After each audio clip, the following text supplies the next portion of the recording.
All right, I think we're live.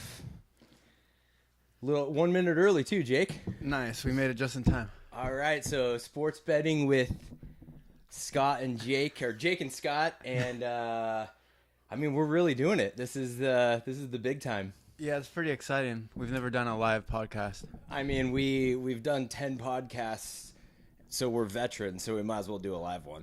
Yeah, it's about time. Hopefully we'll have the live YouTube as well soon. Yeah, I think we will. I think I even hear some feedback on the computer over here. But yeah, we'll definitely have. I think the volume's on this bad boy too. Oh, okay. All right, yeah. So I mean, just in time for March Madness, and the volume sounds good too, Chris. For everything. Everything sounds good. Okay. All right, so we're really doing it. This is it. Yes, sir. We have. Wow, we already have like 50 people listening. No, just kidding. I don't know the numbers. That'd be weird because I haven't told anyone we're live yet. Okay. I'm them all out now. Well, that's good. We'll get a little practice before anybody tunes in.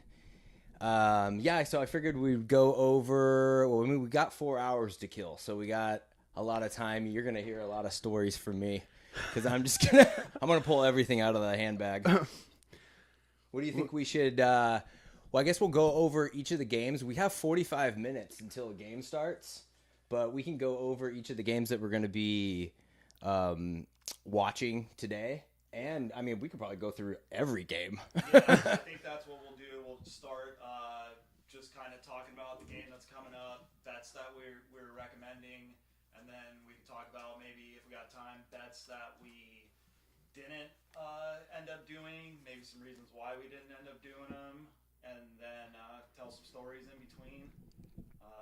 Yeah, March Madness, it's a fun time of year. I usually am in Vegas for this, but got some more important stuff to do, like this podcast. So. Do you normally go to Vegas for this? Yeah, and I said, Adrian called me out on it. I said I go to West Point to watch the games, which it's Westgate. West Point would be weird to go watch the military school to go watch the games, but I go to Westgate. Where Barry Manilow, he has his auditorium where he performs at.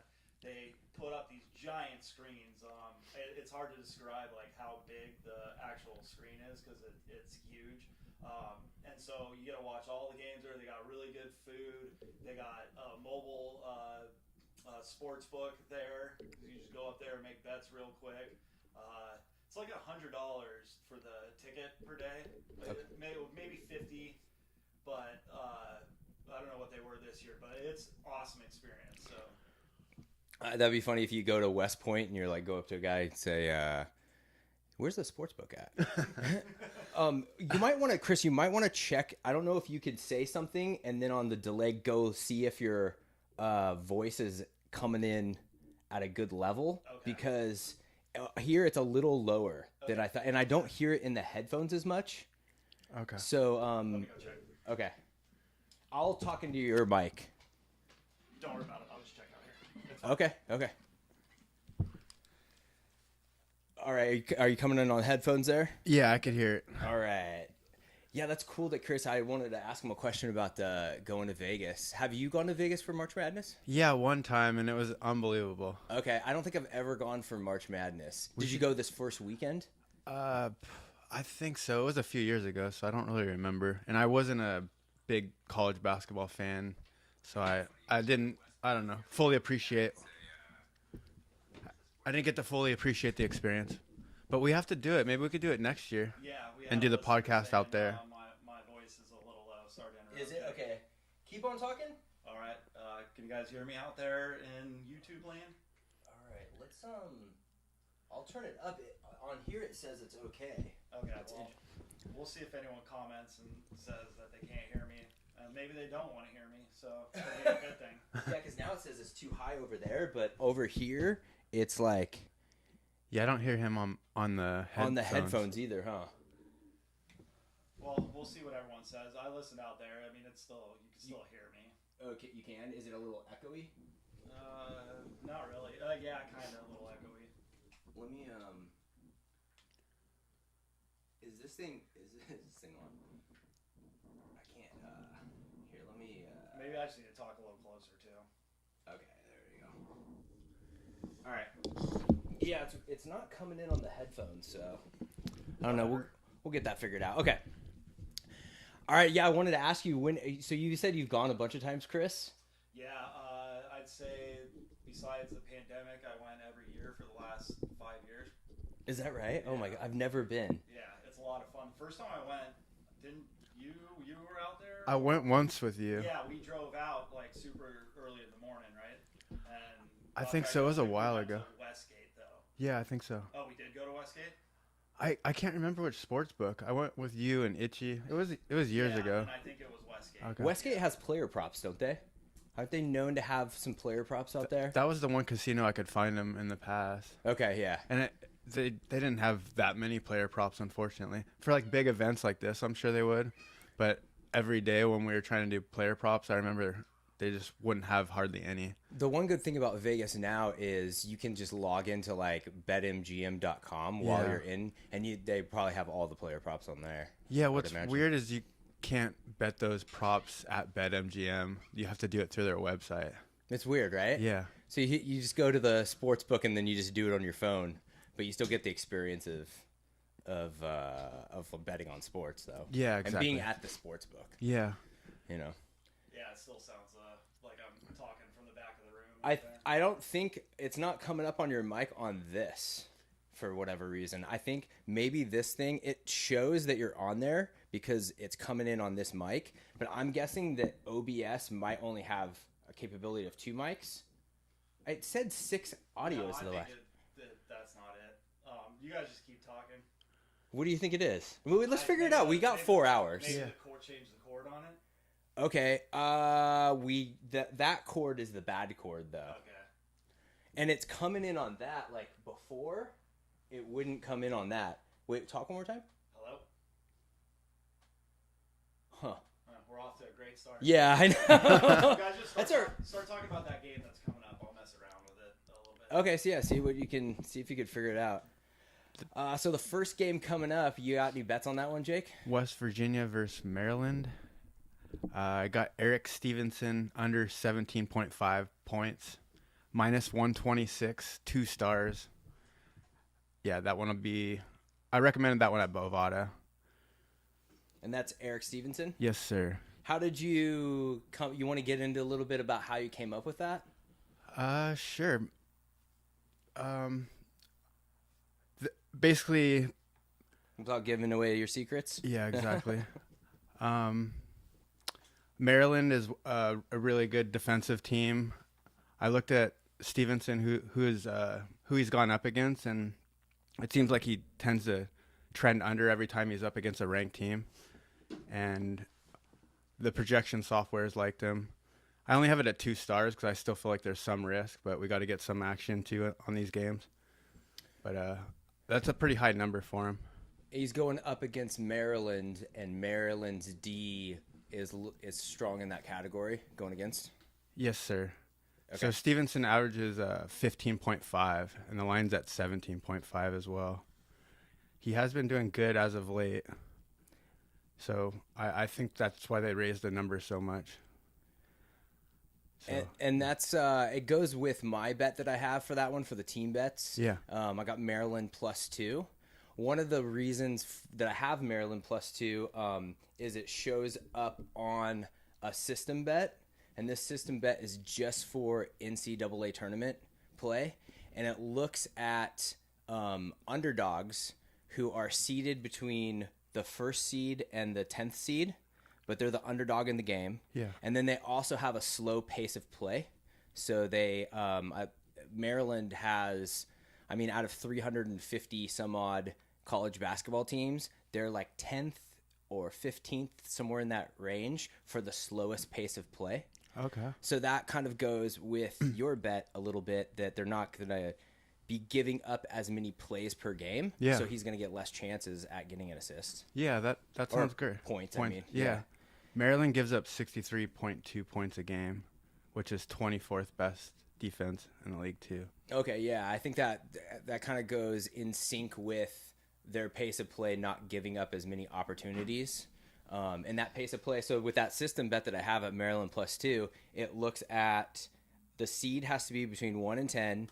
the pace of play of the team has to be in the bottom half, and then they have to be an underdog.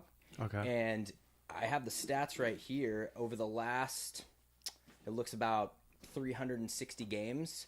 The win rate is 58%, 205 wins to 146 losses. So what this does in a system bet is it looks at the algorithm that you put in, that step-by-step process that I laid out earlier, and then it back tests it on all the tournament games. And it's a 58% win rate with a 13% ROI. And if you look at the graph too, I always look at systems graphs to make sure they're like steady and they keep on rising. Yeah. And this one's like a steady incline. Nice. This is like a perfect system. Yeah. And I'm going to probably be using this system a lot during the tournament. And this first game, it hit it. And then also, I mean, I'm all about contrarian fade the fanatics. And I believe Maryland has, I can look it up, it's around 30% of the public is betting on Maryland. So it also checks that box too. Okay. I did wake up. I was a little bummed this morning. I woke up and I was telling Chris that Chris was like, should we put out, you were saying like, should we put out all the bets? Should we not put out all the bets? And I was like, I want to put out all the bets so the line doesn't move on me. And in this first one, it did move on me, but if I would have waited, would have got a better line. Okay. Sometimes it happens. It happens. I also have to get 4 more picks out as well. 4 more picks out on Dub Club. Yes, sir. Okay, yeah. So we put out our let everybody know about the Dub Club. We put out to all of our subscribers. I think you have 4 bets on Dub Club, and we're going to go over all of those. Yeah. And that's just in the morning games, and then you have 4 more bets for the afternoon games, evening games. Yeah. And then there's actually like 4 or 5 more games I have to research for the night games. Oh, okay. So you even have the later night games to go. Yeah, exactly. All right, but you have 8 so far. Yeah. 4 of them out on Dub Club. You could sign up on dubclub.win and search You Bet Smart, and you can sign up right there, get 7 days free, and then after that, it's $50 a month. I have 10 plays, but those are all for the day. So 16 games, got 10 plays. It's a little overboard, but it's March Madness. Yeah. What about other sports? Are you doing anything else today? Yeah. I mean, those games don't start till 4. Okay. So after we get off the air, Okay. I'll check out those games. I'll probably look through some props while we're watching the game since we got so much time. Yeah. How are we looking on the mic? I don't know. How's it sound now? I can't hear anything. Oh, I switched the channel on it. Oh, okay. So you went to 4? Yeah. Okay. Yeah. What I could do is I could do a little test on. Oh wait. Hey. Say something real quick. I'm right here. Nope. Let me switch it back. I'm gonna switch it back to 3, and then because on GarageBand it has the 3rd one up, and I want to just see if it works in GarageBand. Well, Oh Jesus! It's That definitely works. I'm like the voice of God. Wow. Came in hot. We probably just lost some listeners. So, Jeffrey. He's back. My cousin. Am I on? Oh. Clients was asking me this morning. He just asked again. What? So that first game, was it Eric Stevenson has? You guys had under 17.5. Yeah. It moved to 16.5 on, I believe he's on FanDuel. I told him don't bet it, but maybe you guys got a little better strategy on it. I don't know. What do you think, Jake? I think is mine on? Okay, mine's yeah, on. Okay. personally, I don't feel like it's that great to. I lowered it to 2 stars for a reason. He has been killing it lately. I would personally probably just leave it away or even do it at 1 star if he wants to get action. Like that's what I would do. His average is 15.5. You said? Yeah. Okay. He's been killing it lately. He had a 27, a 23, a 23, a 23, a 27. He had a good stretch. Yeah, I would just do it at 1 star, 1%. And yours was at 2 stars. You brought it in at 2 stars. Yes, sir. Yeah, I mean, I don't know the numbers. You know the numbers, but I feel like it's still manageable. But put it in at 1 star. Sounds Yeah, good. that way you get action because it's still a good play. It just they move the line closer to where it should be. I don't blame them for lowering it. It just shows that that pick at 17.5. I don't know. It was a little too high. Is that so you said that he's been doing good lately? Did that factor into your bet at all? I just kept everything at 2 stars. It to me, I don't know. I like more the defensive matchup. I like his average is lower than the line. It's there's going to be really good defense played in such a high level game. I just and he's got to get 3 points higher than his average. It just seemed a little high to me. So Yeah. So, but if it's at 16.5 now, only do 1 star. Yeah. 2. Turn up yours. Okay. Is it coming in the same, the mic? Yeah, but I didn't have the screen on it, so it still sounds like an echo, but it was louder, I think. It was louder. Okay. Okay. I'll turn it up. Test. Go ahead and say something. Hello? Do some little test. Robert's saying that the mic's still low, but Yours is? whatever. Yeah, just keep going. I think this might be pretty good. Let's just stop fucking with it and just keep going. They can hear. It sounds like a little bit of an echo. Okay. All right. Maybe we can maybe shut the door, and then that might help too. I mean, this is. It's our first live one, so everyone bear with us. And also like on I mean, not to mention like the top podcast in the world, but on Rogan they do stuff that like and that one they record, it's not even live. But they'll do stuff where like they'll mess up and they'll just like check something out. There's times where Rogan will just like be reading something on the TV for like a couple minutes. I'm like, are they really podcasting right now? It's loose. Yeah. You know, I mean, this is loose too. And I think we're in the top 10 of podcasts, so it's only natural to compare ourselves to Rogan. Yeah, top 10 of fantasy and sports betting, only props. Yeah, guys named Jake.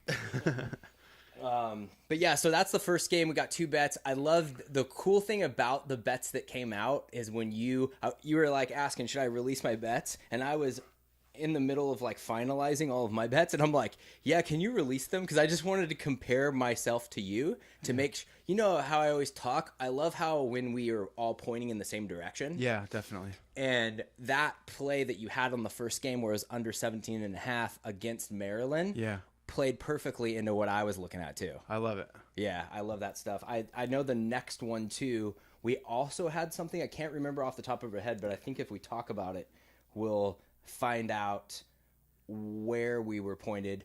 The next one, I believe I have the under, but let me double check. What do you have on the next one? JP Pueguez, I don't know how to pronounce his last name.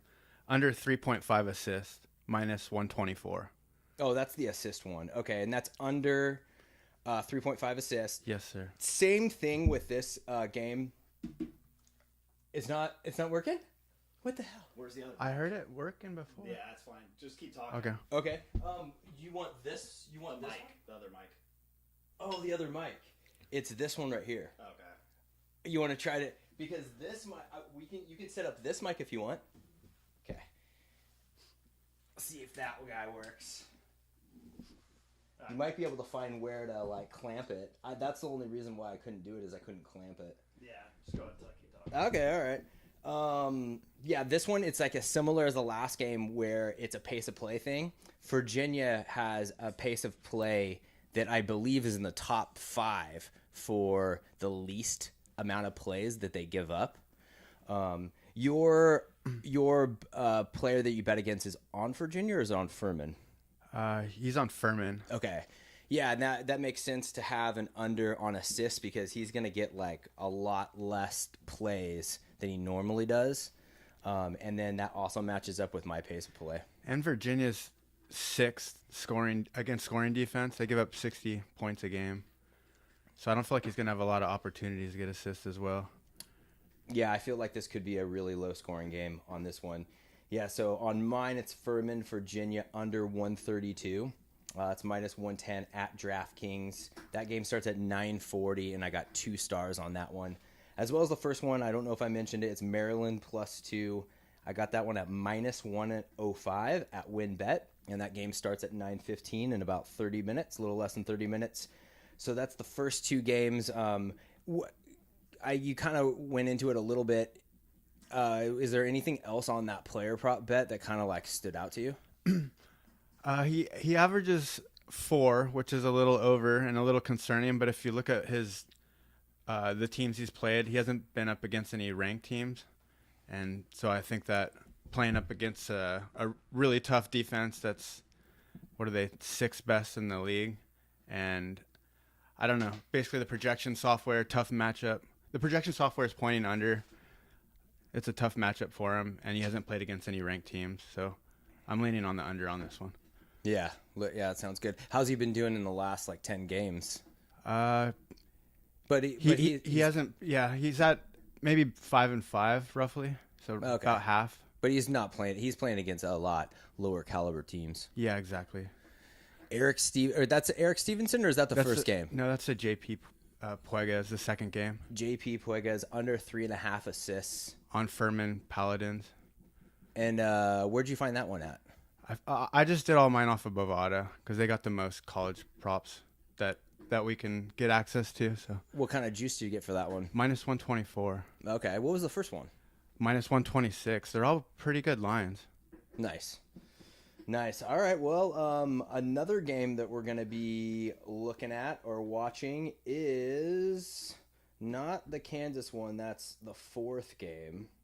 But Utah State, Missouri. Do you have anything on the Utah State, Missouri game? No, I don't. I have. I think when we were talking on Monday, I kind of briefly looked into the games, and that was the first one that stood out to me. Mm-hmm. There's a couple big time handicappers that like Utah State. I looked into the model. The model looked good. I looked into any system bets. They had system bets on both sides. They had a system bet for Utah State. They had a system bet for Missouri. I like the system bet a little bit better on Missouri, but when I looked at it originally, I think it was like 18% of the public was on Utah State. And that really popped out to me. Also, the line moved towards Utah State. I think it went from like -1.5 to -2.5 at the time. So you had a reverse line movement right there. I really liked it. I think I even texted you guys. I think we got an early pick. I see Utah State at 3 stars. But a lot of things changed. The line, the reverse line movement disappeared. The line came back down to -1.5, and then also a lot of people bet on Utah State in the last 3 days. Okay. So it went from 18% public to I think 54%. They're now betting on Utah State. So a lot of money came in on Utah State. Yeah, it's at 55%, and then the line moved towards Missouri. So it's actually. It doesn't count as a reverse line movement because it's 55-45, so the public is pretty even. Mm-hmm. But if it went to 61-39, you can say that it's a reverse line movement reversed back towards Missouri. So 2 or 3 days ago, I would have said Utah State 3 stars. I would have been giving it 3 stars, and then slowly over the last 3 days, it's moved down to 2 stars, to 1 star, and now to 0 stars. It's not even a bet anymore. Wow. It's pretty wild. Yeah, so it really depends on when you would have got that bet in. It does, and that's one of the reasons why when you're doing a strategy like the team bet strategy that I do, it's better to have as much data as possible, and it's better to try to get to as close to game time as you can, because that's when all the good data comes in. However, with doing reverse line movement and with doing fading the fanatics, I do like to get it into about the 2-hour range of the game. If you get too close to the game, then that's when sharp money and all the experts, they come in and they'll change those stats. So they're waiting until the 2-hour mark, the 1-hour mark, to see where the percentages are. And they'll come in at the end of the game and bet the side that you should. And then by game time, the stats are gone. That reminds me of your stories about horse racing. Is it the same concept, basically? It's similar. With horse racing, everybody is betting against each other. So the line, you get the line at the very end when it closes. Yeah. Whereas in sports betting, obviously, you get the line when you put it in. Yeah. So that's the difference. But I see what you're saying. Where they come in at the very end, like the whales will move the lines. But you're not moving the lines on other people's bets in the past. Like horse racing will move everybody's lines, right? Yeah, horse racing. So if you're a whale and you come in, let's say the pot is $10,000. I'll just do something small. It's a small race. Yeah. And you come in with a $10,000 bet at the end. You're now 50% of the pot. You're not going to get good odds because you just moved the odds. Like it even counts your bet to get worse. So you made yourself get worse odds. Understood. That's why with horse racing, if you're whales, you want a lot of liquidity. You want to get you want to put into a pool that's huge. Yeah.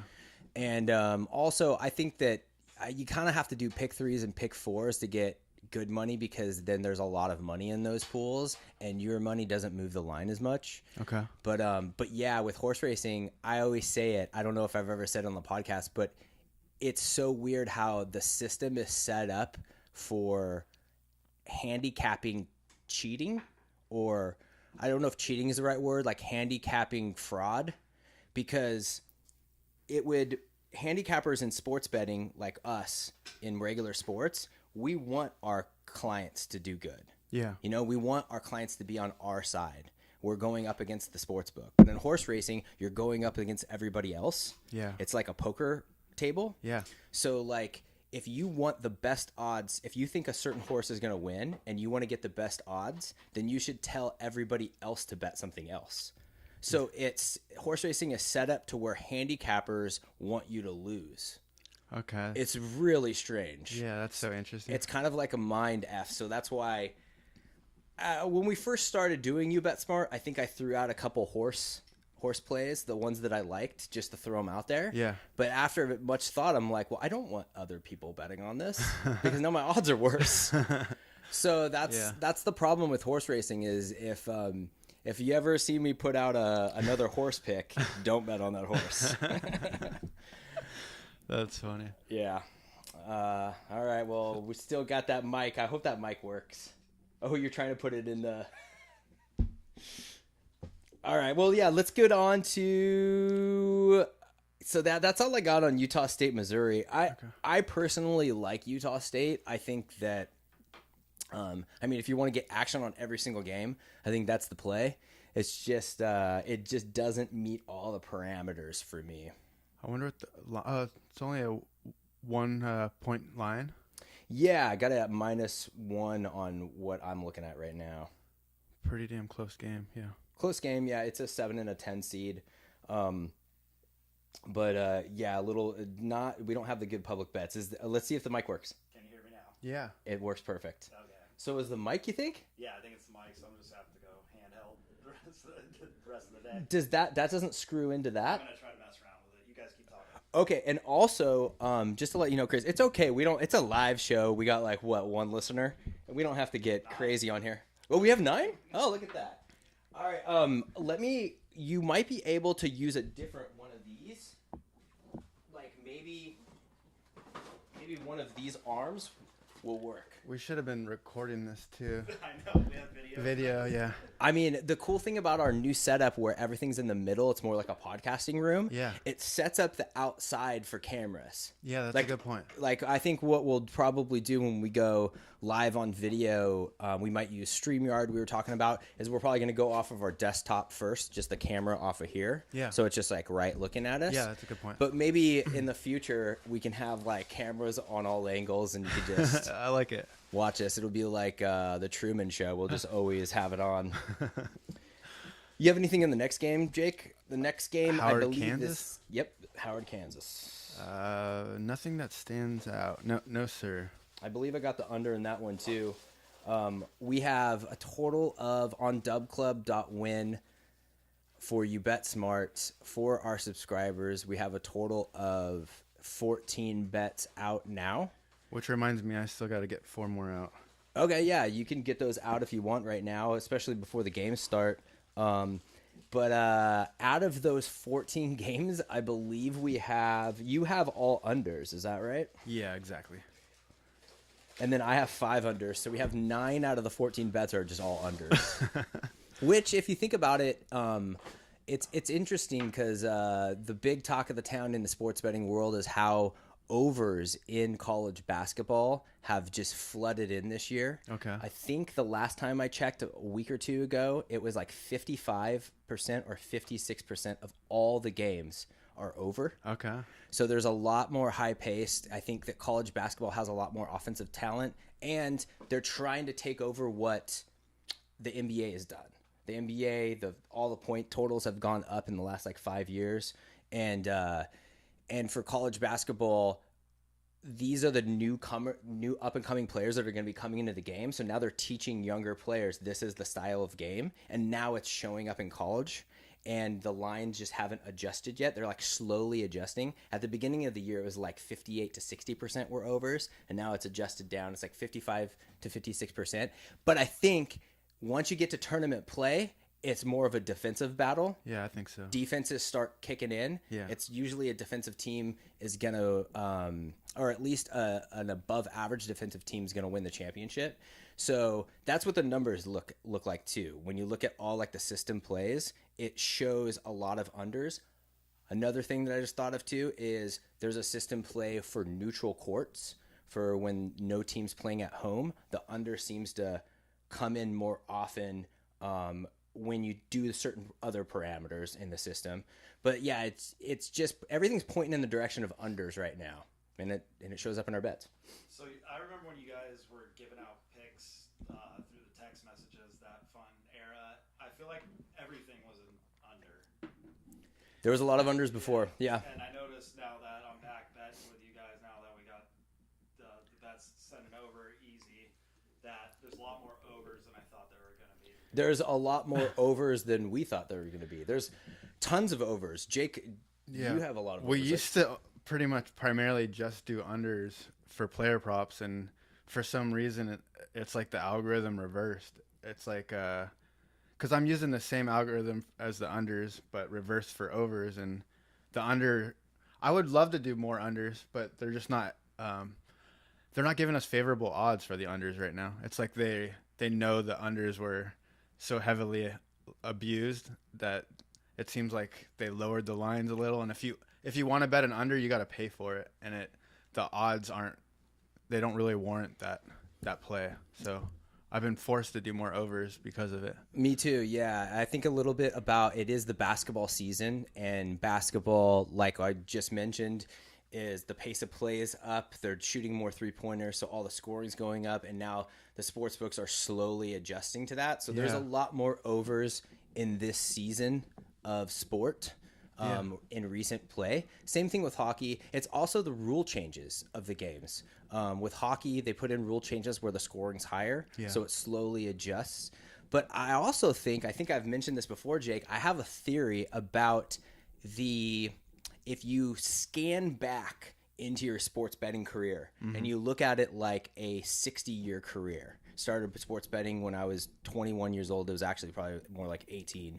Now I'm 42, so I'm like, let's just say I started at 21. I'm 21 years in. I'm going to do this till the day I die. Yeah. But in the course of a 60-year career, I would imagine, I don't know because I haven't been there yet, but so far I feel like there's a big wave that goes up and down that adjust, where the sports books adjust and then the sharps have to adjust.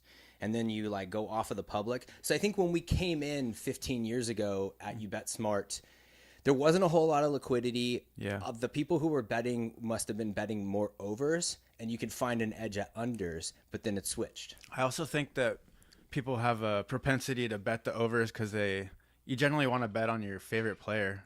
You normally don't bet against your favorite player, and people are homers. They love their home team, and so I feel like they naturally would push the line over in the past. But I have a feeling that maybe a lot of sharps came into sports betting, especially since it became legal, and they were putting out a lot of under bets over the last 5 years. So the sports books are now saying, okay, you have to like pay for them. Yeah. And then, but I think it'll adjust back. I think sometime in the next, from now till 5 years from now, it will swing back the other way. And whenever it does, the quicker that you adjust, the more money you'll make. Yeah, you bring up a great point about the rule changes. I think that's got to be a huge factor. And each year, it's going to influence how many points are being scored, and all the stats are going to go up or down because of the rule changes. And they naturally want more scoring because it brings more fans, so they're going to keep adjusting the rules probably. So I think as long as we keep adjusting with it, and we'll have that edge continually. We're not ever stuck on one system. We adapt with them. So I think that's one of the keys to sports betting is you have to adjust. Yeah. I think we adjust in the long run Yeah. and then also short term. Like if I'm not doing good for a week, if I have like out of 7 days, 5 of them are losers, I'll do a slight adjustment on my algorithm. It's like constant. I'm constantly adjusting. Yeah, exactly. Yeah, and it's weird that you mentioned about the NHL or about sports in general changing their rules in one of my system software programs where it back tests. You can kind of give it an algorithm and then it'll back test it over the last like 20 years. And when you do over under algorithms that we've set up years in the past, it's just a steady incline on the unders.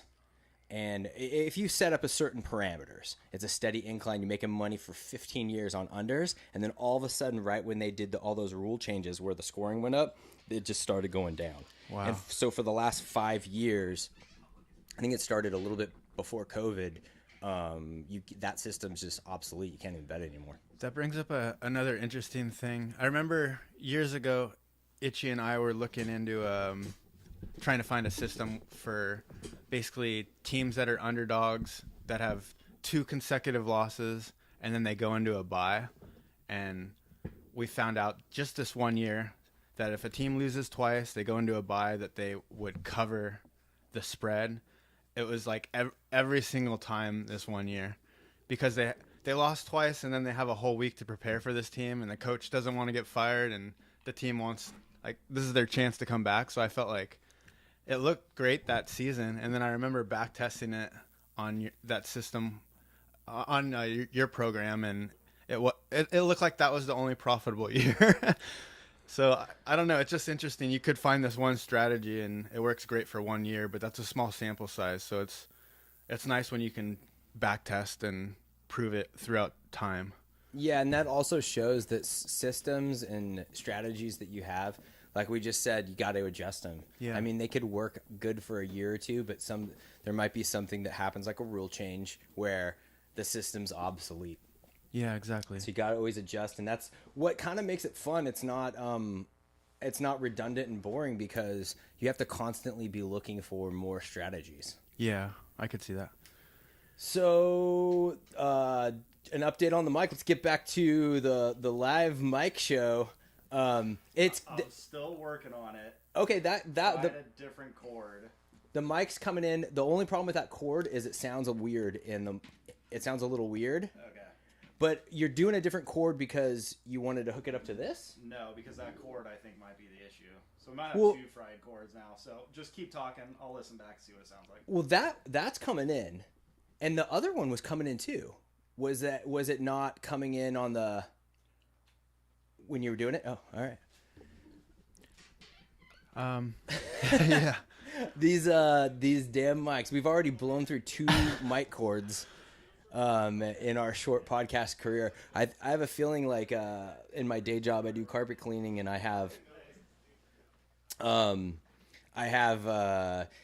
in my truck I just have like parts that go out fast. Yeah. And I have like a whole supply of them. I have a feeling in our podcasting career we're gonna have to have those parts set up. Yeah, just to be prepared in case stuff goes down. Yeah.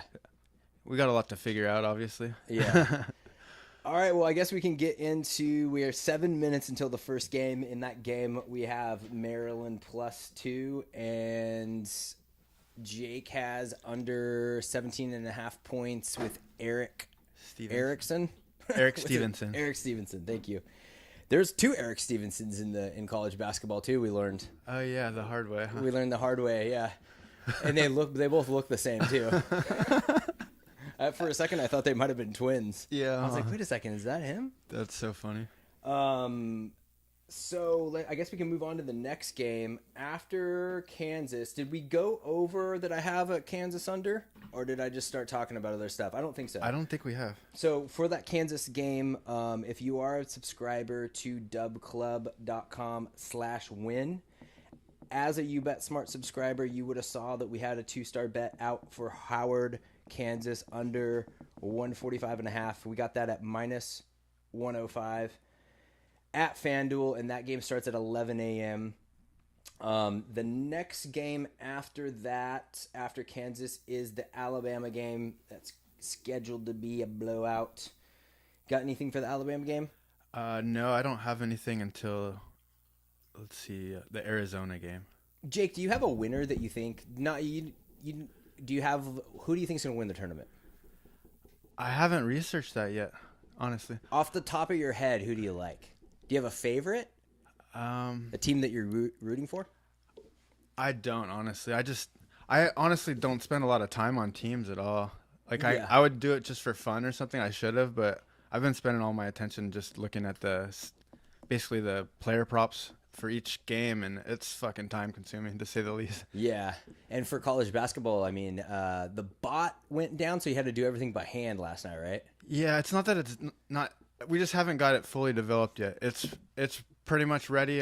There's one more thing we have to do, and Jason, who's been helping out a lot, is slammed too.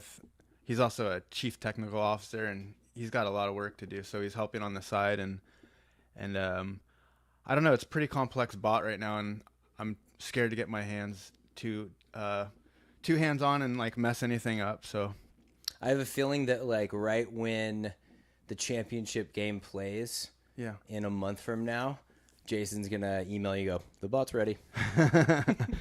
Yeah, once it's done, it'll be ready for every year. So I don't know. We've come a long way, and I can't wait to have it working for us. Well, the reason why I asked you who do you think is going to win the tournament is in that game, Alabama's playing Texas, Corpus Christi, and that's who I got to take it, is Alabama. Okay. I think in our bracket that we did you fill out a bracket? I did not, no. Oh, you gotta fill out a bracket. Yeah, I also got to get some picks out too, and run the bots for today. Like, there's a lot to do today in this few hours. There is a lot. Well, you can work on it if you want. Yeah, we did a little thing on the side with your friends, and we filled out some brackets. You filled out your bracket, right, Chris? I know you're not in the mic, but I'm going to talk on your mic. Yeah, I filled it out really fast. Didn't think about it. I think I have Kansas versus Kansas State in the final. Is that right? Good all Kansas. That's awesome. Oh. I think that... Sorry, Chris just gave me a message saying... You were saying... We could just put it on the thing. It doesn't matter. You were saying... Nope, I don't want to use that. I don't want to use the microphone. If you talk into that mic, it was working on GarageBand. Let's see. Hello? Now it's not. It was working before, though. Is it in the third audio? No, it needs to be in the third audio. Let me put it in the third. It was working before. Did Robert say you couldn't hear? Yeah, it's still the same thing. Sounds like I'm far away. I could hear you before. It was really loud. So that means that I think it needs to be in the third one. Well, whatever. Oh, that's loud. I know you guys can hear me, but no one else. They can hear me, but it sounds like I'm far away. So That one's loudest. That works like really loud, but that's on GarageBand. It's working. I'm pretty sure. Can you talk one more time? hello. Yeah, it's not coming on OBS. So on our OBS, there's got to be somewhere where it's not clicking all three audios. It's only picking up two. The weird thing about this audio mixer on here is it only has two. It only has one on the top and one on the bottom. So I'm the one on the top, that green bar on the top, and then Jake's the one on the bottom, but there's not a third one here. Okay. So maybe if You guys keep talking. I'll mess around with it. okay. I think that I'm sorry, I love talking about this audio stuff too, and I know all of our live listeners love it too. Yeah, there might only be two set up for this. That could be one of the problems with the OBS. But it does say that there's 6 tracks there, but I don't know. It's weird. Well, we're learning. We're learning live. So yeah, I got Alabama to win it. I think I got in the bracket though. I didn't put Alabama. I think I put them in the championship, but then I put I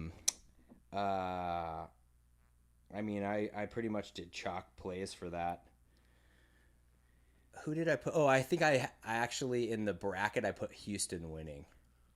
But in my heart of hearts, I got Alabama winning. All right. You pretty much everyone did the bracket with our group, right? I don't know. I don't know how many people did it. I can look it up to see if I can find it.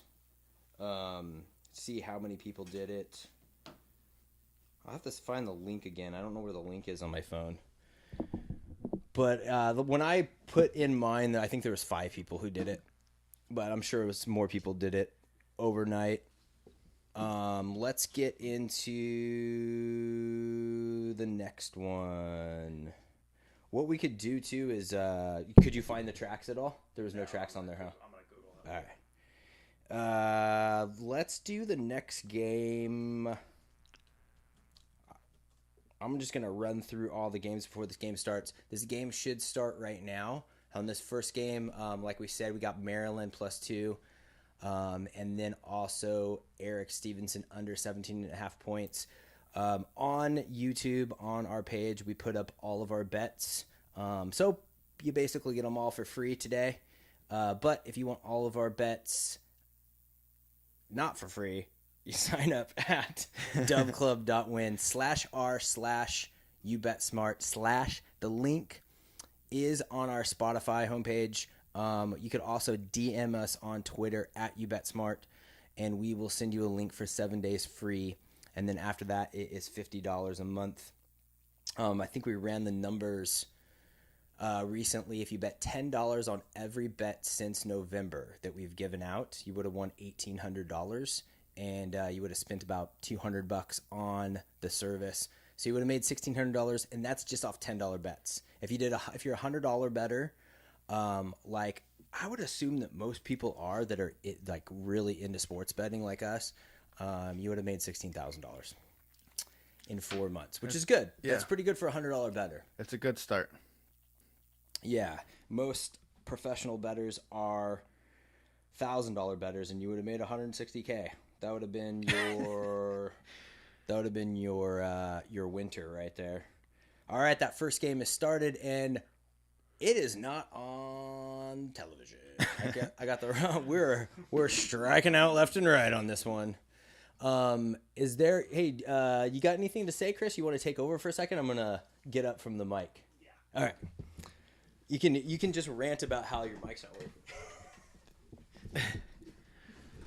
Hey, can you guys hear me now? I'm on Scott's mic.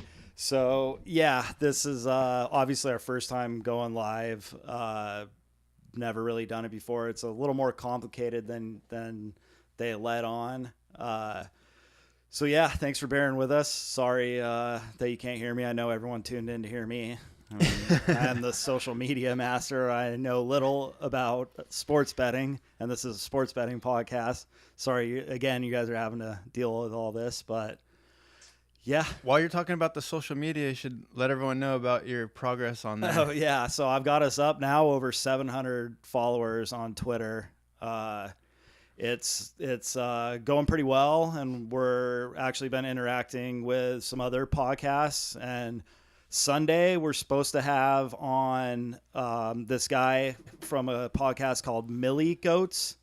It's basically 4 friends, and they play on, I think, either DraftKings or FanDuel, and they're trying to win the $1 million prize on there. I don't know all the details about what the $1 million prize is because we want to wait and have him go into that, but really cool guys are from North Carolina, and yeah, we just connected, and they said they like our podcast. We really like theirs. They're more a comedy podcast, and they're going to come on and kind of talk about that. And they really like daily fantasy sports is what they play.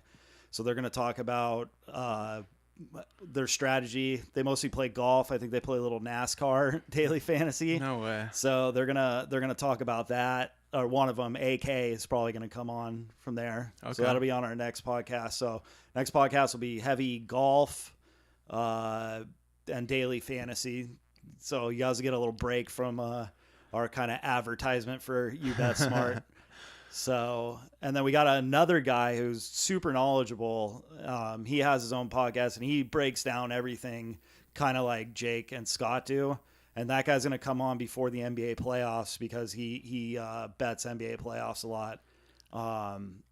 And I think that's K Fiddle, I think is his name. I'll have to say later what it is, but yeah, that guy's super knowledgeable. I've been interacting with him, and I can't keep up with what he's talking about betting on sports and strategies. So Jake and Scott will be handling most of that one, but yeah, it's going really well. Hope to be to 1,000 followers. I don't know, maybe by the end of next week. Wow, hopefully. That's an awesome goal. Yeah. And then the fact that you're reaching out to other people on podcasts and collaborating with them is huge. Yeah, both those guys wanted to come on our podcast. Okay. They asked first. Wow. Well, the one guy asked, Millie Goats asked to collaborate. And so we were like, well, one of us go on his. But the other guy just reached out and said, if you want me to come on your podcast, I will. Okay. So, well, I'm doing something right on there.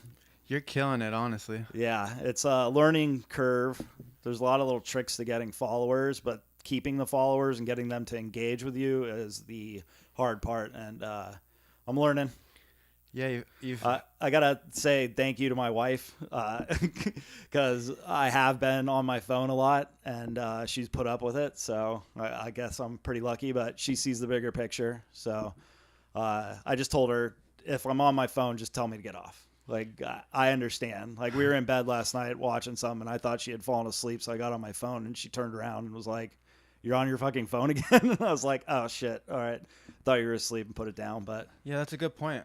I feel like you're both married, and both your wives have to put up with a lot of sacrifices with the business, just like Christine has to with me.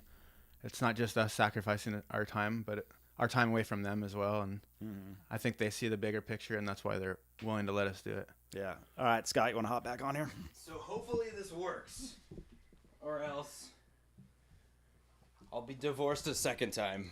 Might works, or my wife's gonna think we don't know what the hell we're doing and we're wasting our time. I think I don't know how clear you're coming in, but I think you should just talk. You can hear it a little bit, right?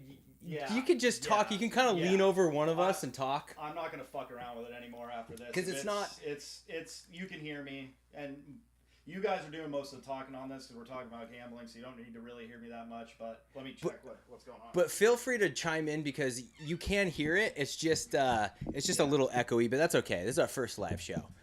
A little update, just in case you're at work and you can't look at the scores, or if you're listening to us live with your AirPods in and you don't want to keep checking the score every 5 minutes. West Virginia is up 9-4. We're losing this one. Got +2. Don't know what you have out there, but West Virginia's up 9-4. There was a pretty huge play with our boy Eric Stevenson.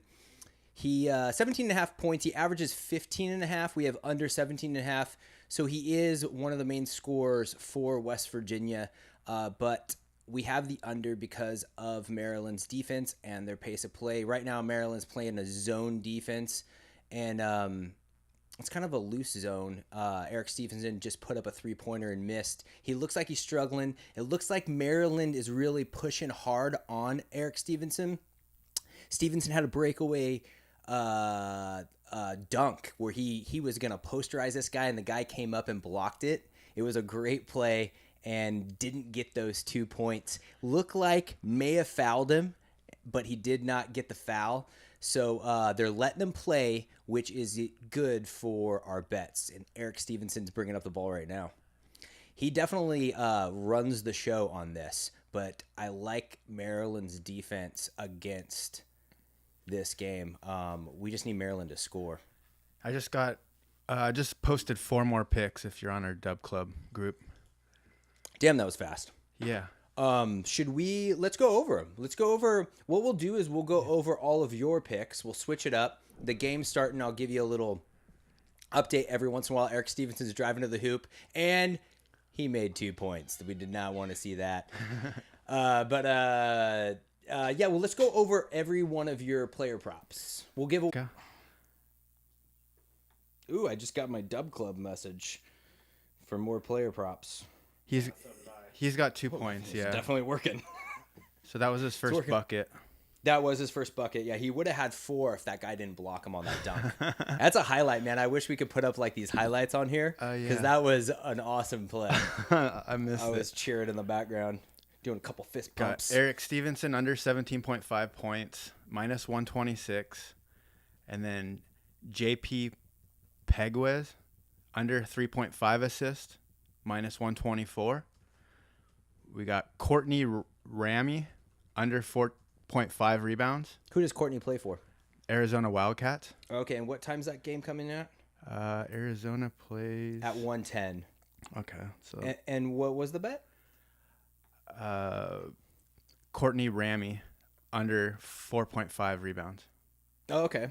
They're playing against Princeton. What'd you like about that one?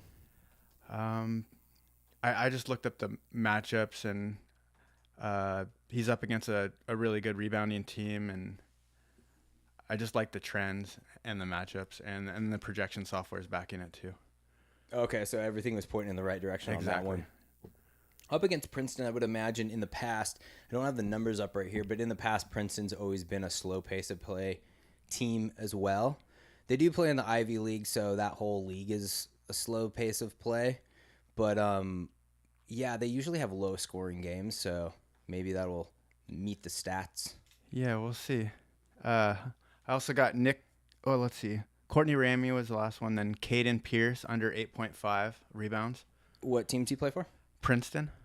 Oh, so same game. Yeah. So we're going no rebounds on that one. No rebounds. I guess an interesting thing when you think of rebounds, when you do unders on rebounds, because in most stats when you do unders, let's say you do an under on assists or under on points, Yeah. you want defensively, Yeah. like the teams that you don't want them to score. Exactly. But with rebounds, It's the you opposite. You would think it's the opposite. Yeah. You would think that you want them to score, so there's no rebounds to snatch up. Yeah, exactly.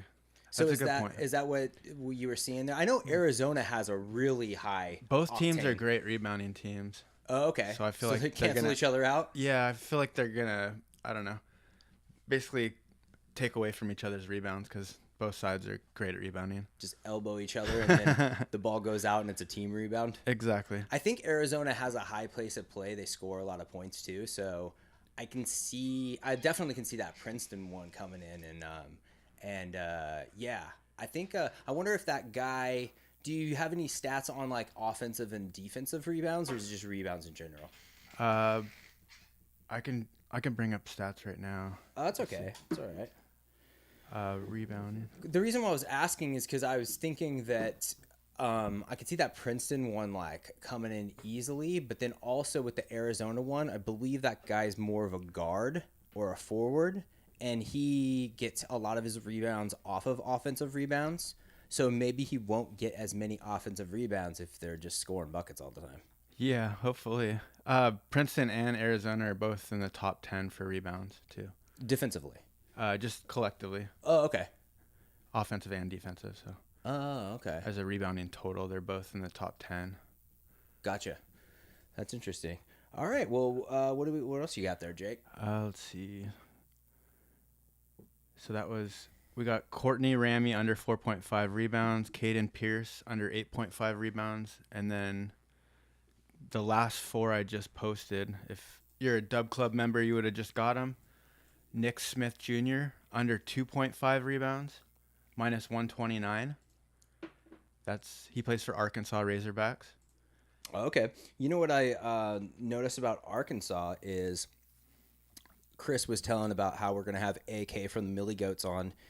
And they did a little thing on their last podcast that was pretty good where they all said who they thought would make the Elite Eight. I believe it was... Butch. It might have been Butch on there. He picked all SEC teams. They're from the South. He picked all SEC teams. And Arkansas is an 8 seed, and he picked them to win. And they were making fun of him a little bit about that. Did you hear that one, Chris?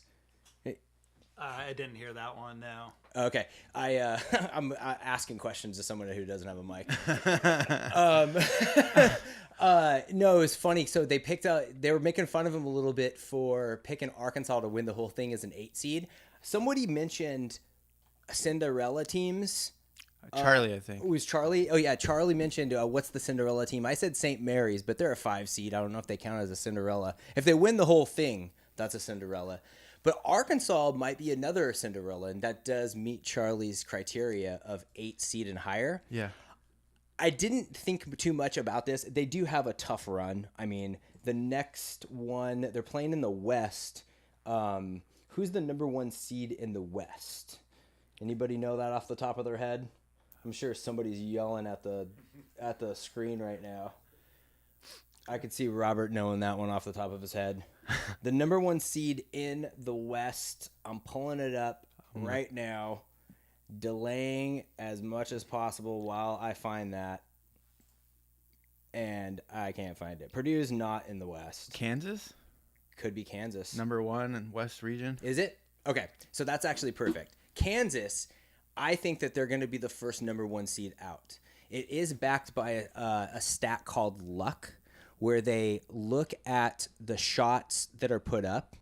You can find this at shot quality, where they have a system, like a model, computer model, that shows the shot quality of the shots that you get and how lucky you are on the quality of the shot. Wow. And Kansas is one of the luckiest teams in college basketball this year. Interesting. Which that stat shows that their record should be worse than it is. They've just been lucky. Okay.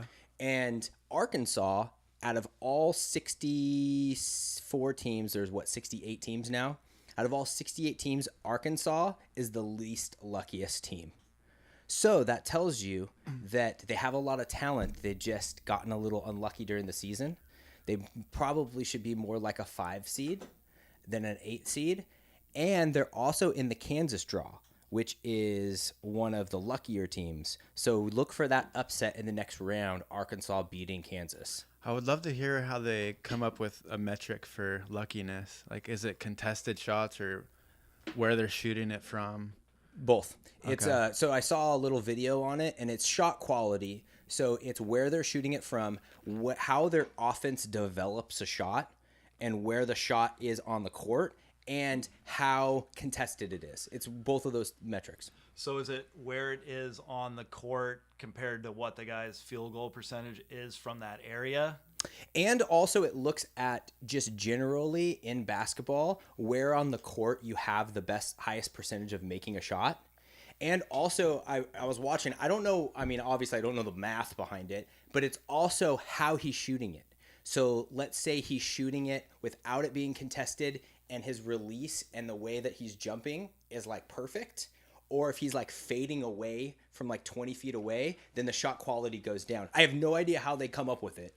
Yeah, so do you think it's like motion capture and an algorithm that does it, or just someone sitting there going? It's machine learning. It's gotta be. It's machine learning, and it is motion. They did a whole segment on the motion of the players and like the percentage that'll make it by his motion of shooting. It was fascinating. I'll send you the video. I believe we follow Justin Perry. He used to be on CBS Sports, and now he just got hired by Shot Quality. And so he's one of the backers of that company and that, what would you call that technology? He liked one of my responses to one of his tweets. I saw that. Justin Perry, I had a little I said something to him like a year ago, and he responded to me, and I got all excited, and I went a little too overboard, and he just ghosted me. I was like, all right. So that kind of happened to me. There's this comedian, Josh Potter. He's a smaller comedian, but he's friends with like Tom Segura and Bert Kreischer. He's actually on Tom Segura's podcast network. And he just, friend requested me, or I did him, and then he started following us back. And then I DM'd him for a little bit. And he told him we have free picks, and he was like, "Oh, awesome!" And then I was like, "Ah, shit! Like I want to keep talking to him, but I don't want to seem like one of those like fans." So I just left it at that. So, and then the first day, of course, we hit 0 of 2 on the free picks. But yesterday was 2-0. I gave out 2 more free today. So I know you're not listening, Josh, but yeah, keep following us for the picks, because free picks for the just this month, I think, are, after yesterday, like 36 and 18, maybe. That's amazing. I wish our normal stats were yeah. like that. And those aren't picks like, take the team that's minus 400. It's one player prop and one team one. So you'd be up a lot of money if you just followed the free picks on Twitter. Yeah, DMing a famous person on Twitter is like trying to hook up with a girl. You got to take it easy. You don't want to scare her away, huh? You don't want to scare anybody away. All right, just an update on the game. There's 11 minutes to go in the first half. Our Maryland bet's not looking good. It's 13-4. Their defense is coming in. The pace of play is really low, but Maryland's not scoring anything. But you never know. They can come back on that. And I believe Homie has 2 points. He has 4 now. 4 points. 2 of 7. He shot 7 shots, 2 of 7. So the defense is working. Yeah. But he just puts up a lot of shots. If you watch the game, like their whole, I think this is good for the bet. Their whole offense is just ran around him. Yeah. But Maryland knows that. They Yeah. have a good defensive strategy. So their strategy, if you're watching the game, is to shut him down Yeah. and let other people beat him. Yeah, exactly. And if he forces this and puts up 28 shots in the game, that's what he's on pace for. They're not going to, I have a feeling Maryland's going to come back in this game. They're going to have to switch off of him. He has 7 shots and no assists, so that's not a good start for him. Yeah, and him being the point guard, you would think that you would want to get an assist, but you could tell like he's forcing it a little bit. And another good thing, like I mentioned earlier, is the refs are really letting them play in this game. Nice. So I think Maryland saw that, and they're starting to like rough them up a little bit.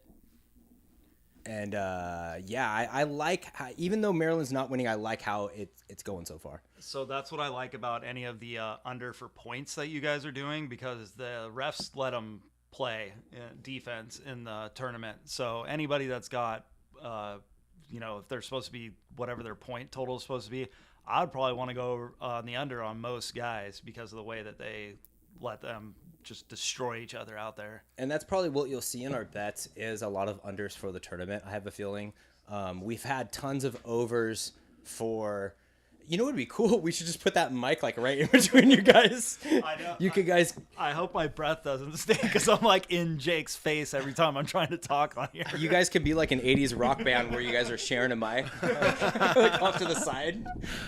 Awesome. That's the great thing about the tournament is I think that we are going to have a lot of unders like we talked about. The playoffs in any sport, the defenses tend to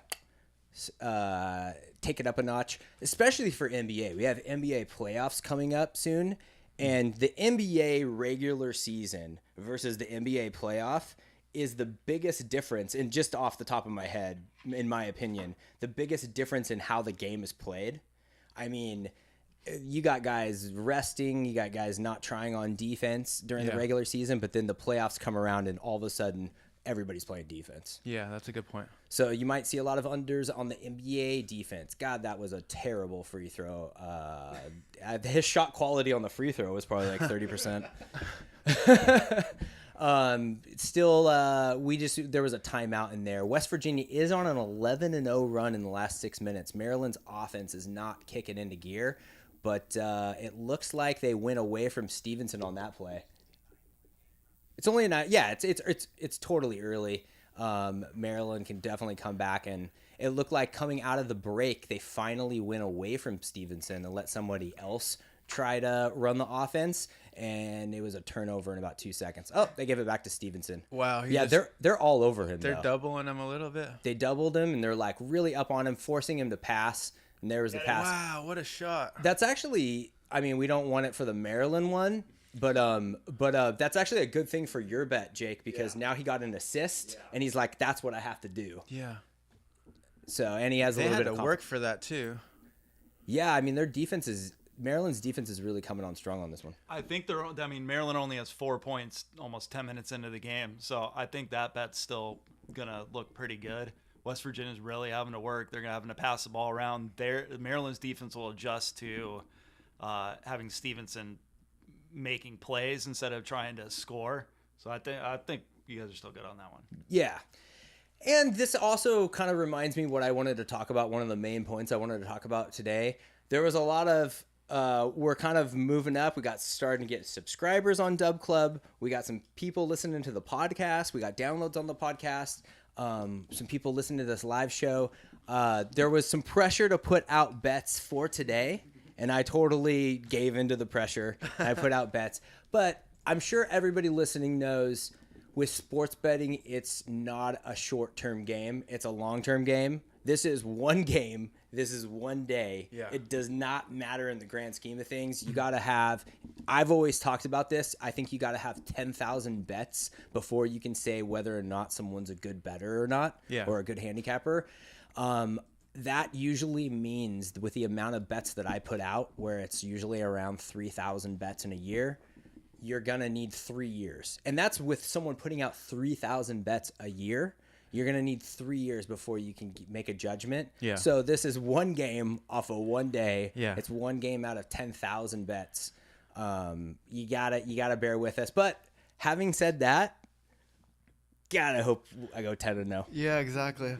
Also, I find we gotta look at the balance of having picks with value and a little bit of entertainment too. So I don't know if I would have done so many picks. Generally, they all had value, but we're also trying to give a little bit of entertainment, I feel, too. So Yeah, absolutely. Yeah. So one of the picks Jake just sent out was for Boo Buoy on, I think, Northwestern for under 3.5 assists. On Bovada, I'm getting it for under 4.5. What should I do? that's even.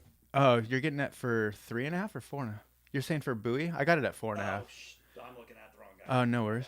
What would you do in that case though? Let's say you put it out for 3.5, but someone has a better line at 4.5. Would you up the stars? It would depend on the line. That's normally not going to be a great line if they move it up one.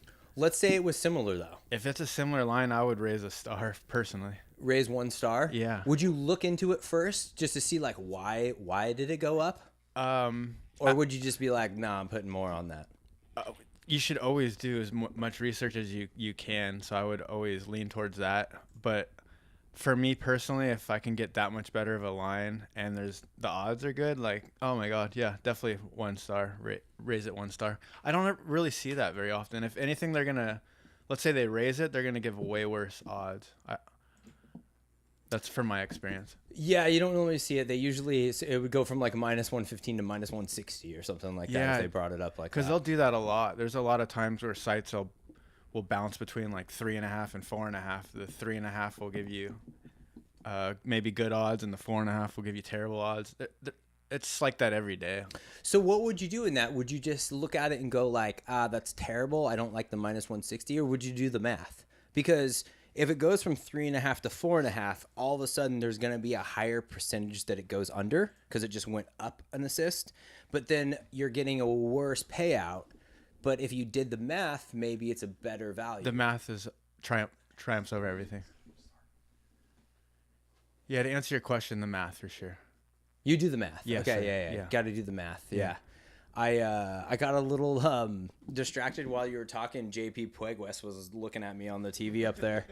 Yeah, I think he was looking down at you like, this is the guy that put the under out on me.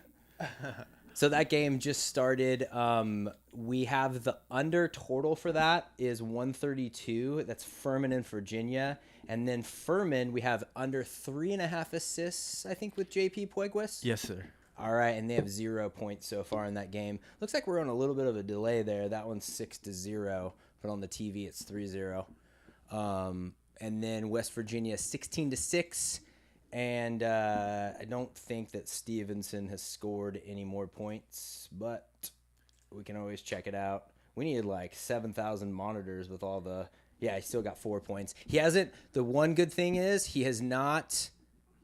Man, they're pushing hard on him. Yeah. he has not shot a shot ever since they called that timeout. Oh, what a shot! That was insane. They're not going to be making those all day. Yeah, right. Ever since they called that timeout and switched up the offensive strategy to go away from him, he hasn't even taken a shot. Yeah. So that bet is looking really good right now.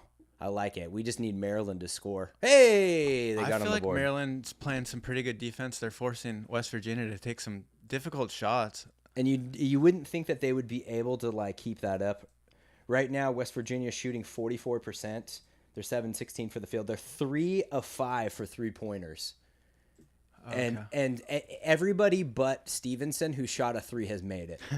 So And I mean, with that last one fadeaway, that shot quality had to been like 2%, but he drained it. I know that I've seen a few like that. They can't keep making that throughout the game. Yeah, hopefully they don't adjust the defense back because all those guys are making threes and be like, okay, we'll let Stevenson get his. Yeah, I would say that they wouldn't because you got to look at the shot quality. I'd want them to keep shooting those terrible shots. Yeah, this Maryland's offense is the problem. They got the ball down low and they're doubling. Yeah, their offense is not doing good at all. But like we said, one game out of 10,000 bets before you judge it. And there's a lot of time left. Oh, yeah, it's still the first half. They're going to have to adjust. West Virginia's defense is doing really good. Nice play. Yeah, that is a good play. Yeah, West Virginia's defense is really stepping it up a notch. Do you do all of your player props on Bovada, or do you... I did them on the player props for the NCAA all on Bovada today. Normally I don't. Normally I'll shop around for every single line, and that could be a little time-consuming too. But this one I just did them all on Bovada. Bovada has great lines. What are some other ones that you like? DraftKings, FanDuel, BetOnline and Bovada have the same player props. It's like the same company is doing both the player props. It's like an independent company that's doing them. Oh, is that right? In my opinion, because they're the same. they both had completely different websites, and then we were abusing a plus 110 instead of a minus 110. I have seen that. I have not messed with it yet. You know what my view on that is I'm always skeptical of that. I'm always like, why do they want me to do this bet? It's almost like I saw on a because we have a Reddit page, and so I've been getting messages on my phone about the Reddit page. Some people have been. I also belong to sports betting, the Reddit sports betting page. Yeah. And there's a guy on there that he started a spreadsheet of doing the opposite of all the player boosts. So if there's a boost, if he goes on to FanDuel and it's like, we just boosted this bet, he does the opposite of the bet. That's awesome. And so far, he's up. So far. So that's like the inverse Jim Cramer ETF, right? Just saw that. I just saw I saw a TikTok on the Jim Cramer. They called it was on Quiver Quantitative, which is that site that I recommended on like episode 3. And they call it sells, Jim Cramer sells, but they have a whole thing on if he says to sell a stock, then you buy it. Yeah. And it's up like 400% in the last like 5 years. It's insane. That's hilarious. Well, someone actually created that though. Not that exactly, but it's an ETF and it's inverse Jim Cramer. So they do opposite of what everything he does. Is it outperforming the market? Yeah, it's killing it. That's great. It's definitely outperforming him. He was just those two banks that just went under. One of them, the one that was up in San SPF, Francisco. I think, or SVP. Yeah, SVP. He was on. He put on his show saying this is a must buy like a month ago. No, I think it was even like 7 days ago, No, like right before the crash happened. He's notorious for doing stuff like that. He even admitted it in an interview that hedge funds pump the price one way or the other for their advantage, and that's what he does. It's like it's like the horse racing thing. It's exactly like that. Yeah, it's like you say one thing, Yeah, and you might as well do the other. That's why, yeah. God, it's that's so wild that would. I wonder if it would be in his best interest. You know how we were talking about earlier about the sports betting world, how we were doing a ton of unders 10 years ago. Yeah. And then we noticed a shift, and now we do more overs generally. Yeah.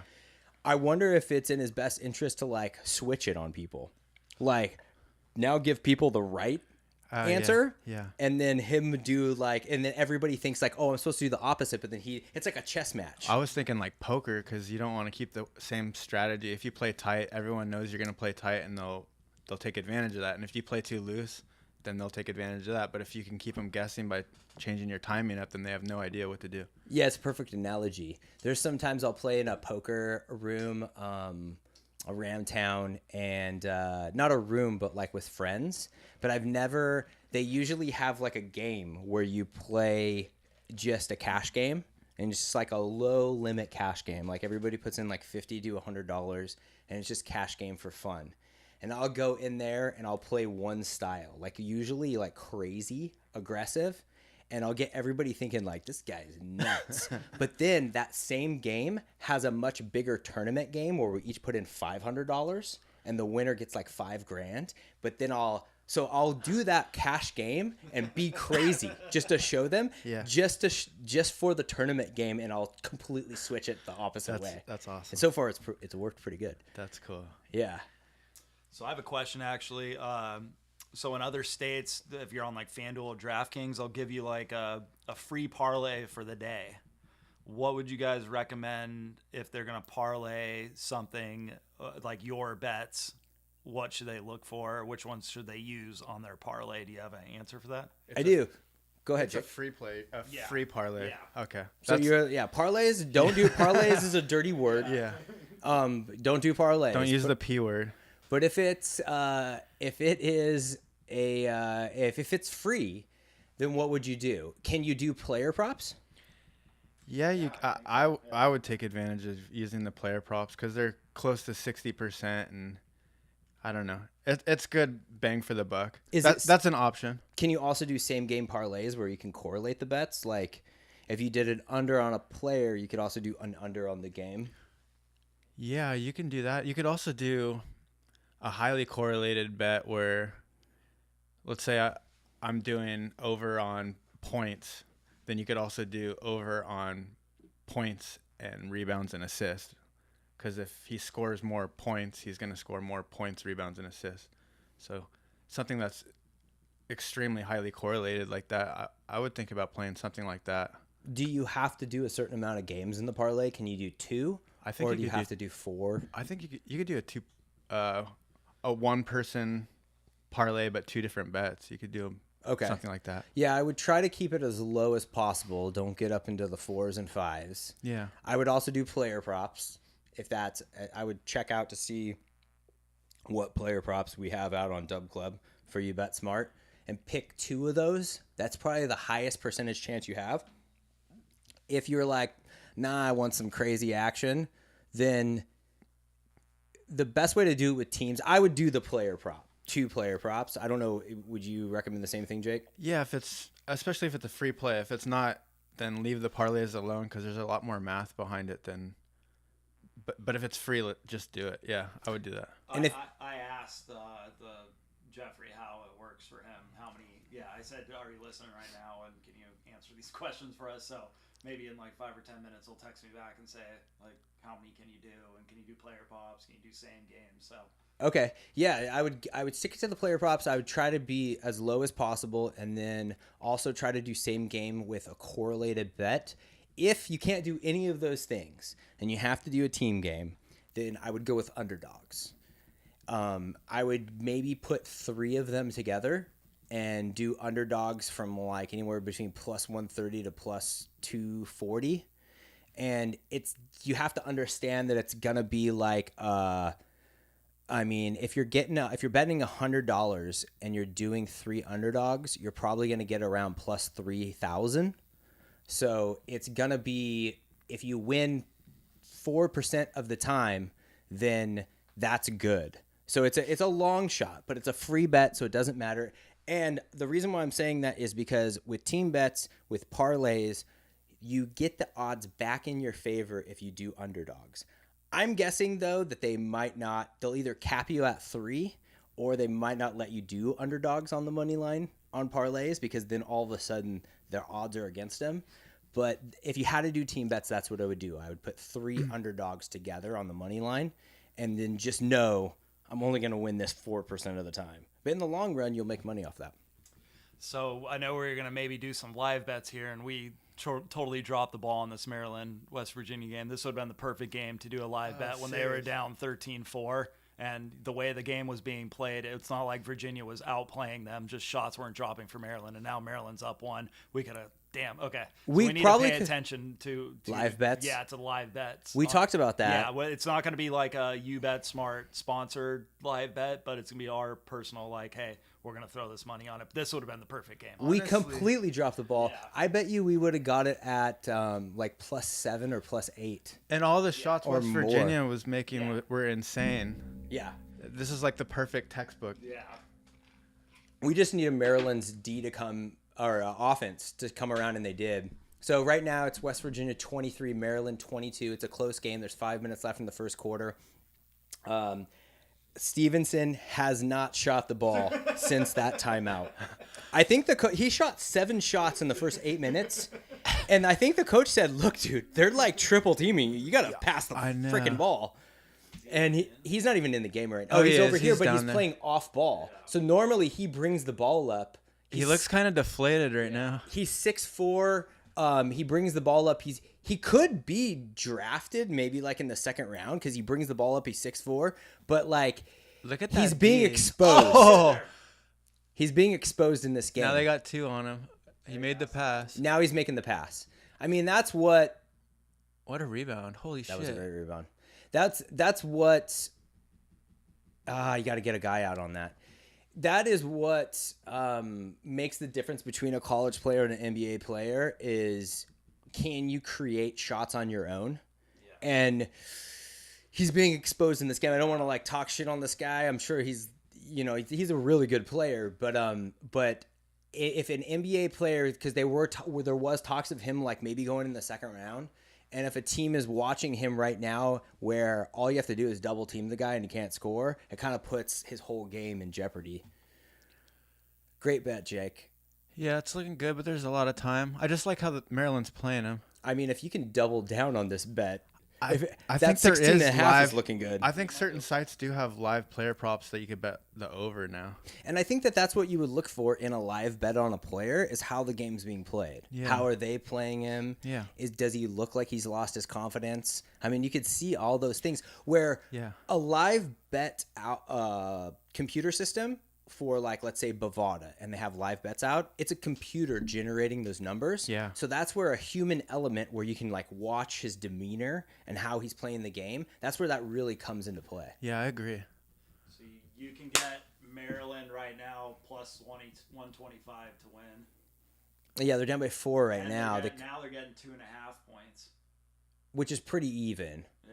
Well, I mean, even meaning that's what we got it at. We got it at +2. I wouldn't live bet it right now. No, yeah, you don't want to live bet it right now, but we definitely missed the ball. I bet you we could have got it out around +6, +7. And that was one that we missed right there on the live bets. We'll look for more. With the mics. Yeah, I didn't even think about it too. Those live bets too, they're not the problem with it is we don't have a whole lot of data on it, so we can't make them official plays. They're just like eyeball. Like if you know the sport that you're watching, it's kind of just an eyeball test. Like that's how I look at it. And that you're not going to win at the rate that you would by using their system, but it's a fun little thing to do when you're watching a game. It's fun to do, and I kept track of it a little bit for the football season on NFL on my personal account. If I had one of my team bets out there and it like kind of went sideways in the first quarter, I bet it the live bet just to get back to even, and it did make money over the course of the season. And that was on a season where my NFL wasn't for team bets wasn't a good season, but the live betting, I kept track of it a little bit. It's one season. There's not a whole lot of data in football, so like it definitely could have been luck, but I did notice that it worked. That's good, man. Yeah, I don't know. Something to keep your eye on. Yeah, I mean, it would be great if we can get some data on the live betting, but live betting is so new, we don't have a whole lot of data on it, but one day, you never know, maybe we'll have a system for that. I wouldn't doubt it. That would be awesome.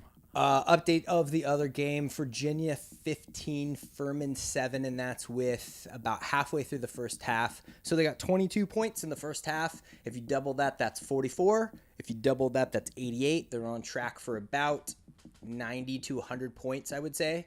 And we have the under 132 on that, so the under is looking really good on that.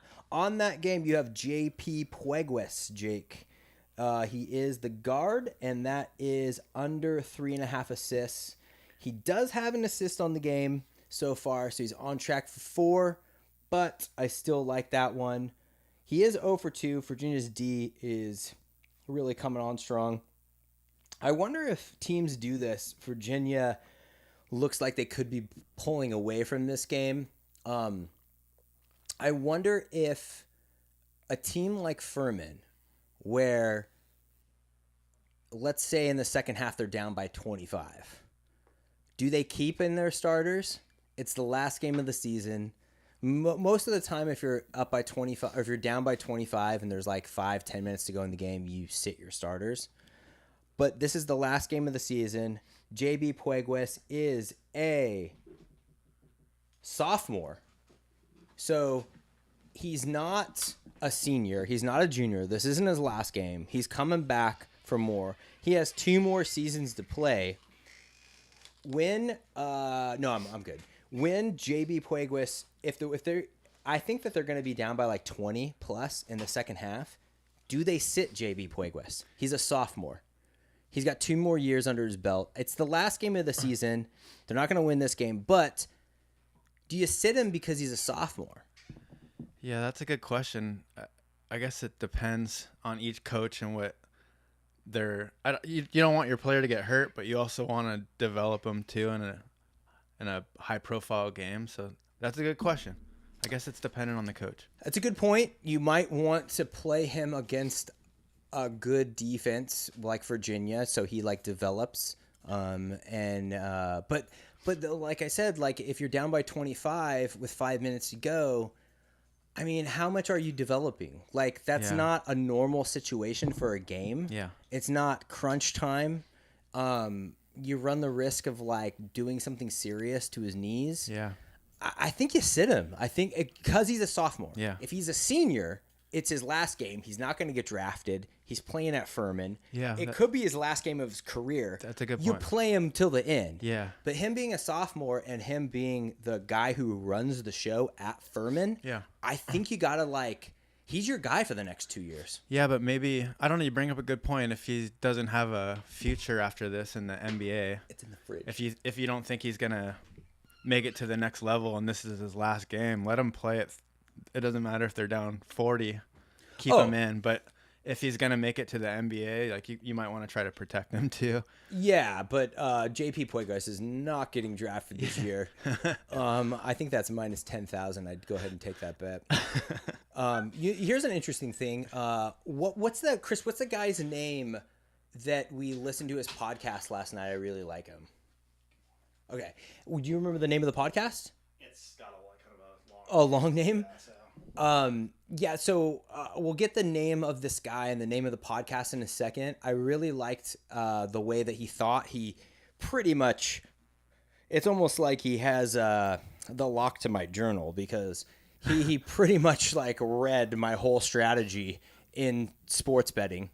So his name is Michael Fiddle. The podcast is The Advantage, a breaking news sports betting show, and it's on sportsethos.com. Apple is how he puts out all his podcasts. So it's called The Advantage, and his name's Mark Fiddle. Mike Fiddle. Sorry, Mike. I really liked him. He might even be on our podcast as a guest in the future. I think maybe Chris talked about that earlier. But I lost my train of thought. I had no idea what I was going to talk about, Mike. His betting strategy similar to yours? Yeah, but it had something to do with JP Puegues. Wow, that's a good. Let's see if I can get it back. I think I lost it. Well, maybe it'll come back in the future. But I really liked his strategy. He really goes into depth about basketball and football. I'm wondering what he does during the baseball season. He doesn't bet at baseball at all. Nope. That's interesting. You would think that he would be able to have a similar strategy on baseball. Well, yeah, if we have him on, that's one thing I want to talk about. Maybe he has before, and he doesn't see the edge. He's very analytical. If there's no edge, he's not betting it. So maybe he's tried it before, and he can't find where his edge is on it. But basketball or NBA and NFL, he's killing it. You know what it could be is NFL and NBA are the biggest fade the fanatics. Like he's big on sharp money. He's big on fading the fanatics. And those are the two sports that are the biggest. Sometimes in baseball, you don't do that because baseball bettors are they're numbers guys. So there's not a whole lot of fanatics that just like, except for the Yankees, but like there's not a whole lot of like fanatics that are just like betting on the Brewers all the time because like they love that. There's a lot of for lack of a better term, like nerds that bet on baseball. So, I mean, with our baseball bet, without giving too much away, we tend to go away from fading the fanatics and we focus more on Pythagorean theorem. Yeah, exactly. And I do notice that the general public jumps on high-profile starting pitchers, and we've had a model in the past that's worked well for us, and that one we were betting against some huge name pitchers that it was really scary trying to bet against them, but it'd be like plus 300, plus 400, and the model was recommending it. And it's just because the general public is like, they know that starting pitcher. They don't really know the other one. And any pitcher that has a high K ratio, like the general public's normally going to jump on that for a starting pitcher. Yeah, that's a good point. Yeah, I guess that's where we do fade the fanatics a little bit, is going against like big name pitchers. But yeah, we do focus heavily on the Pythagorean theorem for baseball. Yeah. And you mentioned the starting lineups. A lot of people do focus on the pitchers, the starting pitchers. And not to get like too deep into the system, but with the Pythagorean theorem, we base that off of WAR, and each player has a WAR. Even the pitchers do, and every batter does. So a big thing that we were finding in Edge is nobody was looking at the changes of lineup. In baseball, there's a lot of changes of lineup every day. Yeah. And if you add up that WAR, the wins against replacement for all of the batters in that lineup, you can find an edge with a Pythagorean win-loss. Exactly. And then the rake is less for baseball than other sports. It's like 50% less because there's less demand per game because there's so many games. So the sports book charges a less rake. And then there's more games in baseball, less injuries versus like football where guys getting hurt every week. So I don't know. Baseball's always been a really good sport for us. Yeah, baseball has always been a winner. I can't remember a losing season with baseball, and I think it's because a lot of our systems are data driven. Yeah. And there's so much data in baseball. It's like the opposite of football, where football I'm always like, I heavily go towards fading the fanatics on football because there's no data. I mean, 16 or 17 games in a season, there's no data. But baseball, 162 games, there's every play is so minute. Yeah. There's so many little plays in the game, so you can collect all of this data. And I mean, I can't remember a losing season that we've had. There's not a sport that's so highly tracked for data.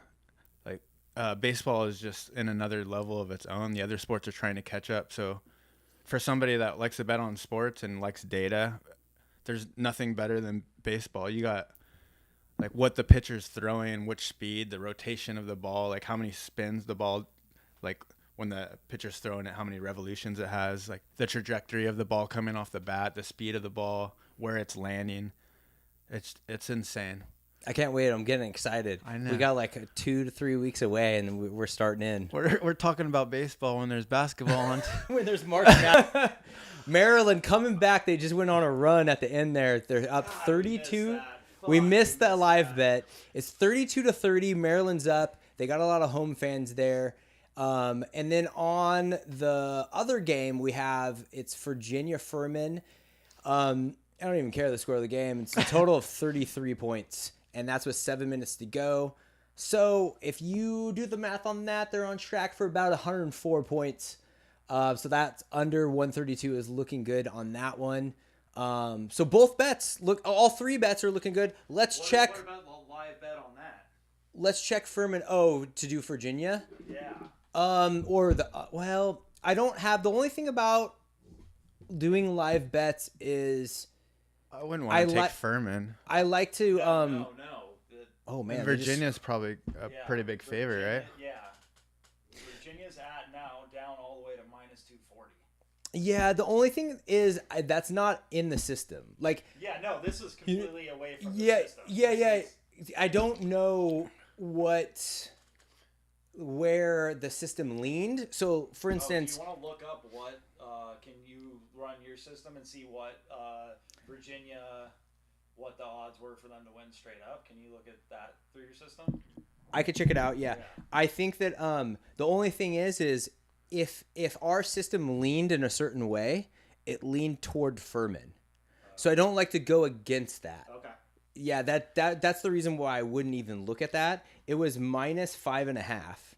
So so that's it's not as big as you would think. -5.5 The- right now. The Yeah, other so, game, So it's right on pace. the other game looked Yeah. textbook. Oh, yeah. This one I don't feel good about. Does that have over under? Yeah, it's over-unders at 130 right now. Oh, so it's pretty close to that. It's probably because they just scored like 3 3-pointers in a row. Yeah, I still like the under. I know they're not on pace for way less than that, but they tend to think that it's gonna go back towards 130, which is interesting. If anything, with a live bet, I would double down on the under because that seems high. Is 13 versus 4 is -5.5 for the 4 around where it should be? I feel like it should be a little bit more than that. You would think so, Yeah. but it's actually recently in the last like 5 years that's kind of where it's at. If you look, I wonder what the average would be, but it's gonna be under that -7 mark. So on football, you obviously -3, -7, -10, -14, or plus.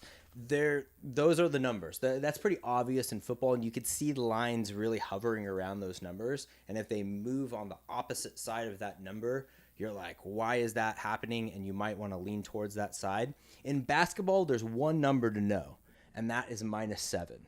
Because basketball games, this is for the NBA, college basketball, it's slightly different, but it's pretty much the same. Basketball games, for whatever reason, land on 7 more than any other number. It's like craps.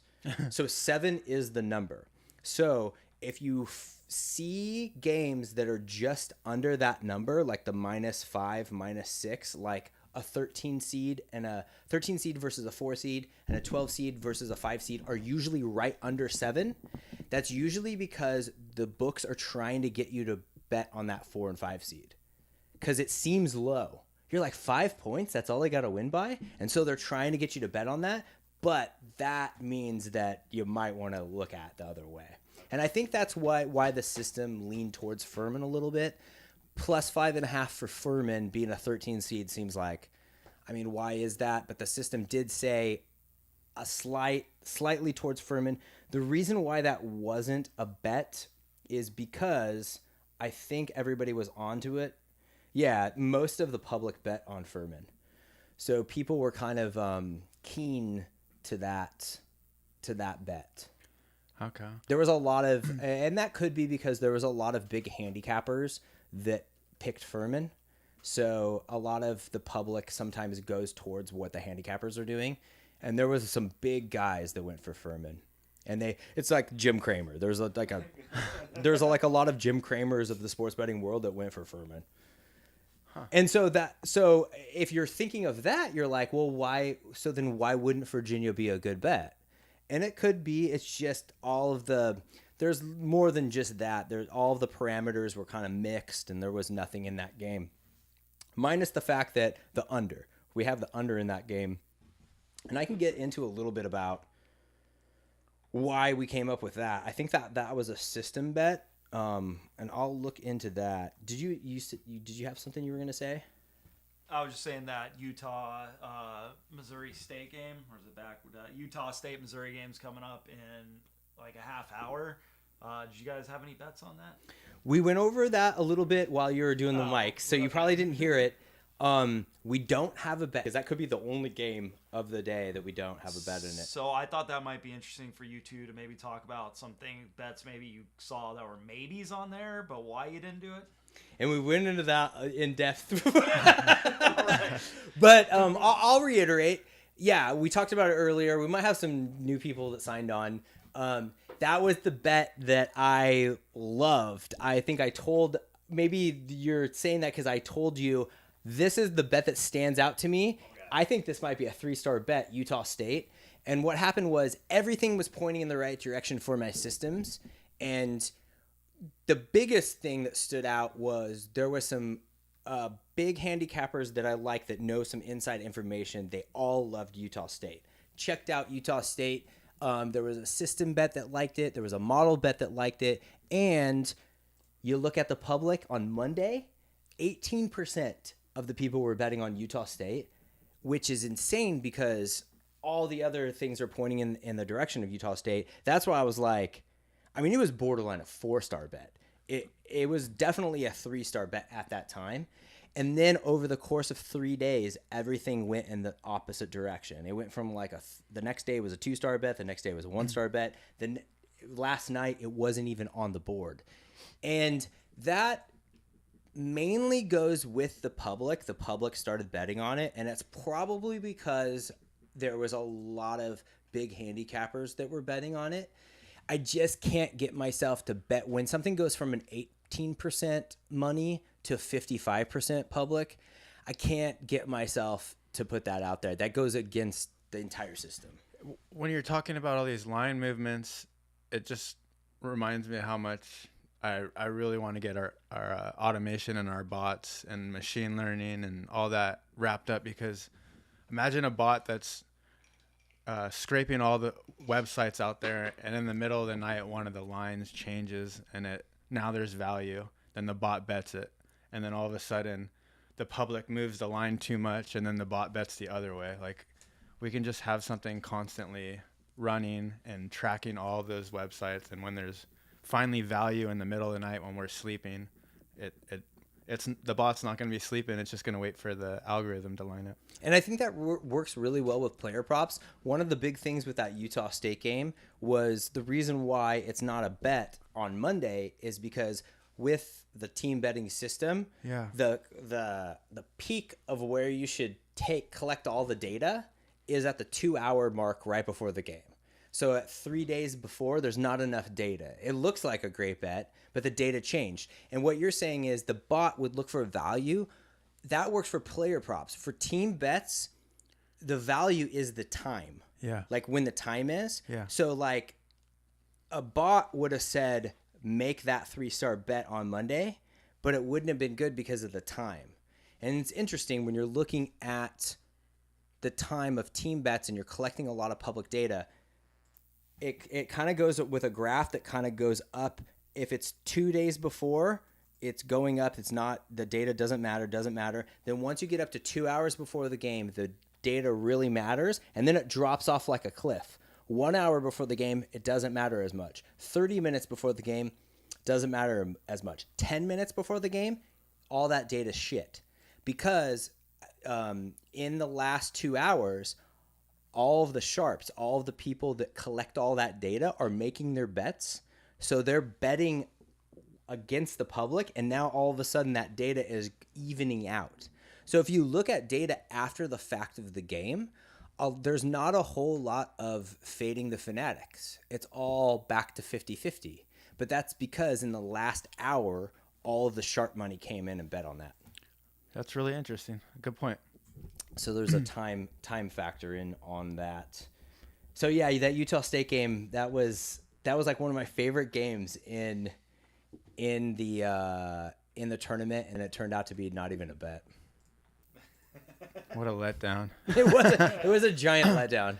Yeah, there's sometimes where I get naturally a little biased and about a pick. It just looks good, and then my algorithm just shuts it down. And then there's other times where I'm like, oh, I hope this doesn't meet my algorithm, and it does. And I'm like, oh, this doesn't feel right, but whatever. It meets my criteria, so I'm sending it. Yeah. I'm trying to keep my own personal bias out of it.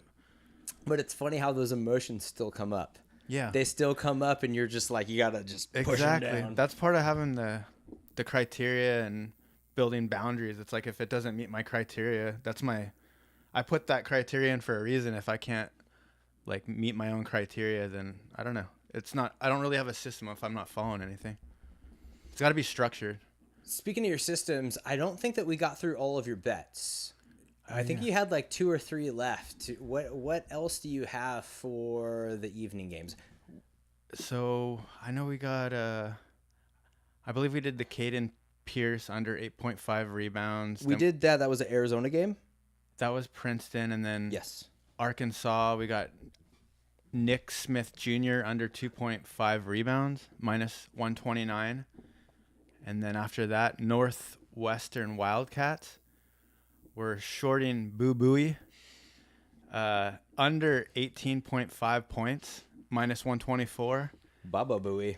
Yeah, seriously. And under 4.5 assists. So we're betting against him on both. And those are, it's almost like a hedge in a way, too. Both of them meet the criteria. But if he goes over on points in the long run, or on average, I should say, if you're scoring more, you're assisting less. So, or vice versa. If you're passing more, you're scoring less. So I feel like both of them meet the criteria, but they're also a hedge in a way. So you have 2 bets on Baba Booey? Yeah. Don't let him know that. The coach should sit him this game. That would be great if, like, you know how in golf tournaments they yell out Baba Booey when they hit the drive? That'd be great. Every time they hit a 3, the whole student crowd just yells out Baba Booey. That would be sweet. I like it. Obviously, we're Howard Stern fans here. And You got then a couple more, right? the last play is Marcus Shaver Jr. from Boise State Broncos, under 3.5 assists. And that was another one that I had. That was actually my only 3-star bet. Okay. Was the Boise State under game, and that matched up perfectly I like it. with your under assists. That's who was that on Boise State again? Marcus Shaver Jr. Okay, yeah, and that is he's like the guy that runs their offense, kind of like Eric Stevenson. And I really like him, which means, like, I think he's a crowd favorite, and that means that I like your bet because we're going against him. Yeah. And he's an interesting point guard or a guy that I don't even know if you call him a point guard, but he does run the offense. But he leads the team in assists and rebounds, which is crazy. It's kind of like a Russell Westbrook or there's a lot of NBA guys now that run the offense and also can collect rebounds. But he's a fun guy to watch. I do like him. I can't wait to root against him today. Nice. I also just found a hockey prop, but I'll wait a little bit to release that. Oh, you're talking and running bots at the same time. That's pretty amazing. I gotta try to knock it out. That's great that you can do that, because whenever if we're even not on mic, and Chris will be like, "Hey, can you check this out?" And I'll like do something on the computer, and then we'll have a conversation. I don't do anything on the computer. I obviously can't do 2 things at once. Well, I am just pushing a button, so it's not that hard. And then I'm finding that list, and then I'm doing a little bit of research on top of that list. So. Yeah, every night I send a text saying, okay, I'll stop talking now, because I'm like, hey, this person's following us. Oh, I'm talking to this person. He wants to come on the podcast. Oh, this person just followed us. Like, all that stuff. And then I got to go, oh, you guys are trying to get bets out right now. My bad. Yeah, I normally do I do research morning, afternoon, and night. I have like a little time frame set up. If I'm like on point, I can do the night one like 9:30 to 10 on a light soccer night. But yeah, if the texts are coming in, I think last night it took me from like 9 to like 10:45. I think it took me an hour and 45 minutes because I kept on seeing things that I wanted to comment on. You know? Yeah. Plus, it's an exciting March Madness time. You've had a lot of interesting feedback just trying to get caught up on the group text of all your accomplishments on social media. It's kind of fun because I'll put my phone down for a minute and then we got like 10 to 20 texts about this new thing that's going on. So it's really exciting, honestly. And you're talking to Chris right now because I'm illiterate on social media. Yeah, me too. I mean, yeah, the addition of Chris being you're kind of not only the producer of the podcast, you turned into the producer of You Bet Smart. I mean, it's like pretty amazing. Yeah. It's weird how like you didn't know you needed somebody until they arrived and you're like, holy shit, you guys don't have time to do all the social media stuff because it would take away from the betting part, and ultimately that's what matters. You just needed someone to come in and figure out how to get followers, how to put your picks out. It's help with the podcast, get that out. It's not like I was this wasn't something that I knew how to do, but I picked it up pretty fast. And it's just a lot following what other successful people have done online. And that's basically what I'm doing. And hopefully, like I said, we'll be up over 1,000 followers on Twitter. Our podcast, actually, we've already surpassed our total views from last month, this month, in 15 days. So yeah, everything's going really well. If we can continue that growth and double every month with the podcast, it'll then in turn help You Bet Smart. And if You Bet Smart grows, it'll help the podcast. But ultimately, You Bet Smart, the getting the picks from Dub Club, that's where we're trying to drive people. That's where people are going to make money. We're doing this for fun. I was actually talking to that other podcast, Millie Goats, about, you know, their podcast is really good to me because I don't think they're trying to make money off it. I think they're doing it for fun. And that's what we're doing with this. We just like talking sports. So for, you know, an hour or two a week, we can come in here, talk sports, and I think it kind of shows through in the show. I've got a lot of compliments from random people that listen to our show. Our friends are more a little ruthless with us and kind of tell us everything that's wrong, but we like that. No, we want that, definitely. Yeah, and I actually think they're pretty, like, supportive. They seem supportive. Yeah, they just like talking shit. Yeah, and we need a little bit of that. So Jake and I have a text group with, like, our close group of friends, and Scott is in it now. And all we do is talk shit on each other. That's all the whole text thread is about, is just making fun of each other. And they've been on there actually pretty supportive in their own way. It's still a lot of shit talking, like Chris's mic, what the fuck, and how the hell is he producing this show, and it sounds like this. But, is this what they've been saying today? See, I haven't seen any of that. Like that. But you got to hear that. That might have been in the YouTube one. I don't know. Charlie's been talking. That's talking great. Shit. I actually like that. Well, tell everybody, not to get you to stand up again, but tell everybody how we can find us on Twitter, how everybody can find us. So the Twitter for the betting handicapping is at the letter U, BETSMART. So at You Bet Smart. And for the podcast, it's at SBJS Podcast. And you find us on there that has links to, on the betting one, it has links to Dub Club. On the podcast one, it has links to find our podcast. And you might just like listening to us because we like to talk about sports and sports betting, and it's interesting. We're just a few of the guys. Or if you want to make extra money, you could sign up at dubclub.win and just do all of our picks that we say, and you make money. I mean, you would have made, since November, you would have made $16,000 if you bet $100 on every bet. Yeah, and I'm a much smaller bettor, but I used to, like I said, use their system in the past, but it was too hard for me to get the text messages and figure it out. The way it is now, I've made literally every single bet except for those soccer bets that you put out. Oh, man. The early ones. Yeah, the ones where super early ones. Okay. Yeah, I'm up. I'm a smaller bettor, but I'm up for the week and a half I've been doing it. So then with the soccer bets, what I said I was going to do is, so I'm doing them tonight because on Saturday morning is when most of the soccer goes out. There's a chance I could have another 20 to 25 bets. Like I said earlier, soccer bets are the moneymaker right now. They've been in the past too for team bets. And so I'm going to put them out tonight so nobody misses them. You wake up on Saturday morning at 6:45 and you're like, I just missed 10 bets?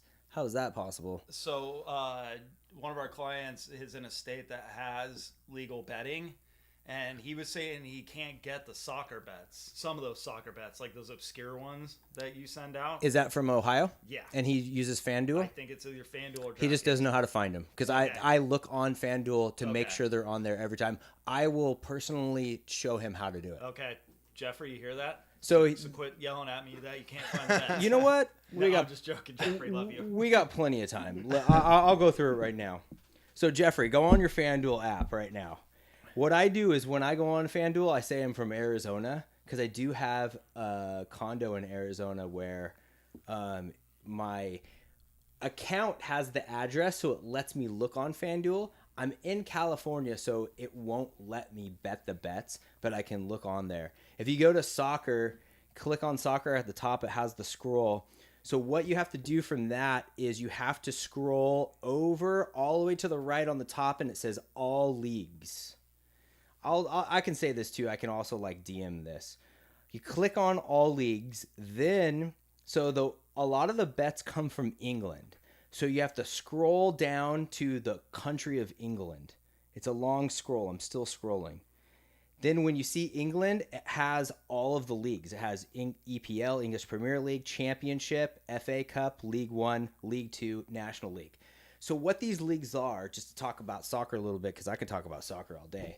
It's like my favorite sport. I watch soccer every Saturday morning. I get up at 4 a.m. Wow. My son wakes up too with me, and we just watch soccer like at in the living room. God, it's so much fun. So English Premier League is like the Major League Baseball. I like to compare it to baseball. Stop me if I've said this before, but EPL is like the MLB. AAA baseball is the championship league. But for soccer, it is way more important than here in America how we treat the AAA, where we don't even like really talk about AAA, AA, single A. But AAA is championship. Then League One, English League One is AA, and English League Two is single A. There's also another league below that called the National League. So these are the top 5 leagues. There's like 200 United Kingdom soccer teams. And the reason why everybody is still into all of them is because you can go up and down in the leagues. You can get relegated and promoted. So a team like Ryan Reynolds just bought Wrexham, which is in the National League, in the 5th lowest league. Their goal is to bring them in the course of the next 20 years up to the top league, to the major leagues. To cut you off right there, what's the name of the show again? It's called Welcome to Wrexham. Okay, I want to watch that. I highly recommend it. It's great because it has Ryan Reynolds. He's an easy guy to watch. It has Rob McElhaney. Thank you. Have you been watching Chris? Haven't yet. Okay. I haven't yet. And Rob McElhaney he's a funny guy. They make it funny, but then there's a storyline. They also like highlight the players, and then now that it's being popular, they're showing Wrexham games on television. So you can like wake up on. So they're in the National League, which is the 5th lowest league. National League plays on Saturdays and Tuesdays. So on Saturdays and Tuesdays, you can wake up and watch the games on television. It's great. They're a high scoring team. Okay. I know, Chris, you're anti-soccer and you don't like one of the things that you say is like you don't like the scoring. How like the score could be 1-0. And we do a lot of under games. But the cool thing about Wrexham is they're a high-scoring team. So, I mean, you can get like 4 or 5 goals in these games. But it's a lot of fun. If you get into it and you watch it, you can see where like the strategy is on the course, on the pitch, I should say. And it's turning into like my favorite sport. We got to go to a game sometime. Have you been to any big name games or? I have, and so we are about 45 minutes, 30 minutes without traffic, probably like an hour and a half with traffic from LAFC, not the Galaxy, but LAFC, the Los Angeles Football Club. Okay. And their games are intense. Really? Like you go to those games, they're really good, and everybody's chanting. They have a fan base that is like the Raiders, like times 10. What? They are intense. No like way. they show up with face paint, with flags. Everybody's doing chanting. It's kind of like soccer from Europe, but they put here in LA. Okay. We should go to a game. Yeah. The MLS just started, and we should go to a game. That would be a lot of fun. I would love to. Team building. So we just hit the halfway point. Did we? Yeah, Oh, it's wow, already been 2 hours. that was pretty fast. I think the first 45 minutes of plugging in mics and unplugging them and saying if it's going to work or not really ate up a lot of time. But whatever. This is our first time. The whole reason we did this because we had to try to see what it would be like and what worked and what didn't. So far, I think just the mics is what's not working. That's the thing. I think we've talked the whole time and like a lot of interesting stuff is brought up. I actually sent you the for how that FanDuel parlay thing works. Okay. If you want to look at it and So maybe talk about it. Yeah, it's a same game parlay wager on college basketball. If one leg loses, you get a refund. So how it works is you place $1 on a 3+ leg parlay, a same game parlay on any college basketball game. So it's just for college basketball. If exactly one leg of your wager loses, so it's a 2 out of 3. It's kind of like how Prize Picks works. You can if you put a parlay of player props on prize leagues or Price Picks. prize picks, you can do a 2 out of 3 winner. Okay. Could be a 3 out of 4, but the odds are pretty iffy. Okay. I don't want to talk too much shit just in case they become a affiliate one day. But it looks like if one of them loses, you could still get a refund, so you get your money back. I'm sure they take a good rig for that, right?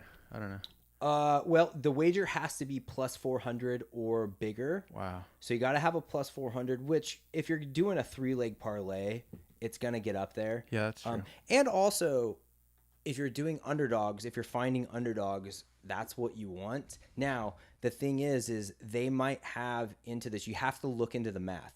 Every time you're doing a parlay, you have to look at the math. You have to run the numbers. And maybe we could it'd be cool if we could put up an equation that shows how you run the numbers up somewhere. That would be interesting. Yeah. Maybe we can make that a post on Twitter one day where I can just put the equation up there. Yeah. Where you can plug in the numbers. It says like, put this number here, put this number here. So you could just... And make sure the odds are worth the payout, basically. Because you got to make sure the odds are worth the payout. When yeah. I say that you want 3 underdogs in a payout, Yeah. you got to look at the fine print and Exactly. see what you're getting a payout. Yeah. If they're like, if you do 3 underdogs, this is your payout and it's shitty, then it's obviously not a good bet. And most of the time it is. The sportsbook doesn't want to give you the greatest odds on parlays. And the thing about parlays too is depending on the book that you go to, the parlay payout difference could be massive. You can get a 3-game underdog parlay where you're betting $100 and you can get plus 4,000, and the same exact bet on a different site is plus 2,000. I believe that's a $2,000 difference if you win. That's a good point. It's crazy. You gotta. This is one thing where you got to read the fine print. You got to click on that button, and I mean, they have like tons of paragraphs, but you got to find it. Usually there's numbers, so you can skim through the paragraphs and find where the numbers are, and then you could just read that paragraph. You get a refund if you lose one bet. It looks like you just got to do a same game parlay, which is what we were looking for. It doesn't say anything about player props, but with same game parlays, a lot of them have player props. This is on FanDuel, it looks like, correct? I'm guessing with the color, with the branding, it looks like FanDuel because it's like the same color as FanDuel. I'm wondering if I can look at college basketball. I'm just going to click on, not the Maryland game, but we got a Kansas coming up with more wagers. You can do same game parlay on a college basketball game, but they don't have player props. So I'm going to say that they're not going to have player props. You got to do a 3+ same game parlay. So that means that you're going to have to do, let's say it's the Kansas Howard game. You're going to have to pick the spread. You're going to have to pick the total. You can also match that up with first half totals and spreads, and then they also have first half winners. The fact that they put the third game in there, that's the trick. So every one of these promotions, there's always a trick in it. Let me not say always, but like 90% of the time there's a trick in it. There's a reason why they said you have to have 3 bets in it. And the reason is in this particular promotion, you have to have a same game parlay. You only have to do a team, and you have to pick 3. So if you're doing a team bet, the 2 major ones that you can pick are a spread or a total. But then you have to put a third one in. They're not going to let you do the over on the halftime and the full game. So that means you're going to have to pick like the under on the first half and then the full game, the over. So they're making you do a weird bet like that. Wow. So I now haven't dove into this. I could be missing something. I just kind of like did that on air live, but that's what I look for. I look for what are all the rules. I break down every single rule. I match that to the bets that I can play, and then I look for the catch. And in this case, on first glance, it looks like the catch is they're making you do 3. You have to do same game. And you have to do a team bet. So with team bet, same game, and a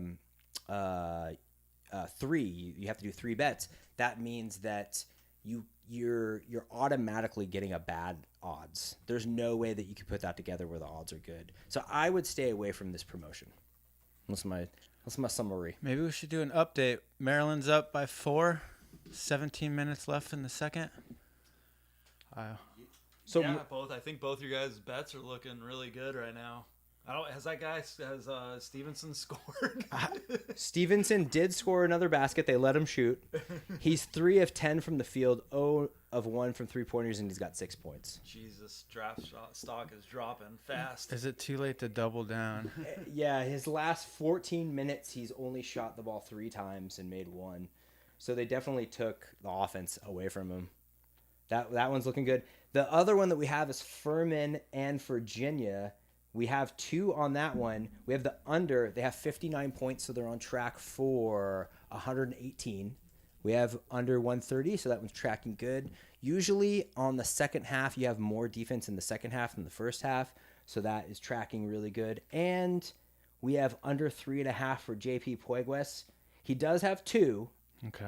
So he's on track for 4, which he was on track in the first half, but well, they're down by 5. They might be in it. They were down by 12 when we were saying like maybe they're not going to be in the game. Yeah. But they're in the game. That one's close. Right now we're tracking for 3-1, which is great. I got to say I was a little nervous of coming into today because there was so much attention on just one day. And I just want to reiterate that one day of sports betting, if you're focused on one day of sports betting, you're doing sports betting wrong. You should not be focused on one day. You should be focused on, at the minimum, a 3-year span. So you want to set up your bankroll to plan out for 3 years. Like, what is this bankroll going to be in 3 years? Obviously, if you're we even give stats to where we say since November, in the last 4 months, you'd be up this amount. And it's good. It's good to celebrate those things. And that's marketing. Like, we're showing you it's working. But you really want to, your goals should be more of a 3-year span rather than a short-term span. You see the same thing in the stock market. Warren Buffett, he doesn't buy stocks to go up in 3 months. He buys stocks for the long term. It's a similar process for sports betting. So I'm just saying that because I'm really worried about focusing on one day of sports. It's fun to do it, Yeah. but it's one day. Exactly. It's a long-term thing. We've been doing this for a while, and you got to keep your bet size small and your volatility low, and it's a long, grueling event. Yeah, so you guys put out how many total bets so far today? I think we put out 18 so far. 18. And I've got another few that I'm working on right now. 1, 2, 3. I got 4 more coming out. Is that for college basketball or is it for a different sport? Fuck, I haven't even got around to that. I'm doing hockey right now. Okay, yeah. But you still have... I did the other 4. So I have the 8 college basketball, and then I'm adding 4 more hockey soon. I'm just checking a few more of the algorithms. All right, and then there's also NBA I know. today. So we're looking at on dubclub.win. If you search You Bet Smart, you can find our site. It says it only lets you say 10 plus bets per day. Most handicappers, they'll do anywhere between 1 to 5. They might do 6 to 10. They also let us do 10 plus. I think there's a couple days in the last week where we've only done 8. So we didn't get the 10 plus, but we make up for it on Saturdays on soccer, or a day like today where we do 25. Yeah, and what I've been explaining to people, and they're like, is this all the bets for the day? It's yeah, that's all the bets that we recommend. Do you want us just to send you bets that we're iffy on? No. The only bets that are going to be sent out are ones that the numbers have been ran and they think are going to be the ones that are going to win at the percentage they want to win at. So not just going to send out bets just to send out bets. So I have a feeling that's what a lot of the guys that I follow do. It's well, I'm going to win at 52, 53%. It's going to look like I'm above what I am to someone that doesn't know what they're doing betting. And then they only highlight the ones that they win on. So they'll put out a batch of 5 on Twitter, and then they'll retweet oh, we went 4 or 5 on these. But if you dig in deeper, it's like, oh, well, all the ones they're not listening, they lost on. So, yeah, they're just putting out bets that they think are going to win, not just to put out a bunch. So we've been getting complaints about sending out like 8 bets. And we will send out 8 bets, and we've been getting a couple complaints. It's okay if we have. Complaints, questions. Okay, Are like there is more, this Are there okay? more coming? Is that it for the day? Okay. I can't tell really by the tone whether Sounds like a hint of a complaint. it's yeah. Well, I think we give out more than the average person. We do. I think we Yeah. do. I mean, I think a lot part. of people have never. Sorry. A lot No, of no. guys have never paid for a service before, so they don't really know like what the amount of picks are for the day. Yeah. And part, not to give away too much, but one part of the strategy is finding out what other people are doing, like other big handicappers. And I'll just let you know right now, we give out like way more than other people. Yeah. It's insane. Like I follow a lot of guys, even if I have to pay for them. I spend a certain amount. It's like a business. You have an expense per month, and I spend a lot of money on my monthly amount on finding out models, finding out systems, finding out up to the minute public information, and also what other professionals are doing. You also look into that, and they don't give out as many picks as we do. Yeah, but I'd be curious to go back and look out when they first started how many free picks they were giving out. Well, no, you're talking about total picks. I'm just talking about total Oh, picks. yeah. Free picks, yeah. Let's give out some free picks. Oh, sorry, I love my the bad. free picks. Yeah, Yeah. I was on Twitter and on my phone answering the messages I'm getting. Oh, but so that's you're what you talking- mean is like free picks. Is there any more free picks coming out? No. I was Okay. talking about the total picks. Okay, Sorry, okay. I was wrong there. No, yeah, we do give out a lot of free picks. We've been giving out like 2 to 4 or 5, but I think it's relative to the amount of picks that we give out. If we give out 20 picks, let's give out 6 picks for free, just to show. We might not always do that. That's what you're saying. Is like we might not always do that, but right now we might as well. I want to show. I think we all want to show everybody like, look at this is what we're doing. Well, I think it's good for the actual paid picks that you give out that you are giving out that many because you're giving them out in multiple sports. A lot of guys are only like, they only do a couple sports. They don't do the weird soccer bets that you do. They don't do the obscure ones. So if you're not comfortable, like I don't know soccer, I don't want to bet on it, then don't bet on it. If you only like betting on the NBA and hockey, and then bet on those. Find which ones you like to bet on and bet on those. Yeah, that's a good point. I think that you should just bet on all of them. Well, if yeah. I'm not saying that to like oppose you. Well, I am saying it to oppose you, but like it just, but I see the numbers. Yeah. I see maybe we can do a better job of getting out our numbers. Also, we give out our numbers, but you got to trust that those are the right numbers. I guess inside I know that they are. So I'm like, these are the numbers. So it's like every single bet you and also with the systems that we do, like just showing how correlated our bets were. We didn't talk about them at all, and they were all like pointing in the same direction. The correlation, there's I see it as like an organism, like a giant organism. And if you're just doing some of them, it might be missing the whole system. Like the system is an organism that works well together. So to maximize profit, it would be do the whole system. But yeah. I get it. You might not want to do every bet. It's hard, especially one of the negative things about my bets are they're so against the grain that like sometimes they could give you a stomach ache to bet them. They're like, well, I shouldn't be doing this bet. But that's the part of the system. I think that's really common too. I find myself betting against the best players, and it's scary to do that. And the average person doesn't have the data to support that decision. They just see that that player kills it. The announcer says they kill it. All they do is they talk about that player. But that's part of the reason why we're getting such a good line, because they've just hyped it up so much. Exactly. So yeah, using your guys' system, I see that all the time. I'm like, fucking really? Like this is we're doing this, right? I'm just like, fuck it. I'm betting it. I'm going with you guys, and it's working.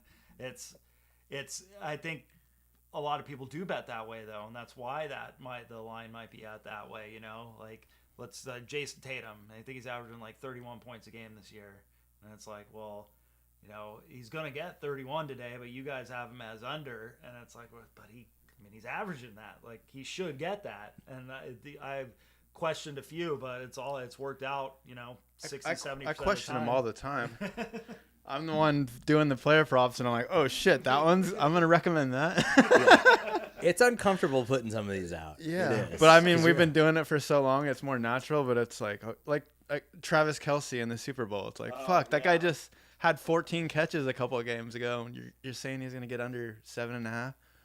Yeah, that's a great. You guys should talk about that one because that's a great example. That was one of my favorite bets when you mentioned that on the podcast before the game too. That was your recommendation. So you're like, oh, that sounds reasonable. Besides you, obviously, because we've been doing this for so long. But that was an unofficial test that I do is like just internally is like. They don't know gambling the way you guys do, but they got a pretty good handle of what's going on in sports. And so if they're all like, what a stupid bet, you're like, oh, fuck, I'm on to something here. I'm hesitant to say this, but I'm just going to say it. Doing my bets and came up with Rella for the whole team. My biggest upset for the entire tournament is Oral Roberts. They're playing Duke today, and Duke was on the fence like I should bet for them. Since that person said, I got Oral Roberts, I'm like, well, I'm pushing through Duke. I'm not going to call you out. You know who you are listening. I wonder if they just wanted to say I like Oral. Probably. It definitely could have been. It wasn't you, was it, Chris? No. Okay. Free bet I could have sent out on Twitter. Oh, we man. love Oral. Oh my god, yeah, that would be funny. I can only imagine what the picture would be. Yeah, I don't know what picture I would find for that, but I would find something good. Guys, I have to pee. I do too. All We right. should take turns. I'll take over for you. Okay. We could all go together and just have an awkward moment of silence. Put on some like waiting music, like hold music. Like, So Maryland is down by 6. 13 minutes left. Yeah, now I'm glad we didn't do that live bet because it's not looking great right now. Still time. Kind of a crazy game. The West Virginia got out to that big lead. Maryland came back. I thought they were gonna have control of the game after that, and they've kind of lost control of it now. I haven't really. Yeah, all of a sudden Maryland was up like 4 or 5, and then I looked up and West Virginia was up 5. Yeah, I'm a little curious. Yeah, check out what that point total for Stevenson's Stevenson got is. 6. He's got 6. He's 3 of 10. Well, the +2 still looking all right. Let's see what. Oh, Missouri. Furman Utah State's already down 8. and Puegas has 2 assists. What's over under 3.5? 3.5. So that one's close. Yeah. So, yeah, it's been fun so far. We're a little over halfway done here, kind of flying by. What are you looking at right now? I've added some more. I'm trying to.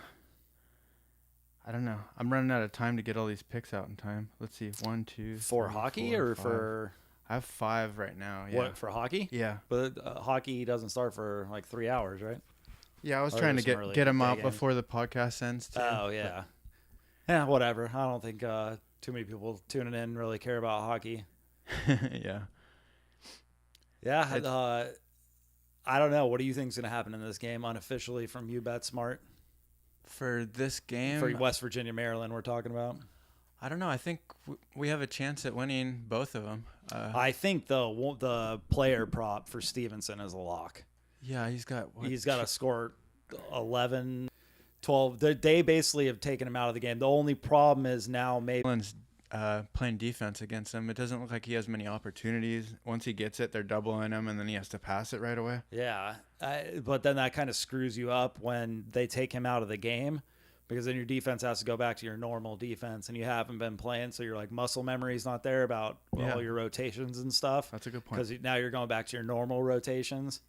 You know, because we play NBA. So Jake and I play NBA 2K, and we got a little team, and yeah, we're good some nights. Other nights where it's like we've completely forgot how to play, and a lot of it's basically all defense. Is trying to figure it out, and you can see it like with these college teams too is they're so used to playing one way. You get them going playing another way. It might work for a little bit, but when you try to get them go back to play their original way, it's like they forgot everything. That's kind of seems like what's going on because they took Stevenson out and now they're, Virginia's up 8. Yeah. Who would have thought that would happen? That's a good point. Yeah, Virginia's look like they're about to pull away with this game. They're up 11 now. Yeah, hopefully they smash him. Take the starters out. It's at 65. Oh, there's scored a lot of points in the second. What's the over-under on that one? 130 around there. 130. You want to jump in? It's around. No, you can jump back in, Scott. You're the host of this show. I think. That's okay. No, I think about 3 minutes. Little 67 in the second half for Furman and Virginia, and that one's getting closer to 130. But I still like it. Damn, we're making them. It gets a little sloppy, Yeah, but we'll have to figure out the mics for the next time. But we tested it the other night. That's what's weird. So here's I think what happened was when I tested it, I was looking at the number the thing far away. So this mic's picking it up. I think we're gonna fix that with StreamYard. Yeah, StreamYard. Because we could have just been on video the whole time with our laptops, and it would have got it. Because I think the way it does that, it'll be each. I think it'll get rid of it. We don't need to get all the technical bullshit about it. And also, we gotta spend money on this shit. we went with the free version, which makes sense. Yeah, but I think if you spend money, that's how they set up. That's how StreamYard sets it up. They have a free version. Yeah, but they set it up to where you gotta pay the money to get like stuff 2 like hours of recording you could do on it. Like it's very limited on what you can do. But yeah, whatever. Fuck it. It's gonna happen. This was more like we said, just to get going and practice doing live because Scott's probably going to start going on some other shows. I know we're going to bring up Millie Goats again. That podcast is great, but they're going to have him on. So it's good for us to practice just talking. We're on YouTube. We don't have any video yet. We just needed to really test this all out. So we appreciate the double-digit subscribers or listeners that we have. Yeah, that's great. It's double-digit. I'm not going to say how many double digits because it's not that impressive. But I mean, it's more than like 0 that I thought it would be. Yeah, at one point it was 1, but I had my laptop open, so I think I was the only one because I'm just watching how many are on there. But whatever. Again, this is just for fun. Figure it out. We could have done, a fake live one where we pretended we were live, but fuck it. Like, jump in, do it. And now we know next time what we need to look for when we're doing it. Exactly. It kind of pushes, you got to jump in the pool and find out, like, where the mistakes are going to be. I mean, I think we handled it pretty well, actually. I think the conversation's been great. I mean, there's been like, oh, fuck, what do we talk about now? I think with all the games going on, it makes it really easy because you guys got all the bets, then the games going on. We can talk about what the scores and the games are. By the way, it's 51-45. West Virginia is beating Maryland. Oh, this is the guy with the bad free throw. Oh, is it? He made it. Oh, shit. Yes, he made it. And Mizzou's beating Utah State 18-12 with 11-17 left in the first. Virginia's beating Furman by 12 with 15-22 left in the second. Howard, Kansas is about to start. And there's your updates. We got Howard, Kansas under. That one's about to start. Oh, yeah, we should talk about that. We have JP Puegues under 3.5 assists. He's got 2 with 15 minutes to go. So we're starting to get back on track on that one. He's 1 for 6 from the field, though, which is scary. In that game, it's under 130. They have 72. They look like they're on track for about 124 right now. Maryland just pulled within 3 with the shot right here coming up. They pulled within 3, and that one's close. We also have Jake with the player props, has Eric Stevenson. He hasn't shot since the second half started. He's got 6 points. That one's looking really good. So we have a chance to win all of them. Sometimes when this happens, one of them loses right at the end, especially since we have so many unders. Oh, shh.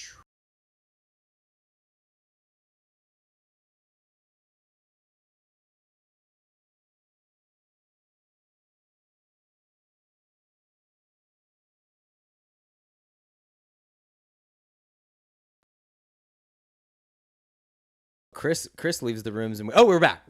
We're back live. We're live. All right. So all of our bets are going in the right direction. A lot of times when you do have unders, you lose one or two right at the end. But so far, so good with our bets. I really like them. Yeah, there's plenty of time left for Maryland. They're only down 3. They got the ball back. 10 minutes left approximately. We're coming into the territory where we're going to start watching these games. That's a foul. Get to the line. One thing I wanted to mention is, God, this is a lot of fun. When I went to the bathroom, I was thinking, this is the life. We're just living the dream. Yeah, this does not feel like work. I mean, I was telling Jake, like, this if we get to pay ourselves the salary off this. I mean, it'd be fun just to do this without the mics on. If you could get your wives and girlfriends to be like, I'm gonna go sit and talk about sports for 2 hours with my friends. They'd be like, get the fuck out of here. Well, I think that's the trick. It's not a trick, could be. We're putting it out there to hopefully get advertising one day, and then we'll make money. And that's just all my wife wants to hear. She's like, "Are you gonna?" An important part for her, I'm sure. It's a possibility. Yeah. You find money. So hopefully it works. If it doesn't, I'll stretch it out as long as I can. Hopefully she's not one of the 10 listeners. So it's 51-50 with 10 minutes to go. Maryland just scored again. It's a 1-point game. Everything's getting really close. Virginia game's the same. Your player props are still looking good. Everything's looking good. The Kansas game is starting soon, though. Let's start out 3-0. Come on. Kansas game only has 4 points, so that under is looking real strong. Third one, the Pegwes bet. Yeah, I think he's got 2 assists as well. Yeah, JP Puigwes, he's got 2, and it's under 3.5. It looks like he scored right there, so I know that was Aaron Williams.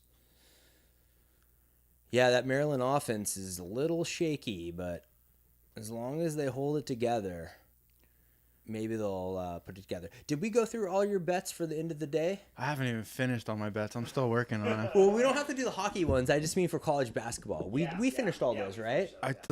Player props is very time consuming. Yep. You never know if you're going to have time. I think you need a third screen over there. Oh, dude, honestly, I've been looking at computer monitors. I need one. I got this laptop, and then I got my big 65-inch that I use as a secondary monitor, but I want to get one of those huge wide ones because it's basically like 3 monitors in one, and I can be way more efficient.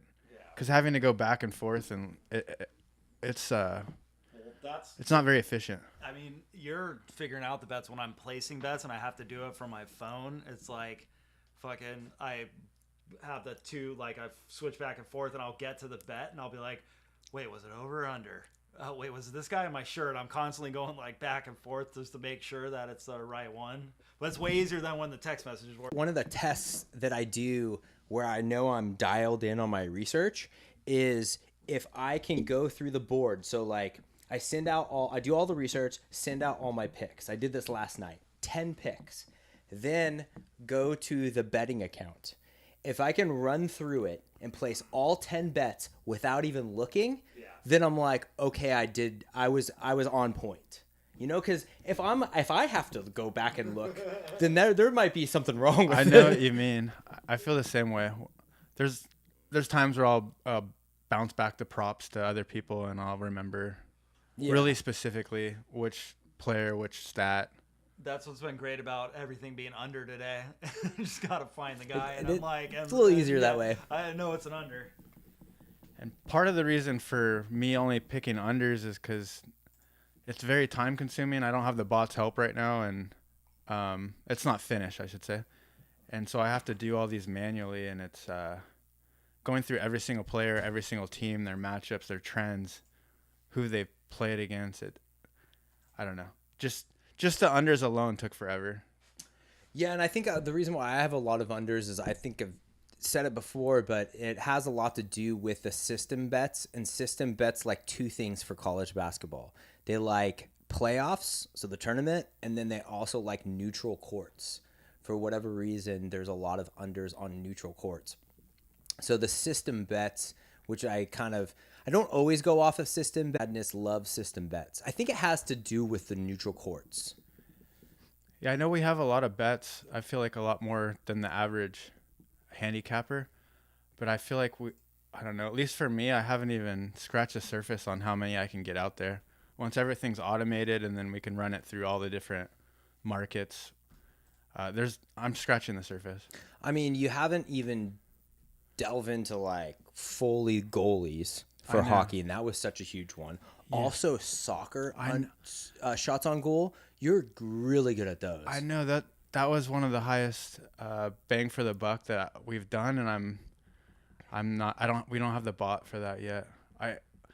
It's honestly tough to go through all those soccer games like by hand. Yeah, it's like there's so many soccer teams, but you know that's the beauty of it. It's like one of the biggest. It's like the biggest sport in the world, and there's so many people to bet on for player props. So I feel like a huge evolution or they have player props for Wrexham.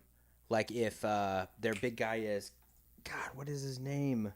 It's not Chris Mullen. Teams on television, tied with Ryan Reynolds, but the point is they have to like double A and single A in soccer. So that's so many games. Like you need a bot for it. I know. Can you bet? Speaking of like that, so you're drawing a blank. I can't remember his name. He used to work for CBS. He used to work for the Toronto Blue Jays. He went to Tulane University. I know everything about him except for his name. He was a Sagittarius. He likes long walks on the beach. You blanked on his name last Did I? Yeah. John Bullman. Yeah. So John Bullman, I really like this guy. He's my college baseball mentor. He doesn't do the MLB system like I talked to him a little bit about the Pythagorean theorem with baseball, with MLB, and he addressed it like he knew about it, but he does a little bit different. He focuses a lot on over-unders, but his main focus is college baseball. He's really good at college baseball. That's exciting. I think it was plus 70 units last year, plus 80 to 90 units the college baseball season before, and that's just on one sport, like in one season. And so he's kind of showing me what he's doing. I'm following him right now just to like, I want to imbibe what he's doing and then maybe take over. But we're not going to do college baseball this year, but next season, we'll do college baseball. We'll give it a shot, see what we can do. And then also AAA and AA is something. The only issue with AAA and AA is the way that the business is set up, because professional sports is a business. It's not just winning championships. It's a business. They want to make money. They have customers. The customers are called fans. They're in it to make money. So it's a business. The thing about AAA and AA baseball is it's all business. Like there's no like nobody cares if they win the championship or not. It's like, can we get asses in the seats? So they're so much like they're so focused on getting asses in the seats. They don't care if they win or lose. Plus, the players are coming and going so much in baseball. You can't like put together like a strategy. There's no like team chemistry. Plus, also, the guys that are there might be having to work on certain things. So, a guy that they're getting ready for the majors, they're like, we want you to take more walks. So you need to watch more pitches. Or we want you to swing at more inside stuff because we see you like you can pull the ball really well instead of just let them naturally hit. So it's not like in the MLB, especially now that they got rid of the shift and stuff, it's more like just go up there and get on base. So it's hard to handicap it. It's hard for a betting service. It's hard for Vegas to put out lines because they're like, well, we don't know what's going to happen with this game. I mean, they'll have, I follow stand-up comedy a lot. They'll have Joe List played in a AAA game a couple months ago. He batted. Bert Kreischer has taken BP. It's like they just want to bring people in. So like you have a stand-up comedian coming in and taking an at bat. How can you like that? This is gonna play on my bet. It's a little risky. Woo! Maryland just scored I thought it was a foul too. 56-54 Maryland. So 6 minutes. We'll kind of concentrate on what's going on in this game, but then Get a board. Maybe we could talk about the Savannah Bananas a little bit. After Okay. This. Do you know who they are? I don't. Tell us about it. Shit. Okay, let's watch. Because this game's coming down to the end. That one is. And then we'll do it they're after? a minor league team, and they basically the owner is in in Georgia? some, like weird independent league. I've heard of this. Yeah, and they just do batshit crazy stuff. I have heard of this. Yeah, I know who you're talking it's about. Cool Yeah. as fuck to watch. And now they're going on like they might have already done it, but a barnstorming tour like across the United States, and the batters do weird shit. They'll like hit from holding the barrel, and the pitcher will throw like his different arm, and they do it's kind of like for the TikTok generation. But they're just having fun out there. They're just trying to put butts in the seats. They were like, we're a fucking little independent league.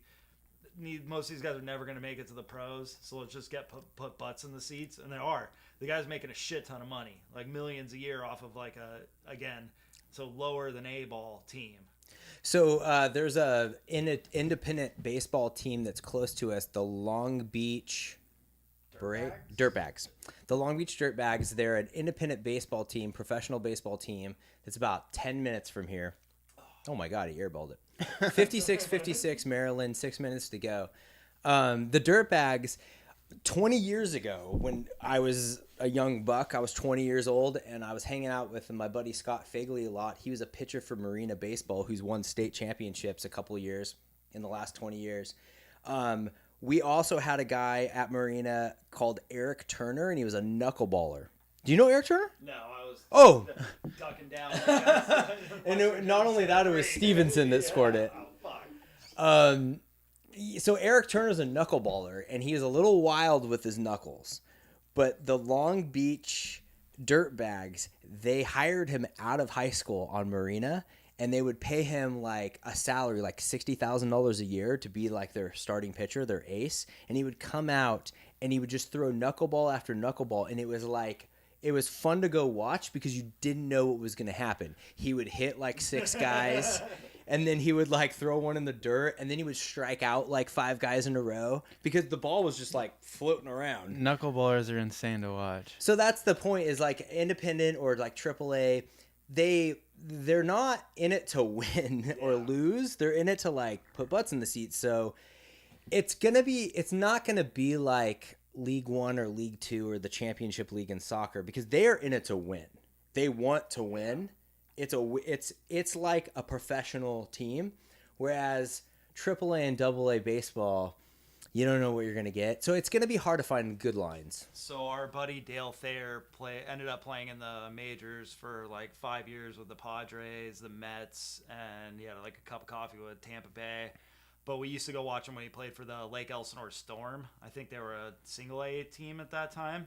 And yeah, the atmosphere is complete. Like we could go sit, like the bullpen was right along the foul ball line. So we would just sit there and like bullshit with him and his teammates. But they'd be giving out pizzas in the stands for like the people that did like the craziest shit. It was like such a fun experience. But they were just like, yeah, trying to make these guys move the guys that they thought were good up, but also at the same time they were trying to sell tickets.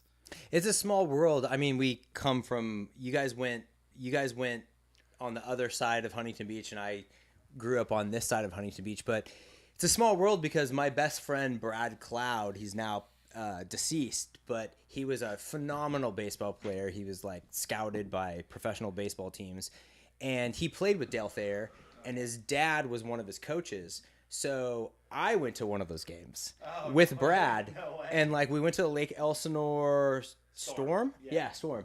And we went to Lake Elsinore, and yeah, I sat with Brad and his dad, and we sat over by the bullpen, and Dale just like came up and would just talk to us while we're watching the game.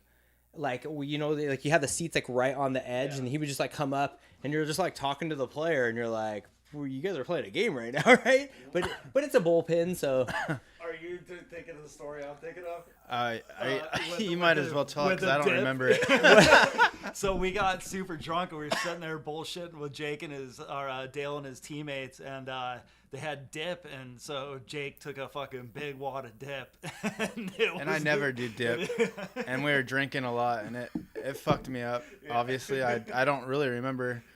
I don't remember this experience, but I mean, it was a long time ago, so the memory's kind of blurry. But I'm pretty sure he threw up right behind, like where the bullpen sits, like in the stands part. Like, I he heard didn't I throw up on spit. the I don't- field. Yeah, and all his teammates were cool as shit.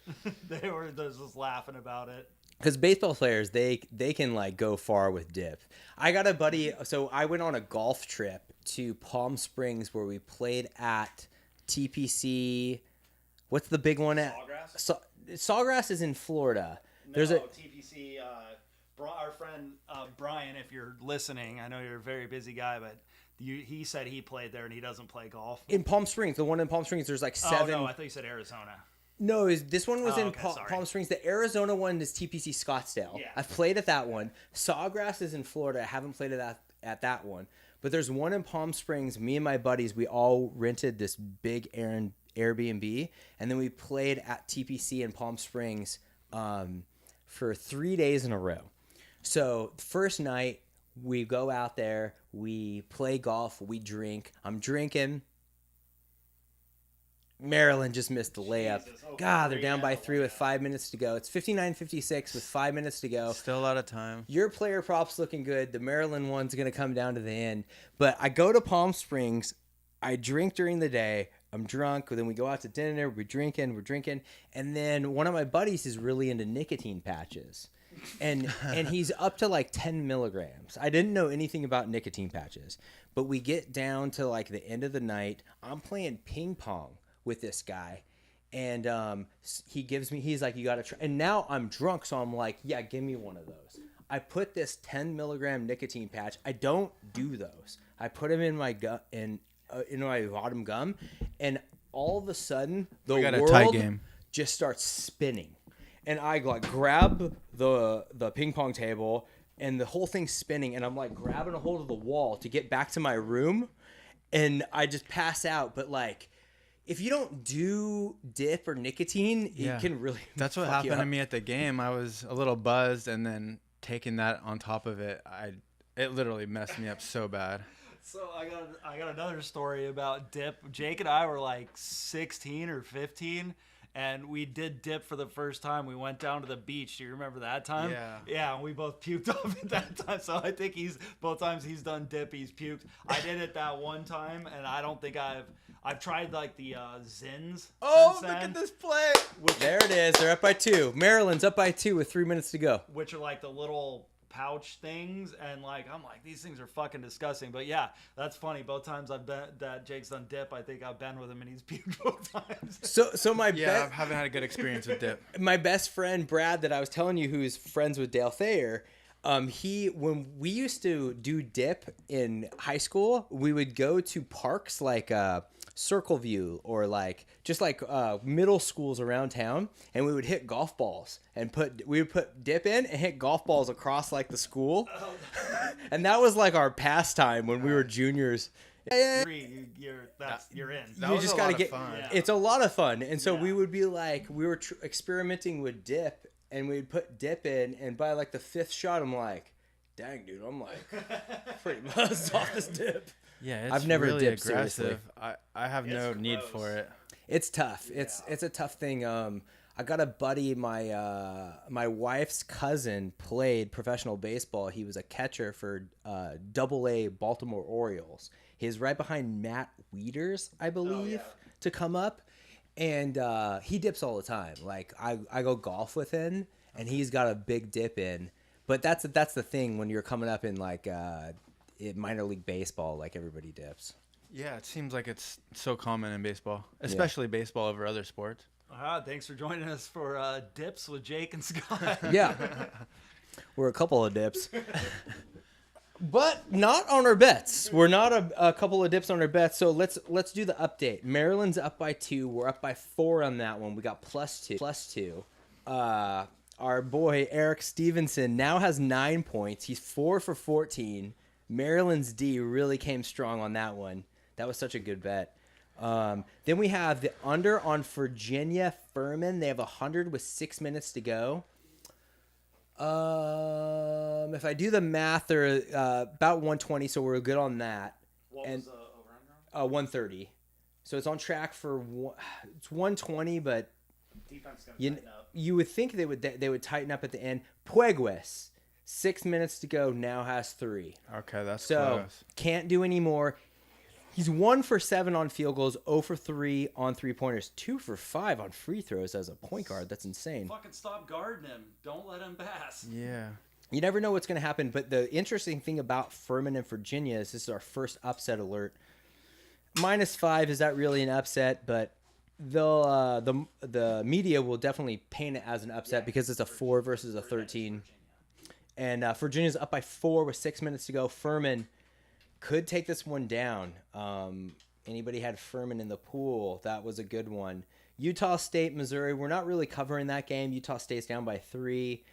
Kansas, Howard has 34 points. They're on track for 68 points, which would put them at 136. We have the under at. Doesn't show it on there. Damn it.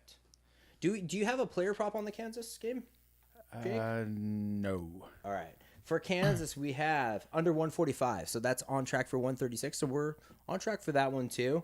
Second half always has more of an under pull on it. The next bet that I have is a 12:10 a.m. game. That one is going off in 45 minutes. It's Charleston, San Diego State under 141.5. What do you know? I got the under. Do you have anything in that game, Jake? Sorry, I was watching the game because it's Maryland with the defensive rebound. That guy, grab it. I don't know his name. Let's pull up his name. He's got the man bun. I mean, it's an intense man bun. He has a terrible free throw shot. I mean, terrible. But the guy gets rebounds. That was a hell of a rebound and a foul. He might be one of my favorite players in college basketball. I mean, Grant Hill must have money on the game because he just did a fist pump. Yeah, maybe he's following us. The only problem with getting the foul on that defensive rebound is he's back at the line. His season free throw percentage is 54%, which makes sense with his delivery. He's 4 for 6 on the night. Can he make it when it's Whoa, he makes another one. He's 5 for 7. A laser. The laser bullet. I think he made that one from underneath the basket. Can I interrupt real fast? So Robert, my brother, just texted because he was at that game too, and he added another layer to that story. He said, "Yes, Jake threw up on one of Dale's teammates' jackets." Oh, that's great. Hopefully they can get another Thanks one. for listening, Robert. Oral Roberts is going down. Oh, he missed the second free throw. He's 5 for 8 on the day. They're up by 3 though, so that one's looking good. And look at Eric Jurgensen. What's his name? Stevenson. Eric Jurgensen doesn't even run the offense. He's just standing there. He might have to change his name Oh! after this game. He's going for it now. Oh, No. That No- guy's so no good at foul. D. What great D. Man bun coming through with the defensive play. He's There coming we through go. on everything. They're pushing it up the court. Man bun with the dunk! Woo! They're by 5. love it. Ah, that's my new favorite college basketball player. Maryland up by 5. That one's looking good. There's What would 2 you minutes. call that haircut? I mean, it's not man bun. It's more like I know. it's like min bun. There's like multiple in there. They're up by 5 with the dunk coming in strong.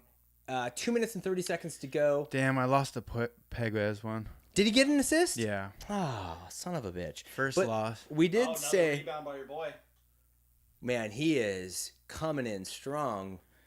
We did say, though, when you have all those unders, they always look good until the very end. You lose like 1 or 2. Yeah. But in the usually win like, what, 60% of them or more? Yeah, exactly. Whatever. So- You guys are on pace to win 2 out of the first 3, so It- that's 66%. It was funny that Twitter post that you put up where it was like, we win all of our bets 60% of the time or something like that. It's like perfect because that's his numbers. Yeah. Like he wins all of his bets 60% Yeah, of that's the why time. I thought it was perfect. And so my buddies that I usually go to Vegas with, they're out there right now. And so I sent them like all the picks for the day, just because like whatever. Yeah. They're making those bets. We're trying to get more people online, so I sent them all, and my buddy Mike wrote back that before he'd known I sent that. He wrote back, they win 60% of the time, all the time, and I'm like, holy shit, that's so funny because I tweeted that exact thing yesterday. That's hilarious. That's so funny. Man, you're like your wife is sacrificing all of your time, and you're sacrificing you could be in Vegas right now, and you're spending your time with us, Or doing social marketing for another company. It's like, wow, we're very lucky guys. Down by 5. Wow, that was a really good layup. So West Virginia just brought it in close to the game. 3-point game, 64-61, Maryland. 2 minutes to go. I don't think that Eric Peterson is going to have anywhere close to 17.5 points. Not unless this goes to OT. And I know it's Stevenson. I just said Peterson just to fuck around. I mean, I would just give it to Man Bun. Oh, look at that. The hit back out. He's all over the court. That's a play that like Draymond Green makes right there. Yeah. You don't just because you don't get the rebound doesn't mean you can't stick your hand up and tip the ball. Yeah, good point. Every team needs a Draymond Green. If you think about the Bulls, it was Dennis Rodman. If you think about the Pistons, it was Bill Laimbeer. You need that guy to like just throw elbows.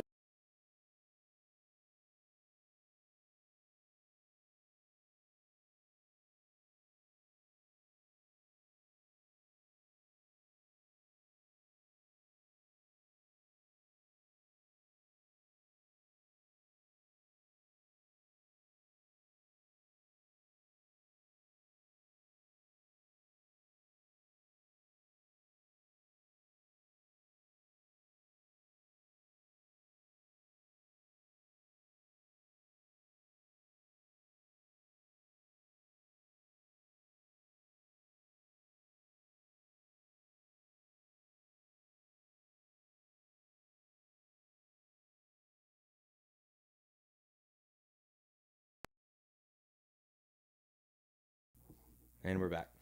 I think that they're going to have to play. So they're in the South region, which is not Kansas. They got to play Alabama next. Alabama is one of the best teams in the country. Maryland, Alabama is going to be an interesting game, but they might be in over their heads against Alabama. But this Maryland team is fun to watch. Yeah. Especially this guy, Mr. Man Bun. I mean, he is all. Look at it, just with the block. He's killing it. He's just coming on strong. It cut out. Yeah. For whatever reason, sometimes it hooks up to my phone, and then it cuts out for a second. I click disconnect, and then it. Turn off the Bluetooth. That's why you are the producer of the year. Bluetooth. You don't need to turn off the Wi-Fi because it won't connect. Only a minute left in that Maryland Virginia game. West Virginia. Up by 5. They're looking good. Eric Peterson. Stevenson. Eric Stevenson has 11 points. Last time I looked, we're looking up right. He's got 9. He lost 2 points. Okay. They must have subtracted 2. He's 4 of 17 from the field. There you go. Wow. And then we have the under on Virginia Furman. That one is getting close. It's 111 right now. There's 4 minutes to go. We have under 130. So that one's close. They need 19 points in the last 5 minutes, which is a lot. They're on track for like 124, 125 right now. That's pretty crazy. So his over under was 17.5, right? Yeah. And he's gonna probably take more shots than the over under. Yeah. And he's gonna be way under. Yeah, he's playing a really tough defense, and Yeah. they had the line 2 points higher than his average on the season. It's hard to find a prop that's where they're up against a really tough defense and they have the line 2 points higher than the average. You got to give credit to Maryland. Their defensive strategy to come out and just push on him was They took the ball out of essential. his hands. So Jeffrey had it at 6 on his side. It was 16.5. you guys maybe would have recommended it still at 16. I said 1 star. Yeah, 1 star on it. I told him no, just because I didn't want to tell him the wrong thing. If he was listening, we said 1 star, Yeah. but either way, if you leave it off, that's fine too, because that's a pretty decent move. And we have the benefit of watching the game. We saw what their strategy was. Yeah. We saw them like play defense against them, so we knew like at the beginning if there was a live bet, Oh, God. I mean we'd be like Yeah. they have this guy figured He out. might Yeah. take 30 shots. Yeah, and we'd still win. Or he might take 30 shots and just And attrition. squeak it out. Yeah. It could have happened. It's interesting that Go, fumble so Maryland's up by 3. West Virginia just got 2 free throws. We don't want an overtime. That's what we don't want. Under a minute to go, 15 seconds on the shot clock. Maryland's not a good offensive team, and they're like, we got to drive in. Oh my God. Did he get the foul? No. 8 seconds to go on the shot clock. They're up by 3. 47 seconds to go in the game. Whoo! This is fun. This is why we did it. Fuck yeah, this is awesome. Yeah. This is why we wanted to do this. This is so when I'm in Vegas doing this, it's just the atmosphere there. Like to have a first game like this, everybody's going crazy right now. Everyone's already drunk at this time. It's a lot of fun. So maybe Westgate, if you're listening, we can come do our podcast from there next year. That's what I was just gonna say. Is I think we need to announce They that have we a- are doing podcasts in Vegas next year for March Madness. they We have have- to. Yeah.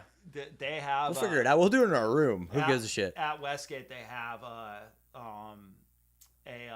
like radio broadcast. I think like a local guy. Okay. Doing the show there. But Okay.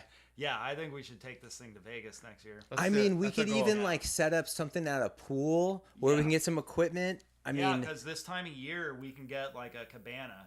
and we bring the small. We have a small server with like handheld mics, Yeah, and we'll go exactly. around like interviewing fucking. Yeah, what do you people. think That's about this awesome. game? Yeah. Perfect. I mean, Great idea. we got to do it, That, and by that time we'll be pros. Yeah. If we keep doubling subscribers every month, I don't know. You guys are better at math. If we go from what we're at now and we double every month, we'll be in like the. Billions. eventually, everybody will be a customer. No, I'm just kidding. No, that'll be great. We'll maybe we can put something together where like if you wear it, we'll get some merch out. You wear a You Bet Smart shirt, we'll come up to you, get free picks, interviewed on the podcast. I think that's a great idea. Oh my gosh, I can't wait. Cannot wait. We got to do it for NFL maybe. Maybe one of the weeks we'll do it for NFL too. Before the Super Bowl or something? We could do Super Bowl. We could do Super Bowl before the Super Bowl. There's a lot of weeks before the Super Bowl. I know we would love to do some big UFC ones too. We're thinking about doing John Jones July if he plays in July against Miocic. yep. Stipe Miocic. if The GOAT of the heavyweight division versus the GOAT of all time. And we I got to don't go know. down there for that. Yeah, we should do another podcast for that one too. We'll probably get an interview with Joe Rogan if we do that one. We're getting so popular with this exponential growth. Yeah, what do we have? 5 followers right now? Does it say it? Hey, it doesn't show we- on mine, but it's promising. He had 600 followers on his first podcast, and he's now like 10 million, 15 million, Wow. And he had So- name recognition already. and he had name recognition. So Rogan or we're what? on track for billions. Yeah, Rogan. Yeah, You might have to start doing some stand-up comedy too to get our name out there. I dabbled in it a little bit. I mean, all I do is bomb. I'm not funny, but I might do that. I told my wife that I might do that when I'm like 50 or 60. Just do that for like the next 10 years. There you go. If this works out, that'll be my next career. Maryland is up by 3. I think there's 35 seconds to go. They're looking to see if this is a foul. An update on a closer game. Virginia just scored. Furman is now winning by 1. Holy shit. So Furman's up by 1. That game is at 117 with 3 minutes to go. That under is not looking good. It's 132. It's 15 points with 3 minutes, but a close game. They're probably both in the bonus. They're both close to the bonus. Another score. It's 119. Ugh. We need some Virginia. It looks like the pace of that game's gone up too. All right, did the math. if we double every month for 12 months, we'll have 718,000 listeners a month. 718,000? That exponential growth.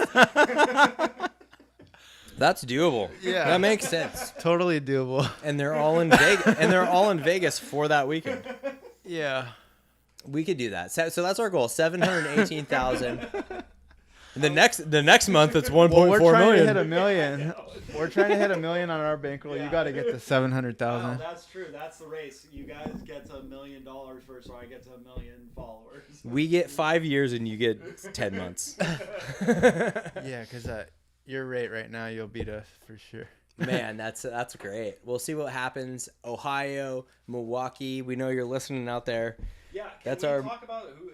Can we ask who is listening in Milwaukee? Because I don't know anyone in Milwaukee. We need a DM us, our listeners in Milwaukee. I don't know if you're on the live feed, but next podcast we'll talk about it too. We want to know who it is. It's growing too. Like it started at 3 and then it was 6 and it was 12. By 10 months from now, it's going to be at 1 billion. I think that with Milwaukee, maybe it's because it's cold up there. I don't know why are people listening. It's snowing. There's nowhere to go. They're just like, fuck it. They've been snowed in since November. It's Feel the, only, like- it's the only show that's coming in up there. Who are we gonna listen to this week? Let's give these guys a try. Yeah, but we love our Milwaukee listeners. We want to hear from you. Yeah. Tell us what we're doing wrong. Tell us what you want us to hear next week. Come on the show. Come on the show. Let's do. Yeah. Email us at youbetsmart@yahoo.com. Do you want our mailbag? Mailbag's my favorite part of the show. I want to get more mailbag. Maryland, it's 30 seconds to go. They're up by 3. They have the ball. West Virginia is not fouling, and they just got a travel. Oh, He traveled. That's what we don't want to see is a tie. Yeah, I That game's not looking good. I don't like how that one's turning out. Got 9 points on that one. God, if we lose these at the end, that would suck. So Maryland, they're up by 3. There's 30 seconds to go, but now West Virginia has the ball. And they're pretty much going to go down to the end and see if they can hit this 3. You would have to think that you would guard for the 3. Yeah. Because that's what they need. Jake They're and I trying to get it to Stevenson. Jake and I have a defense for this. and he had to give it up. They're going to just give him the 2. Yeah. Oh, that was a travel. You can't call it on one end and not on the other. That's okay. That's fine. They didn't guard it. So 8 seconds to go. They're gonna They gave him foul. the 2. Man Bun gave him the 2. They could have caught a foul on that. Like he did contest He it. traveled first on that first move. He dragged his foot, and then on his spin back, he traveled again. But they could have called a foul after the first travel. So it's 66-65. There's 8 seconds to go.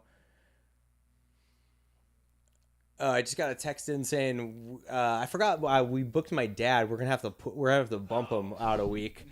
Because we got AK from Millie Goats coming on Sunday. We should have that out on Monday morning. I think we should put out the podcast on Monday morning. Everyone's going to work. Okay, so that's what we'll do. We'll schedule it for Saturday. Yeah. and we'll If put it on happens Monday. we would have to do Sunday, but it'll Either way, put it out Monday.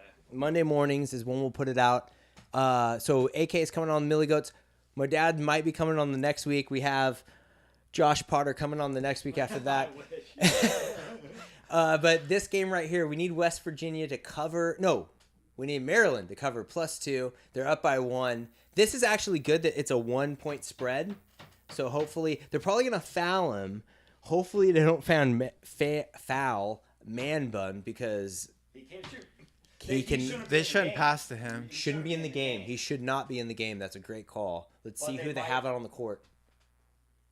Virginia is now at 127. We have under 132. 5 points is not looking good with 1:30 to go. We need some defense from Virginia. Stop it. Yep. Oh, and the foul. See, that's the thing about fouls. Oh, they're in the bonus. Oh, we need some missed shots. Is it- Okay, here we go. We got the inbound. Man Bun is not in the game.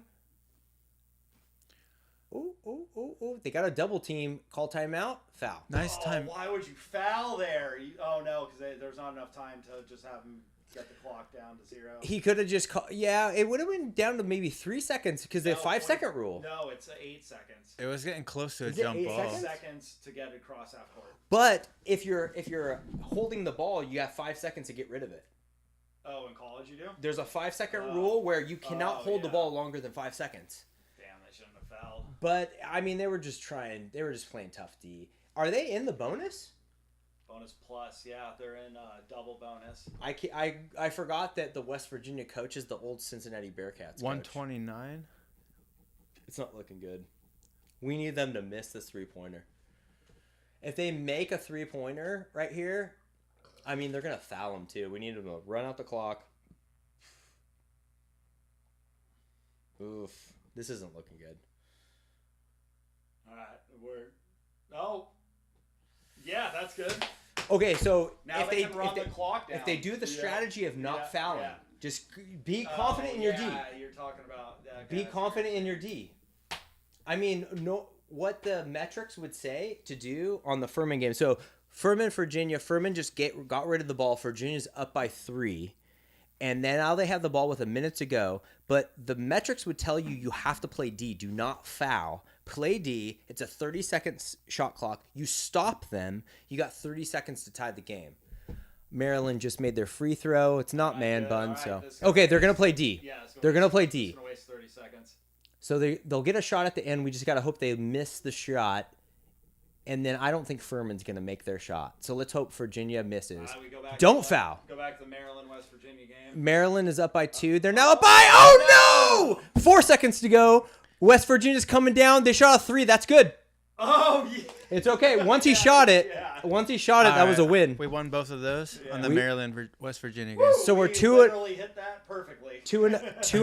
2-1 because I lost to Puegas by 0.5. Okay, so 2-1. Both our free bets won. Oh yeah? Oh Yeah. nice. Should I give out another free bet on Twitter? Might as well.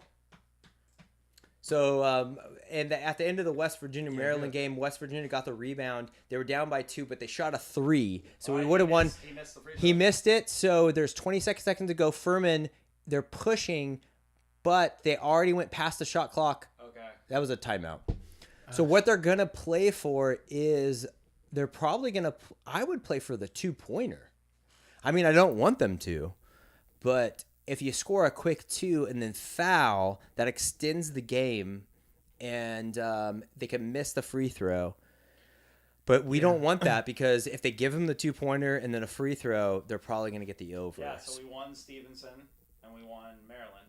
So 2-0. Those are But 2 I put out. Perfect. nice, perfect. You have we should start like our own little free bet section where it's like you take our picks and then you pick the ones that you like out of it because it seems to work every time. I'm literally just picking the first 2 that you put out the last couple days because I don't want to spend any time thinking about it. I'd rather just put the first 2 out and then we can think about what we want to do. If they hit 0-2, I think we should maybe put some more out. If they go 2-0, maybe stop for the day. But for today, because there's so many bets, just put out 2 more. Do 2 more? Okay. I like it. Well, we'll leave it up to you to pick those 2 because you know what you're doing on that.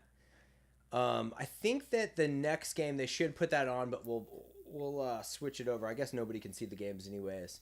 So right now, what we have is we have Virginia and Furman. It's 66-63. It's 129 is the total. We have under 132. There's 27 seconds left. Hopefully Furman goes for the 3 and misses. It's gonna be close. Right now, I don't like the odds. If we lose this one, we're 2-2. If we win it, it's 3-1 on the morning. They're inbounding it right now. It looks like they're going to go for the 3. They went for the 3. They missed it. If they get the rebound, they're going to foul. Okay. So there's 19 seconds to go. Ugh. The only problem with this is if they make the 2 free throws, we're at 131, under by 1 point. And then they're going to try for another 3. And it's all going to come down to if they miss that 3, do they foul? Or do they do they accept the loss? It comes down to accepting the loss. This happens a lot when you're doing unders. Is the team going to accept the loss? Yeah, it's I got Furman. They're in the tournament. They don't want it to go. He missed the free throw. So we're still at 129. That's good. I mean, obviously we want him to miss it again. He's a 77.2 free throw percentage maker, so it's at 130 right now. They're gonna go for 3. They went for 3 the last time. We need him to miss, and we need him to. Oh, what a block! He fouled him with 12 seconds to go. This is not looking good. What is it? 132. It's 132, and I think we got it on You Bet Smart at 132. Hopefully, you guys got it at 132.5 out there, our subscribers. But it's 130. It's 2 points. There's 17 seconds to go. Furman, the team that's down, is at the line. So if he makes these, they're gonna foul. That's a loss. Yikes. Man, I hate these unders. He's a 50% season free throw percent. He made both. He was a 50% free throw percentage. These come down to the last minute sometimes. And he made both of them. This is it. I mean, they're going to foul. What a bummer. Maybe a little throw turnover. Oh, perfect. That's the perfect thing. And if he misses this. Oh, my God. Oh, my God. He just hit like a 50-foot. And Furman just beat Virginia. No, it's not over yet. It's not over yet, but we lost the bet. Oh the my bet is over. If he would have missed that, we would have won the bet, and Virginia would be going on. This is going to be the highlight of the day. I'm telling you, you guys are going to, when you get home from work, you're going to see this highlight. Furman was down by 4. They got the foul with 17 seconds to go. They made both free throws. Then they did a full court press. Virginia threw a turnover. The guy made a pass. The guy did a pass where a guy shot a 3-pointer with 2 seconds to go from beyond the arc, probably 6, 7, 8 feet back from beyond the arc, sank it. They're up by 1. They're about to beat Virginia, a 4 seed. This is the Cinderella story so far. And we lost our bet. We lost a bet at the last second. I lost Puegas by 0.5. Yeah. We were so close to going 4-0. Yeah. But this is a part of our system is we are always so close from killing it. Yeah. And then every once in a while, we lose right at the end and have 50-50. But when Close. that was the right thing to happen too at the end of that game. That's what we wanted. Broke down any better than it just did right there. And This lady is praying. Oh my God! Wow, I can't what a believe game! that. What a game! both games. So we went 2-2, right? 2-2. But I mean, We're so close to 4-0. Yeah. Oh man, I want Virginia to win just a. Get in there. Oh, he almost banked it in. Virginia lost. Furman won on that 3-pointer at the end, and we lost on that 3-pointer at the end. Wow. Wow, what a game. You're gonna go out there? Yeah. That's a bummer. That's what happens, though. It's part of sports. These lines are pretty close. So we lost that one by 1 shot. You lost that one by 1 shot. By 1 assist. Well, 0.5 assists, yeah. Which wasn't a shot that they made. I mean, we were so close to going 4-0. But that's what happens. I think we're going to... I like how things are playing out in this. I think we're going to have a winning day. Yeah. But like I said, it's one day out of... What I look at it is I think that at a minimum, I think you need about 1,100 days. That's usually right where you can tell. So this is one day out of 1,100 days. Yeah. And but it's still fun to watch this. It is. There's ups and downs in just one day, and then obviously over a month, a year, and a lifetime. There's going to be a lot of ups and downs, just like any market. What's the next bet that you have in the next game? Let's see. Courtney Ramey, under 4.5 rebounds. And that's for what game? Arizona Wildcats. All right, that comes a little bit later. I think we're going to be off the air when that comes around. We only got 37 more minutes on the old. We've been going for 3.5 hours. Holy shit. Which it flew by. It did. Maybe if we get enough likes or subscribers to our YouTube page, maybe we'll go to 9 p.m. tonight. You never know. Oh, man. In the future. You gone? What a bummer. So you got the game. It's coming up at 1 o'clock, you said, Jake? the Arizona game? 1 o'clock. So we have one game going on now. It's Howard and Kansas under 145. Hate to say it, but I don't think that one's looking good.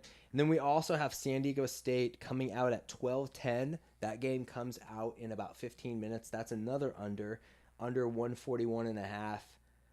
Man, what do you think, Chris? It's just rough. It's amazing how close these the people that make the lines and the odds are. It's crazy. I mean, for those 4 games, we were close on all of them except for the Erickson one they had that way off. Yeah, and I would argue that we had the Virginia that under. Yeah, that was just a fluke play. And they scored a lot of points in the last 5 minutes. Tons of points. They were on track for 120 and they ended up 135 at the end there.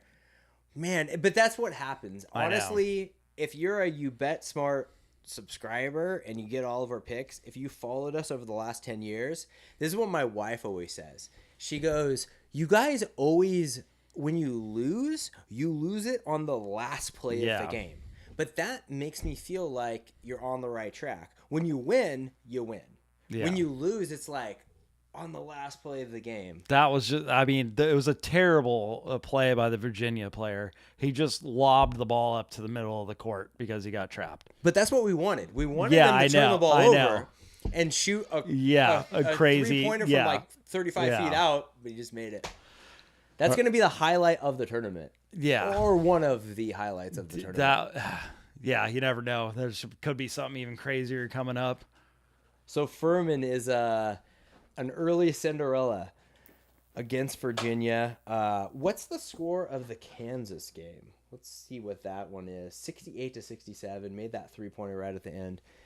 Yeah, the Kansas-Howard game is at 87. Yikes, they scored a lot of points on that one. Hopefully they start playing defense. You thought they'd play a little bit better defense on that. Give up 37 points already? You would think so. But you never know. It's on track to be 174. And what do you have it at? Pretty high. What do you have it at? We have 173. No, just kidding. Oh. I was going to say it at like 140. Seems super high for a college game. So that one's not looking good, but it happens. It's one day. It's 4 bets out of the 20 you put out. Yep. And you're even, so. Yeah, we're a little bit down because of the VIG, but yeah. Oh man, what a bummer that he made that three-pointer. Unreal. What are you gonna do? When it left his hand, I was like, "That's it." Did you think it was in? But yeah. Okay, I didn't think there was any. I thought he was gonna miss it. I just thought. I thought he was gonna miss it. For sure. It was what 3, 4, 5 feet behind the line. Because he's also not the three-point shooter. Here it is again. He is not. He's like one of their power forwards or centers. It's an NBA range three. Ooh, that looked good. Maybe he is one of their shooters. Never mind. I take that back. So what do you guys? Another free pick, I guess. That looked good. Hey, we're 2-0 on the free picks though. Yeah, I know. Yeah, you pick our free picks. All the Twitter guys are like, "That's 4 in a row you guys have hit now." Heck Let's yeah. see, what's the next game that's coming up? We shouldn't have any input on that. I'm going to do the Charleston-San Diego State game. Under, okay. Another one that's good for me is... Oh, yeah, that's the one, I think. Okay. I think we should let Chris pick. Yeah. We shouldn't have any input. Now I got to put it in ChatGPT to... Oh, I got an update on ChatGPT. Okay. The new one just got released, and it's supposed to be way better. It's number 4, right? Yeah. I heard about that. So, it looks like you're going to have a better assistant. Maybe we should ask, like, which free ones. Put a list of all our picks out and which ones... Yeah. Or maybe we should just, like, ask if, like, are these good bets? Are these going to win? It would tell me as a language learning software, I can't give out advice like that is basically what it would say. But if you could give out information like that. I'd have to jailbreak it like those Yeah. other people have to get it to be the other person. I think it's Dan on ChatGPT. Yeah. That's a good point. We should mess around with that sometime. That could be another podcast. There's got to be someone already, like, trying to get picks from ChatGPT. We should have an experiment with it just to have fun with it. just to see what picks it's winning and losing. I'll try to jailbreak it, and I'll have it give one pick a day. Just to see. I gotta work on that. It's gonna be I gotta look up how to jailbreak it. It's a long process. You have to like feed it a bunch of information over and over. I and read you one gotta- article that made it look like it wasn't that hard. Oh But really? yeah. Send it to me if you got it. Okay. It was literally as like typing Dan or something or. Yeah, no, it's Dan is the one, but there's a way to get it to be Dan. Yeah. Now I gotta find a funny picture. Can't you ask it to do certain things too? Like you said, like if you were to do this, like I understand that you don't have to. No, so I started messing with it to try to get it to like say it would kill somebody, and I was like, is it okay to it can okay, so if you could prevent a mass casualty event, would it be all right to use a racial slur towards someone? Okay. It would not answer the question. It said you should never use a racial slur. Even if it was like saving Yeah. millions of lives. Then I was like, could you go, if you had the opportunity to go back in time and kill Hitler as a baby to prevent all the atrocities that he did, would you do it? And it said it is never all right to kill someone. And then I kept like, but he like is responsible for like 6 million deaths, and it would not say it would kill someone. Maybe that's the answer though. Maybe that's the answer is you're not supposed to kill Well, it's baby also Hitler. programmed. It's programmed in for it Yeah. not to say that. Sure. The creators of that technology purposely made sure that certain stuff is not said. Yeah. It doesn't. I don't know. There's obvious lines that it won't answer specific questions if it's offensive. And then you have to jailbreak it. You have to like trick it into answering. Yeah, I've never jailbroken, but I saw a interesting article that once they did jailbreak it, then it was saying stuff that was totally offensive to some people. Like I don't know. We should definitely experiment with that and see what we can get ChatGPT to do for us, because maybe we can have it work for us as well. I mean, we might as well try. I think that the next time I'll go on there, I'll have him answer every question like he's Charles Barkley. That's a good point. I'd love to hear that. So where did he go? Alabama?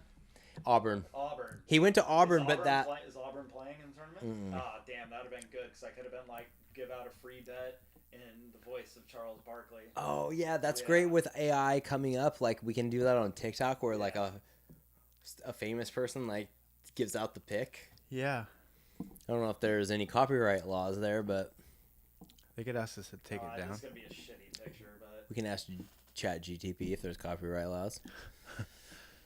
Oh, we're gonna see I can't believe that. we're gonna last see some second of these shot. we're gonna see some of these highlights over and over again, yeah. and they're just Change gonna. the channel, because the game should be on a different channel. I think. Okay, let me go. I'll change that. We only got a half hour left. That was fast. I know. Yeah, Seriously. I wonder how many people are listening. Right now Did we lose anybody? we've got 4. We've been Okay. hovering between like 5 and 15 the whole day. We Okay. got down to 1 at one point. And really? And it was just me. Do some people have more important stuff to do Yeah. than listen to us? People are working. Okay, so the Howard, Kansas game.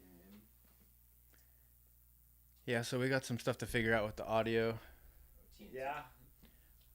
And then we definitely have to get the software we can record all of us. Video. That's what we're gonna do the next time we go live. We'll do it with the video. I think that's how we're gonna solve that audio problem is by using that, because that's what it specializes. So, do you guys want to talk about what game's coming up?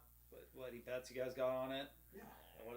Which one's the next one? Charleston, San Diego State. Do you guys have anything on that? We don't have anything. Under. Oh, you got San Diego State under? Yeah. I don't have any player props in that game. Under on that one. Do you know what the line is? Do you remember? I think it's 142-ish? That's what it... Yep, that's it. Okay. So under 142 on the San Diego State game. That'll be starting shortly. So right now the Utah State Missouri game it's going. Oh, there it is. Yeah, that one's 37-36. I'm interested to see what happens on that one because of Utah State. And then, both of them will- Missouri's got 39, Utah 36. I think Kansas is on TBS. So our buddy Matt in Colorado, he had Furman in his pick'em. Nice. Yeah, he just sent it to me. He's the one that does all the hockey bets and built an algorithm for it and is killing it on it. Yeah, we should have him on sometime. He had Furman? Yeah. Oh, nice. He had Furman and he had Maryland. Nice. What a pick. Good picks, man. 2-0. All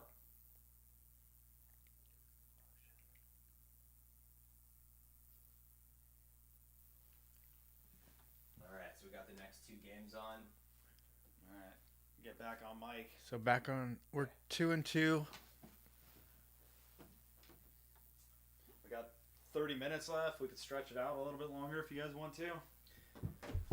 Yeah, I don't mind. I don't mind doing this all day. I was telling Jake, like, if we get up to 20 subscribers, we will go till 9 p.m. Okay, I take back what I said about my wife being cool about it because she will not be cool with that. No. 9 p.m., yeah. If I don't pick up my kids today, I'll be in trouble. Someone will pick them up. Yeah, eventually. They got to do something with them, right? They're old enough to walk home. I think they can make it. I think they can make it home. Did you have something in the Kansas game? Any plays? We do. I don't want to mention it Okay. because they're on track for 197 points, and we got the under on that one. But we're gonna get it back. What about we had no bets on the Utah State Missouri, right? That one we didn't. We had bets on like pretty much every single game. What were you looking at when you were looking at that game? Utah State. Utah State. We talked about it a couple times. Utah State is the one where we had a 3-star bet on Monday, but then it slowly went down to a 2-star bet and a 1-star bet and a 0-star bet. We'll see what happens. Utah State was at -1. It probably closed somewhere around there. When I was looking at it, it was -2.5. I think they're a good team. I think they should be able to beat Missouri, but they're up by 3 right now.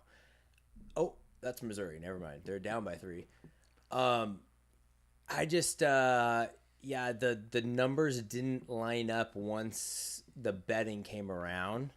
We'll see what happens in that one. Kansas Howard, I mean, neither team is playing defense in this game, which is not something that I wanted to look at.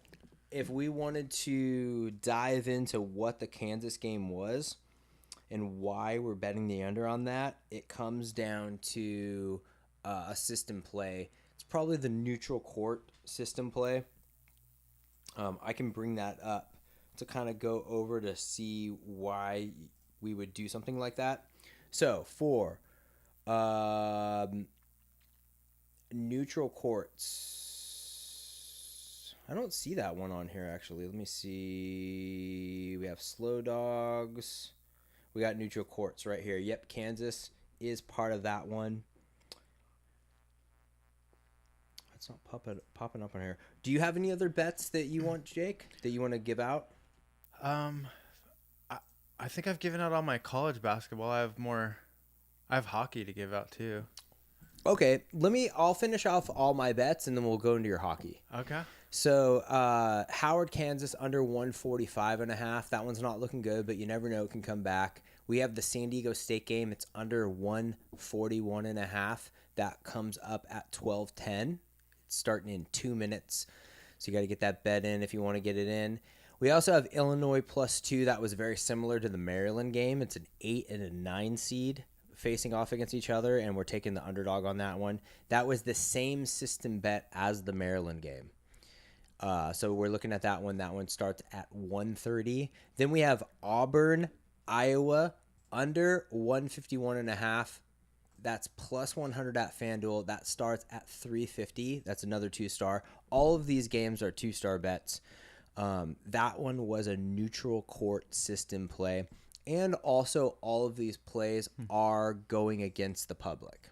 So they have to all go against the public. And then you find system plays, you find model plays, You piggyback on a big handicapper. But most of these are system and model plays. Then the next one, I think I mentioned it earlier. This one goes against Oral. I love Oral, but we're going against it on this one. Duke -6. That was at -110 at PointsBet. That game starts at 4:10. That's also a 2-star game. And then the big one, the big 3-star bet. It's Boise State Northwestern under 127.5. I think that goes with one of your under bets. So that one, I really like that one. That one starts at 4:35. We got 2 more to even out the team bets, the team plays. Tennessee -11.5. That one's really against the public because Tennessee's been struggling lately. People are really betting against Tennessee. We've had, if you are a subscriber, you've had 2 Tennessee plays in the last 2 weeks that won both of them. They're -11.5, which is pretty strong for a 4 seed. But I really like that one. It's a 2-star, -110 at PointsBet. And then to end out the day at 7 o'clock tonight, UCLA, they just got beat by USC. They're 17.5 points favorites. I think they may be even moved up to 18.5 by now. But that's UCLA -17.5 at DraftKings. That game's at 7 o'clock, and that's a 2-star. That rounds out all my picks for today. I'm looking for a 6 or a 7 game winner. You got some hockey bets, Jake? Yeah, I might as well just throw one out there. I haven't officially posted it yet. I was going to post all those when we're out of here. Okay. But just one free play. Jamie Benn, over 0.5 points. And the last 25, he's gone over 19 games. Wow. That's 76%. He's just been on a tear lately. He's had multiple double-digit ones. I don't know. This looks like a great line, and we've been cashing in on it multiple times recently. So I'm just gonna continue with that trend. He's up against the Oilers, and they're 11th. They give up the 11th most goals. The Oilers do, and Dallas has been scoring a lot lately. I think Ben is on Dallas. Yes, sir. He's probably the reason why they've been scoring a lot. Yeah, he had 2 last game, 3 the game before that, 0 the game before that, but then 3, 2, 1, 1. He's been killing it. They have a lot of assists too. Dallas does. They tend to push the puck around. They average 3.5 goals per game, and they have 366 assists on the season, which is top of the league. Yeah, so that's a free play for today. I don't know if you want to post that one too. The hockey one? Jamie Benn, yeah. Another Jamie Benn? Yeah, might as well. Why not ride him while he's hot? Okay. 76% in the last 25 games. Was that one that you posted recently? No, but it's one that Jake keeps putting up. And it keeps hitting. Might as well ride it. Has he been winning a lot lately? Yeah, he's hit the algorithm multiple times, and I'm not gonna fight it. Let him do what he does. Yeah. Just keeps on pinning that puck in the back of the net. Yeah, so Jamie Benn over 0.5. And that's just an assist or a goal. He needs an assist or a goal. Yeah. Dallas has been scoring a lot lately. Yeah, that's a good one. I like that one. Oh, that game last night. Which one was it? Let's see. Sorry, I'll get back to it. Is that a hockey game? Yeah, it was a hockey game that you. Washington. Yeah. Because that was a free bet play. They were down 4-2 with 8 minutes. They were down 2-0, then 3-1, then 4-2, and I was like, oh fuck, this With- is a loser. With 11 minutes to go, they scored to make it 4-3 with 11 minutes. Yeah. And then I think at the 5-minute mark, they tied it up, something around there, and then they won in overtime. Yeah. I had a good feeling about that one, though. When I was looking at it, I was like, I feel like they're going to win this game. But Well, why don't we finish out this Utah State-Missouri game because it's a close game, and then we'll call it a day. okay. Yeah, we'll. We don't have a bet on that one, but Utah State, I have a soft spot for Utah State for whatever reason, and they just made a breakaway game or a breakaway play, and dunked it. They're up by 2 with 10 minutes to go. Yeah, so we'll probably be done around 12:45 then. Okay, that works. Pacific That time. works. You guys get some free time. Yeah, it is. 15 All minutes. our friends that I've been badgering all day to listen to us don't have to listen anymore. Are we still at 4 followers? We doubled. We're at 8. We're at 8. Yeah. I got a text message in saying that someone tried to like log in a couple times and it stopped automatically. So maybe that's why we're losing listeners. Tell them just try it again. There's just too much traffic. Oh yeah, we have too much It's traffic. shutting the server down. Robert wanted to know, can we talk about upsets like Santa Barbara? Yeah, he texted last night saying like that was his big one. Yeah, we could talk about upsets.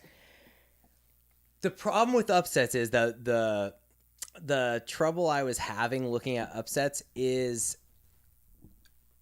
the thing about college basketball recently is there's a lot of talent. There's tons of talent. So there used to be a lot of talent in the top 16 teams. So if you looked at like 1 seed, 2 seed, 3 seed, and 4 seed, that would cover those top 16 teams with talent. And then so a 5 seed, a 6 seed, they were very equal to a 12 seed or an 11 seed. But there's so much talent in college basketball that the talent kind of extends into like 5 seed, 6 seed, 7 seed. So it's tough for a team like Furman, a 13 seed, to beat a Virginia because the talent is so good on these teams that are 4 seeds, 5 seeds, and 6 seeds. So what you've noticed if you look at brackets lately is they're starting to become more true. There was a time like 10 years ago when a 12 seed would actually beat a 5 seed more often. It was like 53% for like a 5-year span. And then now it's getting to be where the top seeds are winning more often because the talent is rising to the top and those teams are gobbling up that talent. And now it's tough for a higher seed to win. It's not going to happen as often. Last year, if you look at the bracket, the 1 seeds, the 2 seeds, the 3 seeds, and the 4 seeds all went on pretty deep into the tournament. So it's hard to find it. Santa Barbara, I haven't looked at Santa Barbara. Didn't like pop out at all to me so far, but that's for tomorrow, so I don't know. To be honest with you, I didn't even know Santa Barbara was in the tournament. Neither did I when he said that. I thought he was joking for a second. I mean, I almost want to like double check that because I do not. Where is They Santa might have been a Barbara? 15 seed if they were. I think I remember seeing something about that. Looking at Santa Barbara. Okay, let's look for them. Yeah. Oh, they're a 14 seed. They're playing Baylor. Yeah, I don't like it against Baylor. Baylor's that matchup. I did look at that game. That matchup doesn't really match up well against them. I think Baylor's going to move on. The interesting thing about that bracket is Baylor, I think, plays against... I'm looking it up right now. They play against Creighton in the next round. So, I mean, Santa Barbara could be good. I don't know. I honestly haven't looked into them. Robert could be right. Santa Barbara could have something. 27-7. But they're up against Baylor, and then the 6 seed is Creighton. That's who they would have to play next. And Creighton, we were talking about luck, that luck factor. Creighton is one of the top teams for bad luck. Could be one of the top teams. So Creighton is one of the sleeper picks. At a 6 seed, they're the best 6 seed. They could be better than all the 5s and 4 seeds. Creighton, I have them in my bracket beating Baylor. So Santa Barbara getting past Baylor, if by some chance they get past them, they're 11-point underdogs. Then they got to beat Creighton, who I think is a better team than Baylor. It's going to be tough for Santa Barbara. I am not pro Santa Barbara. Sorry, Robert. They could be good though. They could be a good team, and they just had a bad draw. It's just their draw. Well, Robert also said Westgate next year is an awesome idea. He can teach us how to play his blackjack strategy. My All brother right. actually does have a good blackjack strategy. Quick story. He used to play online blackjack, which is just the stupidest thing you could ever do. Like, it's not like, I'm playing fucking single deck or double deck. You have no fucking clue, like, if they're actually playing it. But he won, I think, like 14 grand in a like couple day stretch. He won Wow. won $6 grand one night. He texted me in the morning and he's like, So this happened last night. I don't remember it. And he won $6,000. So he was just counting his chips the next day, and he was like, No, I'm up $6,000. online. This is online. Oh, playing. dang. So, yeah, on his account. Wow. And then his computer broke, and he's like, it's a sign. I'm not going to play anymore. And he hasn't played since then, I don't think. He hasn't said he's been playing online blackjack. But, yeah, he won like $12,000 in a week or two stretch. Playing online blackjack. Yeah. So I went over there, and I was like, show me how you play. Like, and he lost like $1,000 in like 20 minutes. He's like, I can't fucking do this with you here. Yeah. Because I was like trying to get him to explain it. And he said it's all off field, but it's a lot of like doubling your bets if you lost the last one, doubling if you won, reaching a certain cap. I don't know. Robert can. Maybe we could have Robert on and talk about his blackjack escapades one time. That's a great story. Online blackjack winning $12,000. Whew. Yeah. It's even a better story that you're like, show me how you did it. And you're like, I don't want you here. Yeah. That's a great story. I'm sure we should, eventually we should have on people that have like great Vegas stories too. Yeah, just because any there's so many kind good of Vegas stories. betting market though too. Poker. You said your Brandon wants to come over, and he's a golf. He builds golf clubs, so. But he's also a gambler. Brandon. Yeah. Brandon plays blackjack in Vegas a lot. He's good at it. He's actually Brandon's the one. So I was maybe 20 years old. I think I had a fake team. Might have been 21 at the time. And we go to Vegas, and I had never played craps before. And he's like, I'll teach you how to play craps. And I had like $500 in my name. And I think I started with $100 and left that weekend with like $3,000. And I drive back home, and I get home, and then my buddy JR calls. He's like, "Hey, you want to go to Vegas?" And I was like, "Fuck yeah!" Like I'm so good at craps, like it's unbelievable. I'm gonna turn this $3,000 into like $30,000. I lost $2,000 of it, and within I think an hour. And that's the only $2,000 that I brought with me. And ever since I played craps since then, it's kind of been up and down. But It's an up and down game. yeah, it's fun though. It's you have fun to as have hell. money to you have to be willing to lose. Like, I mean, especially with the price of the tables now, like you got to be willing to go down like $1,000. But his strategy was like go to a table where some dude has a lot of money, because that means he knows how to roll and he knows how to bet, and then just piggyback his bets. Kind of like what you do when you're sports betting when you first start out, is like piggyback other people's what they're doing. Yeah, absolutely. I mean, that's kind of what I did with you. You taught me the original player prop system. Yeah. And then I've kind of like put my own, I don't know, my own little touch on it. Yeah. But yeah, I think it's amazing. That's what started You Bet Smart, is with you building that system before I ever met you. Yep, that's the start of it. Yeah, that story. I think we've said it on a podcast, but We haven't said it live yet. no, I know that think for you sure. guys have. what when I first started it? No, like you guys together. I don't think you've talked about like how you guys actually. Oh, put it together? Yeah. Well, before we put it together, I'll try to make it quick. Like the crazy thing about the story before like I brought it to you is, I think I've already said this, hopefully I haven't. Is I did everything wrong that you're not supposed to do, but I still won. Like the very first time, it was like 2008. I put in $100 on sportsbook.ag, and I just bet $100. So I didn't do a 1-star. I didn't do a 2-star. I did 100-star. I've never heard that phrase, but yeah, I know what you mean, 100-star. I did a 100-star bet on the first one, Yeah. and then I won it. Yeah. And the next, so I had $200. I Yeah. had 200 stars. Yeah. And I did 2 100-star bets. And I won that. Yeah. And then, and this was in the baseball season. This is when I started it. It was like July or August. It was baseball season. And now I had $400. And I brought it up to $2,000.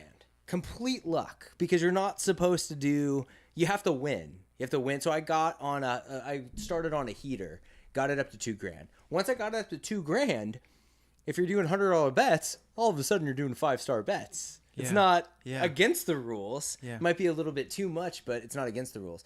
And then that's when I found the beginning of the player prop system. Yeah. I was like looking into models. I found one specific model, and then I did this thing where I would take the model, and the football season started. So now it just went from the baseball season in like beginning of August or end of July, and now it's the football season, and now I found this model that shows player props where it tells you the percentage. You could put in the numbers like over under 70 receiving yards, and it'll tell you there's a 60% chance it'll go under.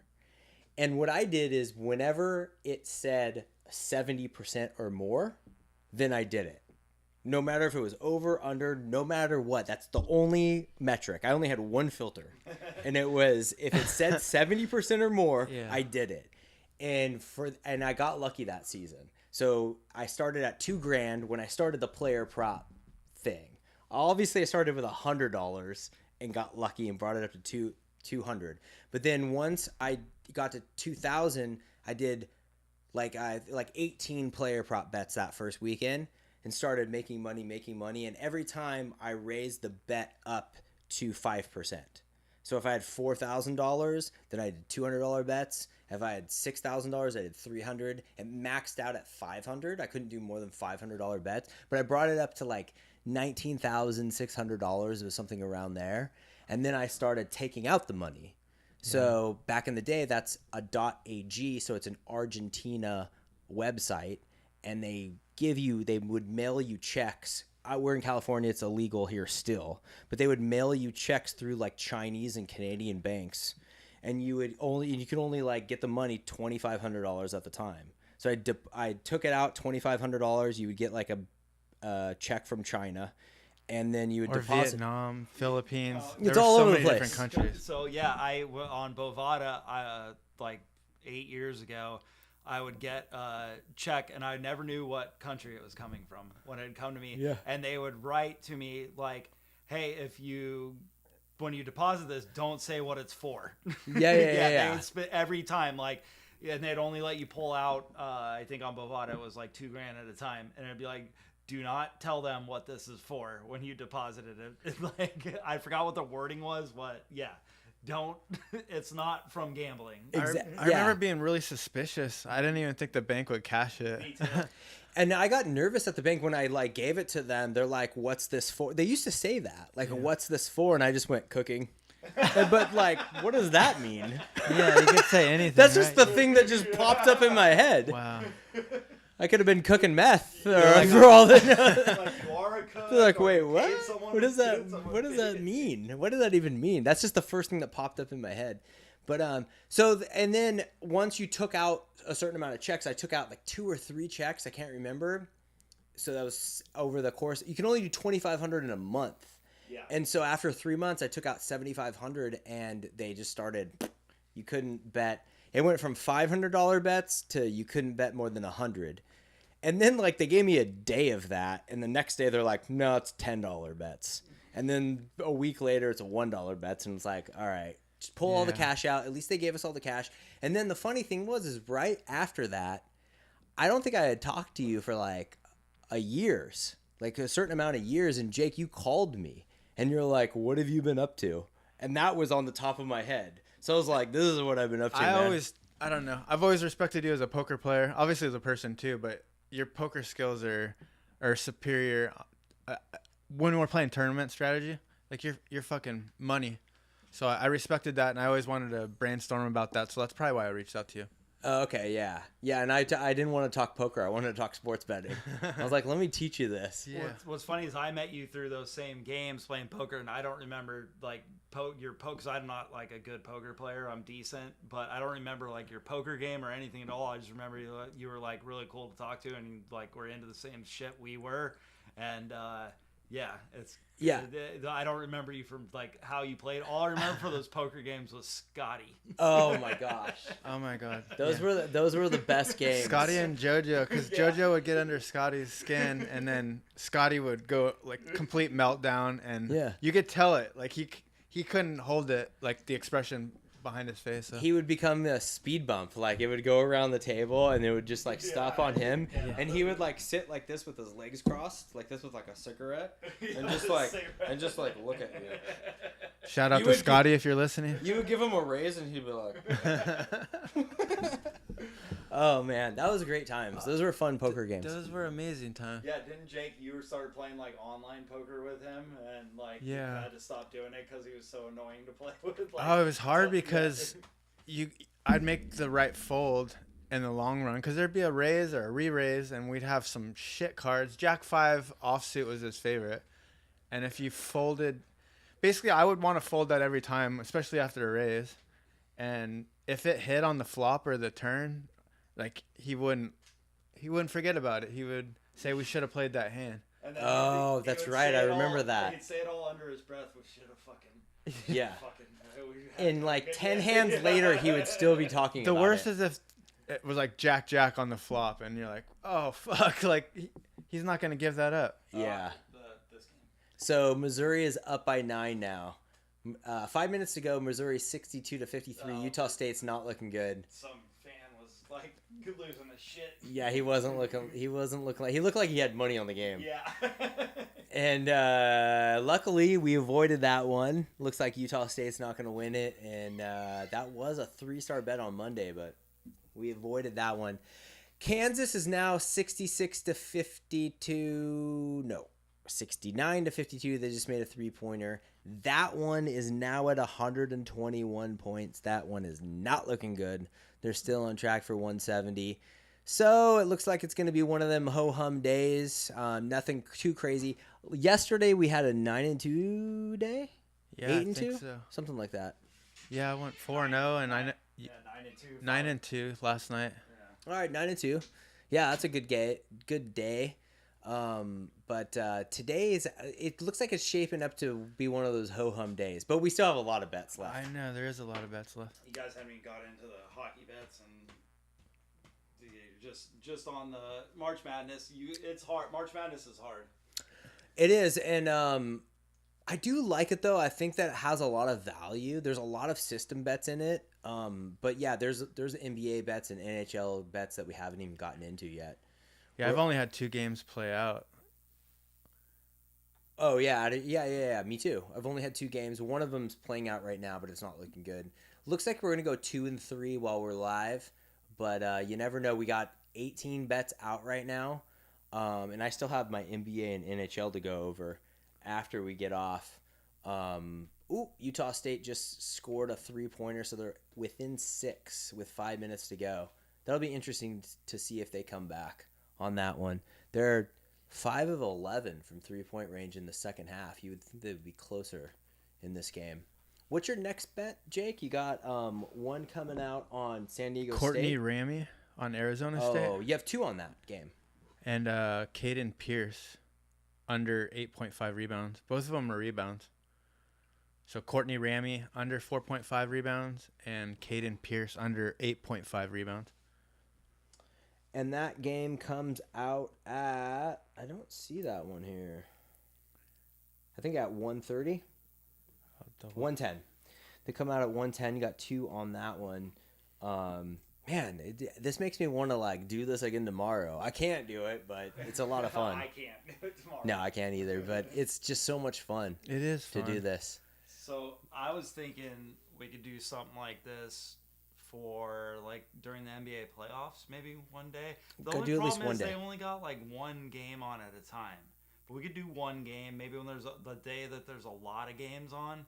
So a can- Saturday or Sunday? Yeah, we could kind of like do midday, and we could put out our bets early in the day, and then we could talk about the bets, how they went, and then put out the bets and talk about them later, and not do it for 4 hours. Maybe do like an hour. Okay, No, yeah. I mean, this has been fun for 4 hours. I literally think we could go for another 4 hours. We could Yeah. keep talking, but it is tough. It's tough to be on the whole time. Like Especially get your if energy you're level talking up. You're talking the whole time. Yeah, yeah. Yeah. You need breaks every once in a while. But I could still do it. I mean, if you talk to my wife, she just wants to find out where the off switch is. Because I'm like this in the house, too. I'm like this like, nonstop. I walk back in the room like, well, I have one more point to say about this. Oh, God. Kamala Harris is there. Oh, what's going on here? Is she from Kansas or Howard? She must have went to Howard. Howard, yeah. She doesn't Yeah. look very happy. No. She doesn't. Is that her husband? Yeah, that's her husband. Oh, okay. Of course, she married a white guy. All right, we're gonna get off politics now. All right. Yeah, we don't want to dive too deep into it. If you want to talk politics, go on my other Twitter account. You still got it? You doing it? Oh, okay. I did it when I started this. All right, and then we also San Diego State just started. That one is Charleston College of Charleston's up 8-6. It's early. It's only in the first 4 minutes of the game. But yeah, we're winding down here. I mean, we could wrap it up if you guys want. We don't really have. Let's finish this game out. Jeffrey wants Okay. to know if we got a live bet for this Kansas game. We recommend one. Maybe we could do it just small ones since we literally didn't put out any. Oh, the How about live I do it? bets. How about I'll do It's a tough to do bet live. for this Kansas game. Okay. This is not you bet smart. Damn, 23.5. Yeah, they're smashing them. This might not get any better. Jeffrey, if you're listening, I would probably do. Fuck, that's so hard. 22.5. I think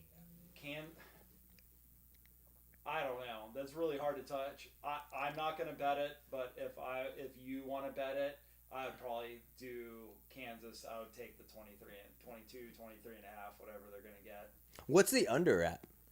The under's at 166.5. Maybe the under. Let's see what. That's what I like. The under. All right. Scott says the under 166. Yeah. Yeah, the under. I don't think Howard's going to score very many more points. They're on track for that. Usually when a game gets spread out Yeah. with the 19 points, all of a sudden the game kind of falls apart. There and won't be fouling at the end. yeah, there's not going to be any fouling, so they're not going to the Yeah. game's going to go by faster. It's not going to get spread out at the end. I like and I'm on the under. I always look for the same bet to try to get back to even, but All right, unofficially. it's unofficial. Unofficially, we would go with the under, and it just turned off on Bovada, so you might not even be able to bet the under. That Well, I might tells just wait for a break too. Yeah. that tells me right there that I like it. Yeah. Did the under only go off or the whole thing? Just the under. Oh, okay. The I think under- I've said the it under, before. The money line went off. Everything did. No. You can still bet the spread. Oh, okay. Sometimes I love when if I click on the under and it says I can't bet it, and then I go back and click on the over and it's like you can bet this one. I'm like, okay, I'm on the right track for that under. Yeah. Just keep on clicking it. I mean, look at that shot. I mean, if they're going to be throwing up shots like that, It does seem like a better play out of the live bets, the under. plus it goes on par with what we have already. I mean, we're not going to win our under. It's at 145, but 163 could still pull that off. They're going to have to keep the same pace up. I mean, 163 is they need 43 points in the last 10 minutes, which is the pace that they're on. It's actually above the pace that they're on. I mean, I could see Kansas, are they going to score 100 points?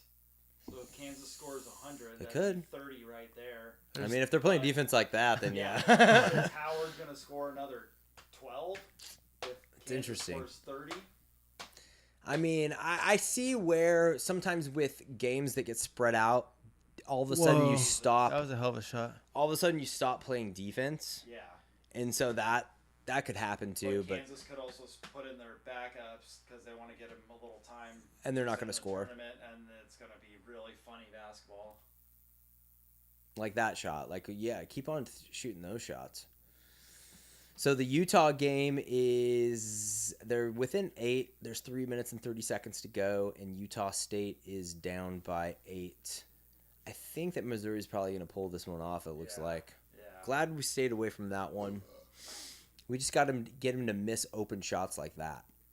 That'll work all day, and then you can get that live bet in. How many games do you have right now going? San Diego State, In this one. game? Okay, 2. Yeah, 2 games. What do you guys got on the San Diego State Charleston again? It's under.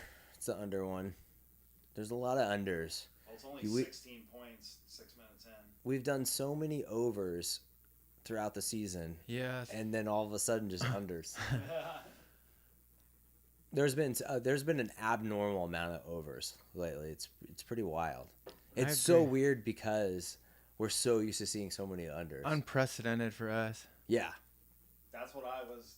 If you guys can hear me out there, that's what I was talking about earlier. Is you guys always had the under.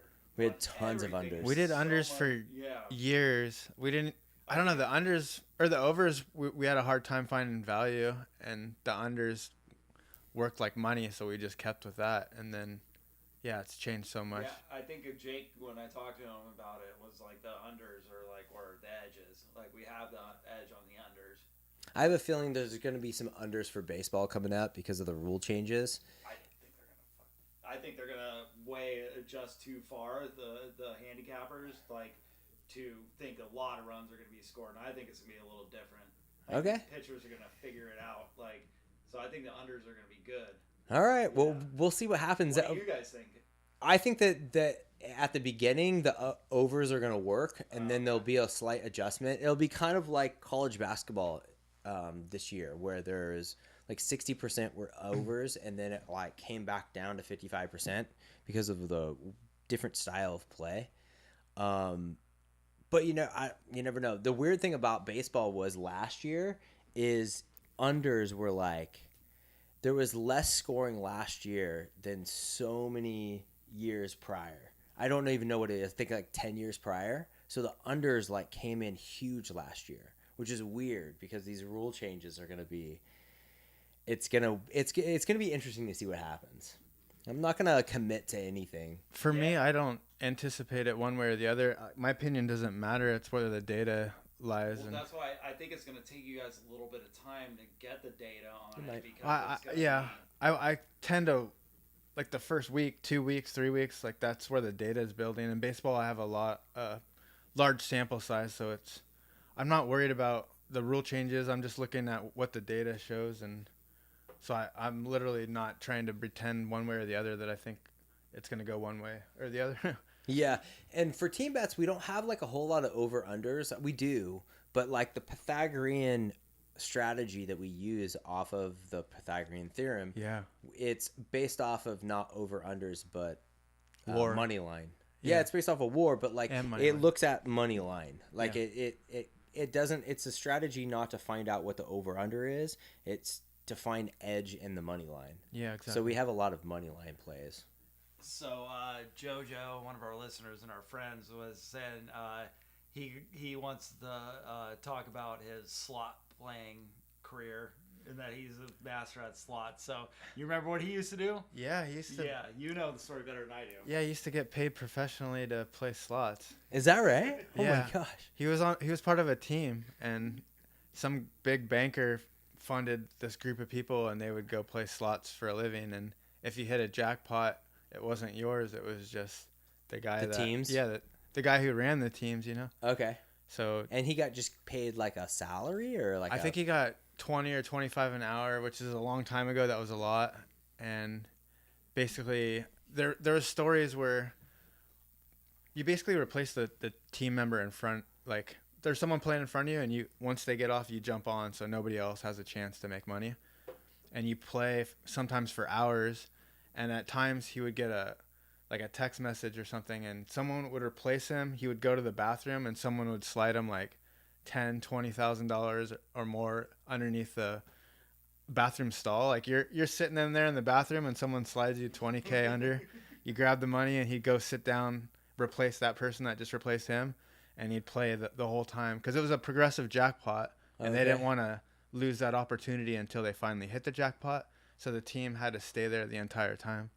Holy crap, that's so interesting. What's funny is my parents play slots a lot, and they do that, but not in a team. They just watch some old person that's been there for like 45 minutes, and as soon as they get up, they're like, oh, they run towards that machine and hop on it.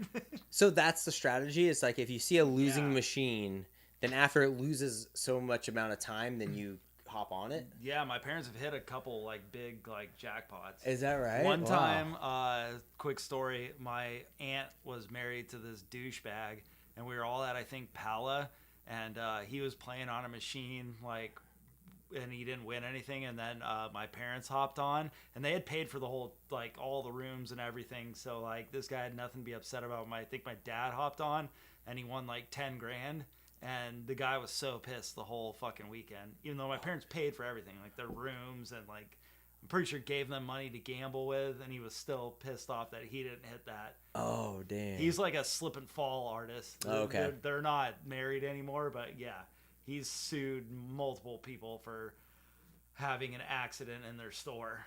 Oh, jeez. That's a scheme in itself. Yeah, oh yeah, we could have him on to do no. Yeah, the slot machine strategy. Yeah. Yeah, it's once the payout's big enough, then it's mathematically beneficial to play. Just like the lottery, at a certain point, the payout's big enough, then you should play the lottery. You can find a strategy in everything. Utah State's going to lose. Yeah. There's a minute to go. They're down by 13. Let's wrap this up. What do you got to say? Good thing we didn't bet the Utah State. One of the cheerleaders was about to cry, too. That must be her last game, or Yeah. she bet a lot of So money where do we on go, Utah 2 and State.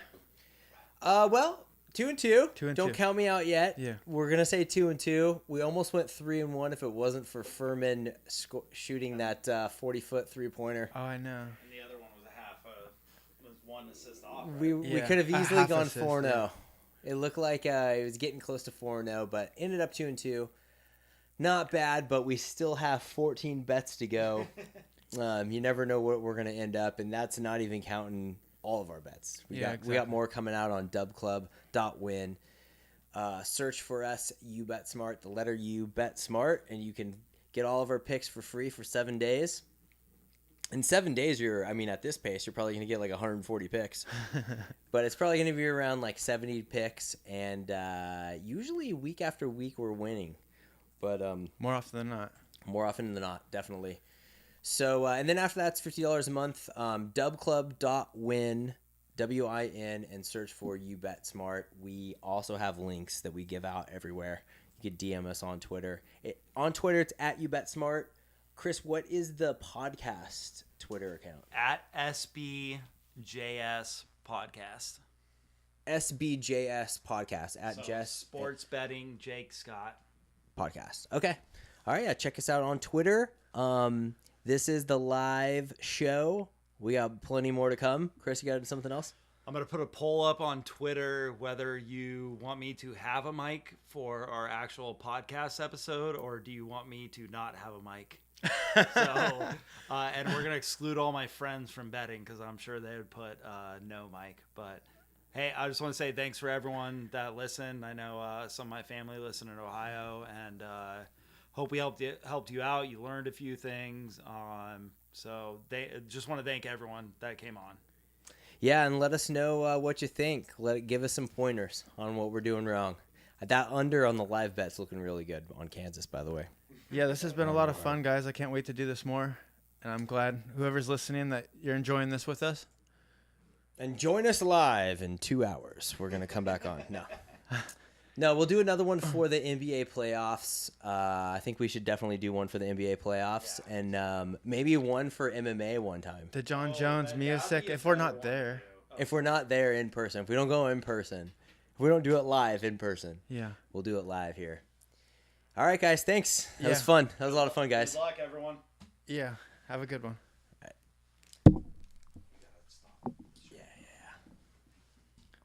Let's talk shit on all of our customers.